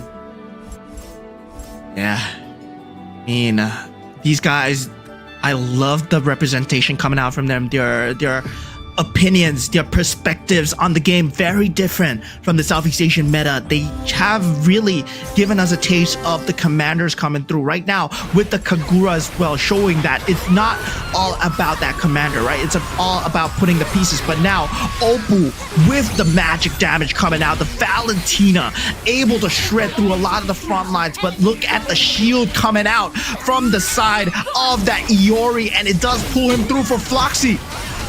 Oh my goodness, Floxy with the perfect board to potentially lift the trophy. He has the Bruisers, the Guinevere, the Iori with the Karina Twin Blades, and then TQ with damage reduction. But you did say what makes Iori incredibly strong is that Bruiser synergy. And Floxy still 94 health. Finn taking his first L in a long time, down to 16 on his last legs. Jerry as well. Need to survive this round to get to the creep round, but whoever faces up against Floxy, if it's Wisnu, Jerry, or Finn, they're almost guaranteed to be eliminated. Not interested in the damage, man. I want to see the synergy, and yeah, I mean, at this point, the Dijang has the itemizations, the Golden Staff, the Berserker's Fury, and the Demon Hunter's Sword. But now, at this point, I'm not even sure what synergy Wisnu has. Is Dauntless and yeah, Dauntless and Soul Vessel for sure. So we're gonna have to see it what comes through from here. Yeah, the Iori found the barrage. Is this crowd going to be enough? Ah, look at that shield. That is some nasty stuff. Negates all the work that has been done by Yori could be the end all unless the D-Junk can make magic happen, but it doesn't seem to be the case. Wisnu out of contention. We are down to our final 5. Not yet, not yet. Wisnu is still in it. 3 HP. 3 HP?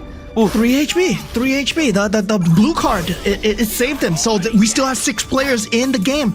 So yeah, that D-Junk, yes, with the Dauntless and the Soul Vessel, I think it's not enough. Right now, the Metro Zero build that we were highlighting way before has been fulfilled. Now, I didn't know why the Observer moved out so fast, but once again, now Finn, we're looking at him going with the copy traps. He has that 6-star wing synergy, but he's still looking for that 3-star. Now, with that 3-star on Oppo as well, that Valentina is going to be a problem. But the Beyond the Clouds, he has not maxed out that Thunderstone yet. But it does get compensated slightly with the Swift Blade synergy, the crystal that he obtained earlier on, he put on the Valentina. All for the marbles right now. Oppo, is this the greatest comeback ever? Now he has a chance, right? If he can just tap the Iori and kill it off through that shield of Floxy, then Oppo gives himself a dang good chance. The 3-star Kadita out for Finn too. All the 3 stars out at the right time. 99 stacks on the Thunderstones. Yeah, Finn actually has a chance with this, especially if he gets one of the mage synergies or one more Stargazer synergy, right? He's looking for that +1 cap. He's currently at level 9. He does not have the economy to level up, so he's not going to get it now. But at the same time, that 3-star Kadita might actually stall the time to bring him there, because he's gonna win. He's gonna win Floxy. Yeah, Kadita, that's the build that we've been looking for. Has the Winter Crown too, so nothing to worry about. The Hardy also gets the job done. Floxy finally gets dealt a blow. So this is Finn's chance right now. He's staring at the GO1 throne. At the same time, Dorky is also doing extremely well for himself. Has almost a very similar build, right? But the Beyond the Clouds still at 66 Thunderstones. He does not have the 3-star that he needs. The Harley's the only one. Now staring down at the 3-star Granger, does pick it up. But will this be enough? I mean, this is a Starwing synergy. The itemizations, it's not Granger focused. Yeah, it's not there. He doesn't have the items for Granger. And Floxy is looking for a 3-star Gwyn right now, and that could be the game changer, and he has plenty of health to do so. He can definitely survive the next 2 rounds and then go into Carousel, and maybe that's where he would come online. But for Finn, it's a long way to go. Let's see the 3-star Granger. Is it enough to deal with Finn? And right now, Finn with that 3-star Kadita still out on the board. The Granger dealing so much. The Thunderstone's actually dealing a lot of work. And yeah, that 3-star Granger proved to be the game changer here. Finn now on 5 HP. Dorky pulls it through. Yeah, the 3-star Granger making all the difference, and Nerf starting to get to Dorky too. Takes a sip of that water. Finn, oh man. We look back at the Go-Go cars. Go-Go cars, the healing fountain was exactly what Finn needed to get to this point. Is it too little too late though? He needs to survive the next round. We know he can deal with Floxy. We know that Floxy and Oppo are contesting the 3-star Gwyn. He just lost to Dorky. He might go up against Oppo next. At this point, Oppo still trying to hang on here. Doesn't have much except that 3-star Valentina.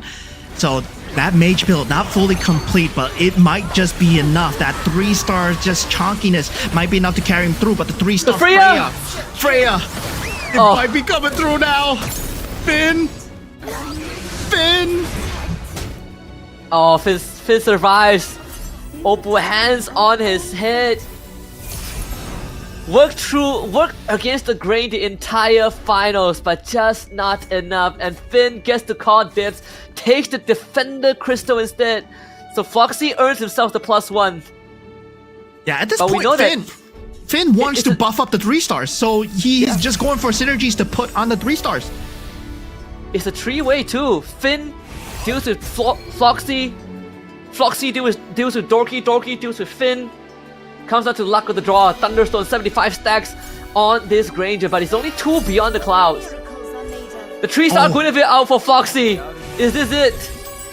This might be a game changer here, but we do have that 3-star Freya and 3-star Kadita that can potentially shred through that Guinevere, especially if the Winter Crown is procced extremely early. That Guinevere can't deal any form of damage, but it has to be the luck of the positioning here. Finn, Floxy, he switches it at the last moment, puts it on the at the left side.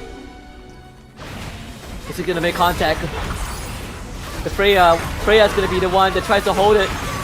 Freya, can he get one more proc with the ult? Doesn't seem possible though. The Guinevere now access the backline. The Hardy doesn't get away in time. This could be the final swan song of Finn. The Kagura shield way too big. Yeah, the Kagura shield coming in clutch, the twin blades at the same time. The Winter Crown not even popped. Oh, the now timing! Does pop it, and now Floxy does get taken out. Finn showing a very good show here, but Floxy just way better. Just better. That 3-star Gwyn made the difference. The Haas Claw on top too. Terry Bogart with the BOD on top. Now, Man. this becomes a question of whether the Thunderstone's shred is enough to go through Floxy, right? But it suddenly is not even a question because Floxy is a Kagura. And who expected this? Game 6, a Kagura with that shield, with that hybrid defense, just being that main factor that actually affects the state of the game. And once again, the genius switch up to put the Guinevere right in front of that Saber to take him out. Floxy, he is playing the game on a different level right now. He's evolved. Yeah. Look at that shield. It is impossible to go through. Oh, we might be already looking at our champions, man. Okay, so Dorky has an out here, right? Dorky has an out, is to get another feline blade or to get that ultimate synergy. So he still has HP to work with. He still has one more round. I don't think he has the economy to though. So it's with that 3-star K. Okay, never mind. 3-star K makes it impossible. Yeah, it's never too early to celebrate right now if you're in his shoes. But you know, it's never over until it's over. Who would have thought this Kagura was what it took, right? Floxy, we knew that he has some tricks up his sleeve, but this Kagura would definitely be the last on the list that I could think of.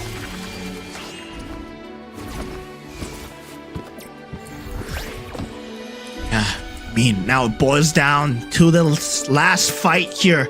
The Kagura shield just standing tall on top of that 3-star Guinevere, who knew that it would be coming full circle back to the 3-star Guinevere, right? We saw all kinds of strategies coming out. Popo and Koopa securing us this game 6. Now the culmination in the sudden death. Can Floxy do it? Can Floxy take home the GO1 crown for himself? It's very possible. I mean, Floxy, unless someone can get through this Gwyn with like 10,000 HP, this Gwyn is Gwyn against the world. Saber holding it down. The Granger goes to work. Winter Crown proc. There might be a chance for Dorky to turn it around. Yes, the one last shot. Dorky can do it. Dorky, the itemization switch. We said that he didn't have the itemizations for the Granger. Granger needs attack speed. That golden staff from that Lord round might actually change the tides here for Dorky. Now what Floxy needs is more meat shields. He needs more 2-stars. He needs to start rolling down. And Floxy, well, he's still looking at it. He knows that he has the HP to work with. He's thinking about his next move. Do I go for the synergy? Do I go for the 2-stars? Do I deal with the Granger? That's one of the 3 possible options for him to take the route right now. Yeah. We get... Man, Floxy came so far, but is this where it ends here? He has to somehow find that Granger and take him out. The K, not enough. But the repositioning might be though. The Gwyn now on top of the Granger. Granger is dead. Edith to follow. One last round. If Dorky survives this, we go to Carousel, but if not, then Floxy lifts the trophy. Yeah, Floxy at this point does get that 2-star Terry Bogard. We said that he might be starting to go for all in here. No, he chooses to keep the economy at 20. He's kind of keeping it safe, playing it safe, knows that he's on 30 HP, doesn't need to roll, doesn't need to force anything, knows that his opponent is at 0 gold right now. So Floxy doing an extremely good job of keeping discipline. Can he win out? This positioning war here is gonna be like a thumb war if he can find just where the Granger is. If the swap comes in at the correct time, last second swap once again. In front of the Granger. Oh boy. The Gwyn's gonna walk straight to the Granger because there's nothing to stop him. Oh, Gets distracted. turns left. No way. Turns left. The Saber is already dead. The Gwyn is on top of the Granger. The face warper is not enough. Granger's dead. Not enough. It's not enough. Guys. Floxy has done it. What a story! What a story! Floxy securing the GO1 World Championship all the way from the EECA. TTTS Floxy, this man has been low-key, chill, but lethal. And we said it, he is lethal. When he strikes, it goes full circle back to the Guinevere. And now Floxy, his name is etched forever in the Hall of Champions here at GO1. What a story from Floxy, all the way from across the globe, from EECA to Jakarta. Floxy is your first ever Magic Chess Go-Go World Champion. Yeah, today we just didn't even witness a tournament. We witnessed the birth of a new legacy. And congratulations, as he will be going to pick up the GO1 trophy there. It's stoic as always. I mean, he has such a good economy, right? Like 94 health, so much to work with. But for now, to officiate the awarding ceremony, we are honored to invite our VIP representatives, Mr. Gao Chong, the producer of Magic Chess Go-Go from Wuntan, to join us on stage and present the championship medal to our winner, Floxy. Yeah, and this man from the maker of MCGG himself, and he will lift the trophy and, of course, take a picture with our champion from the EECA here. Our first ever GO1 tournament and our maker of Magic Chess Go-Go. What a moment in front of the Jakarta home crowd. Half the grand finalists are the home trial favorites, 4 out of 8, and yet it was Floxy who defied the odds, who defied the narrative of SEA power to come out on top. Your champions of the Magic Chess Go-Go inaugural World Championship, Floxy. What a powerful sentence, powerful win that is.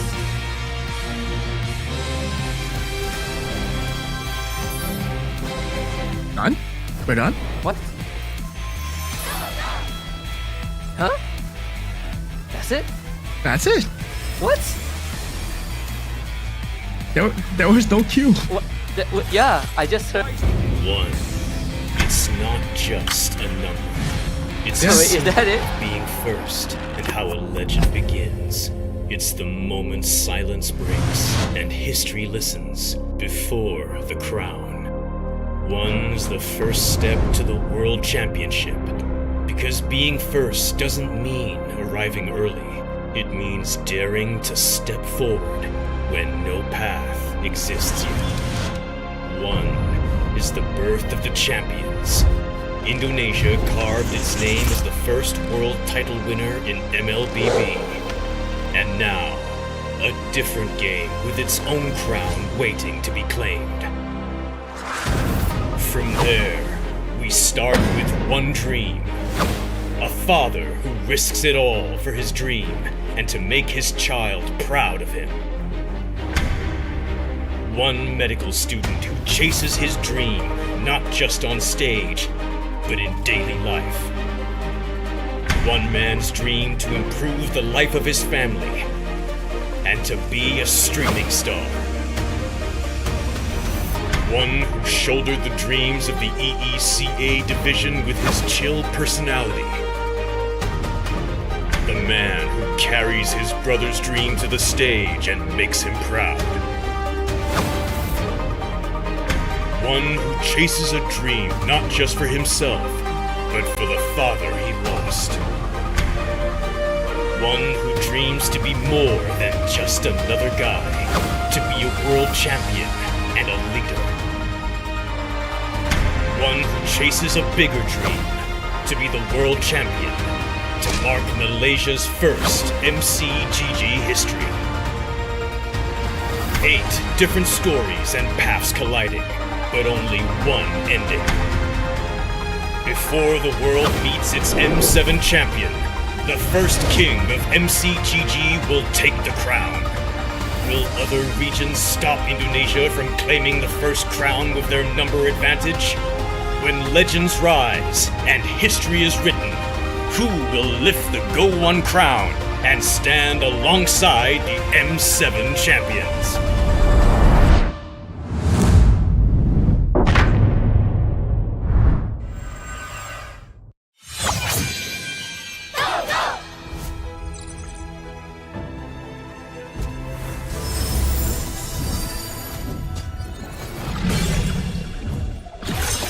Rise beyond greatness and reignite your star. Come then, embrace the struggle.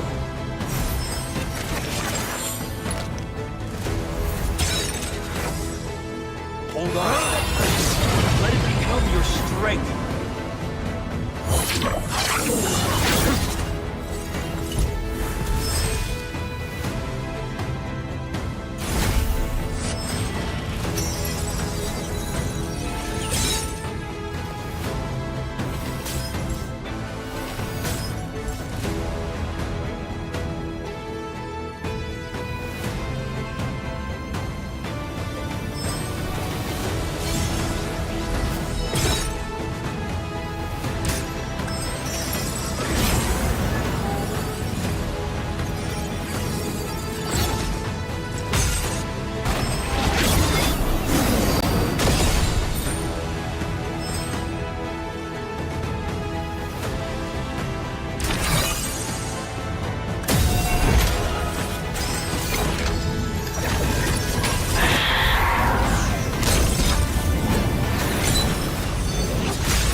Oh! 私たちは負けないわ。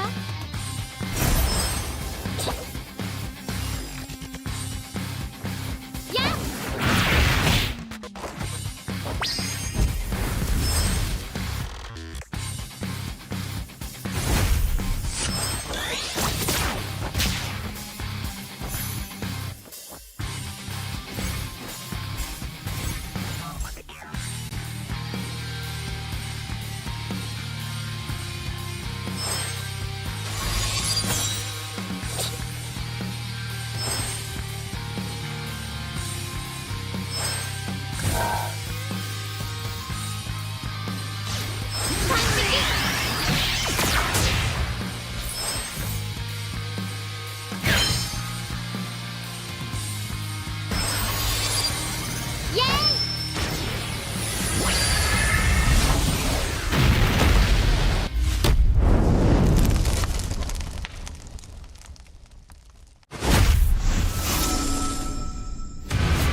楽にしてやる。貴様の死をもってな。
終わりにしようぜ。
なめんじゃねえ、テイル。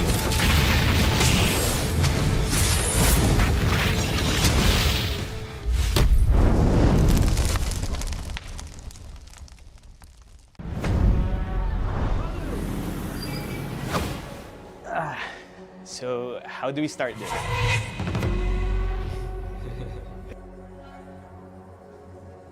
The ingredients for winning the MCGG GO1. It is You have to play with whatever the system is giving you. Luck opens the door, and it's the skill that kicks it wide open. And now for the players. We have Finn, Mr. Confident. Jerry, the RNG God. Oppu, Mr. Go9. Dorky, Mr. Rage Bait. Floxy, Mr. Chill. And we have Vishnu, the Math Mania. We have Ken, the Giggler. And then the last one, we have Arfan Drop, Mr. Good Guy.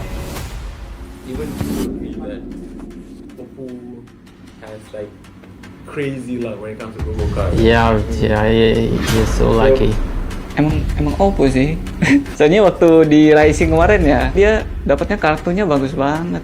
Oppo, Kin dan Arvin, mereka nggak perlu hoki, mereka hama. Tunggu gua di final sih, kalau ngomong hoki-hokian nggak mungkin gua sampai di sini kedua kalinya, ya tunggu 3 kalinya lah. Nggak ada sih, soalnya udah masuk final semua kan. Luck tuh bila di tournament is second. Sebab sebelum ni yang dekat SEA Games aku easy.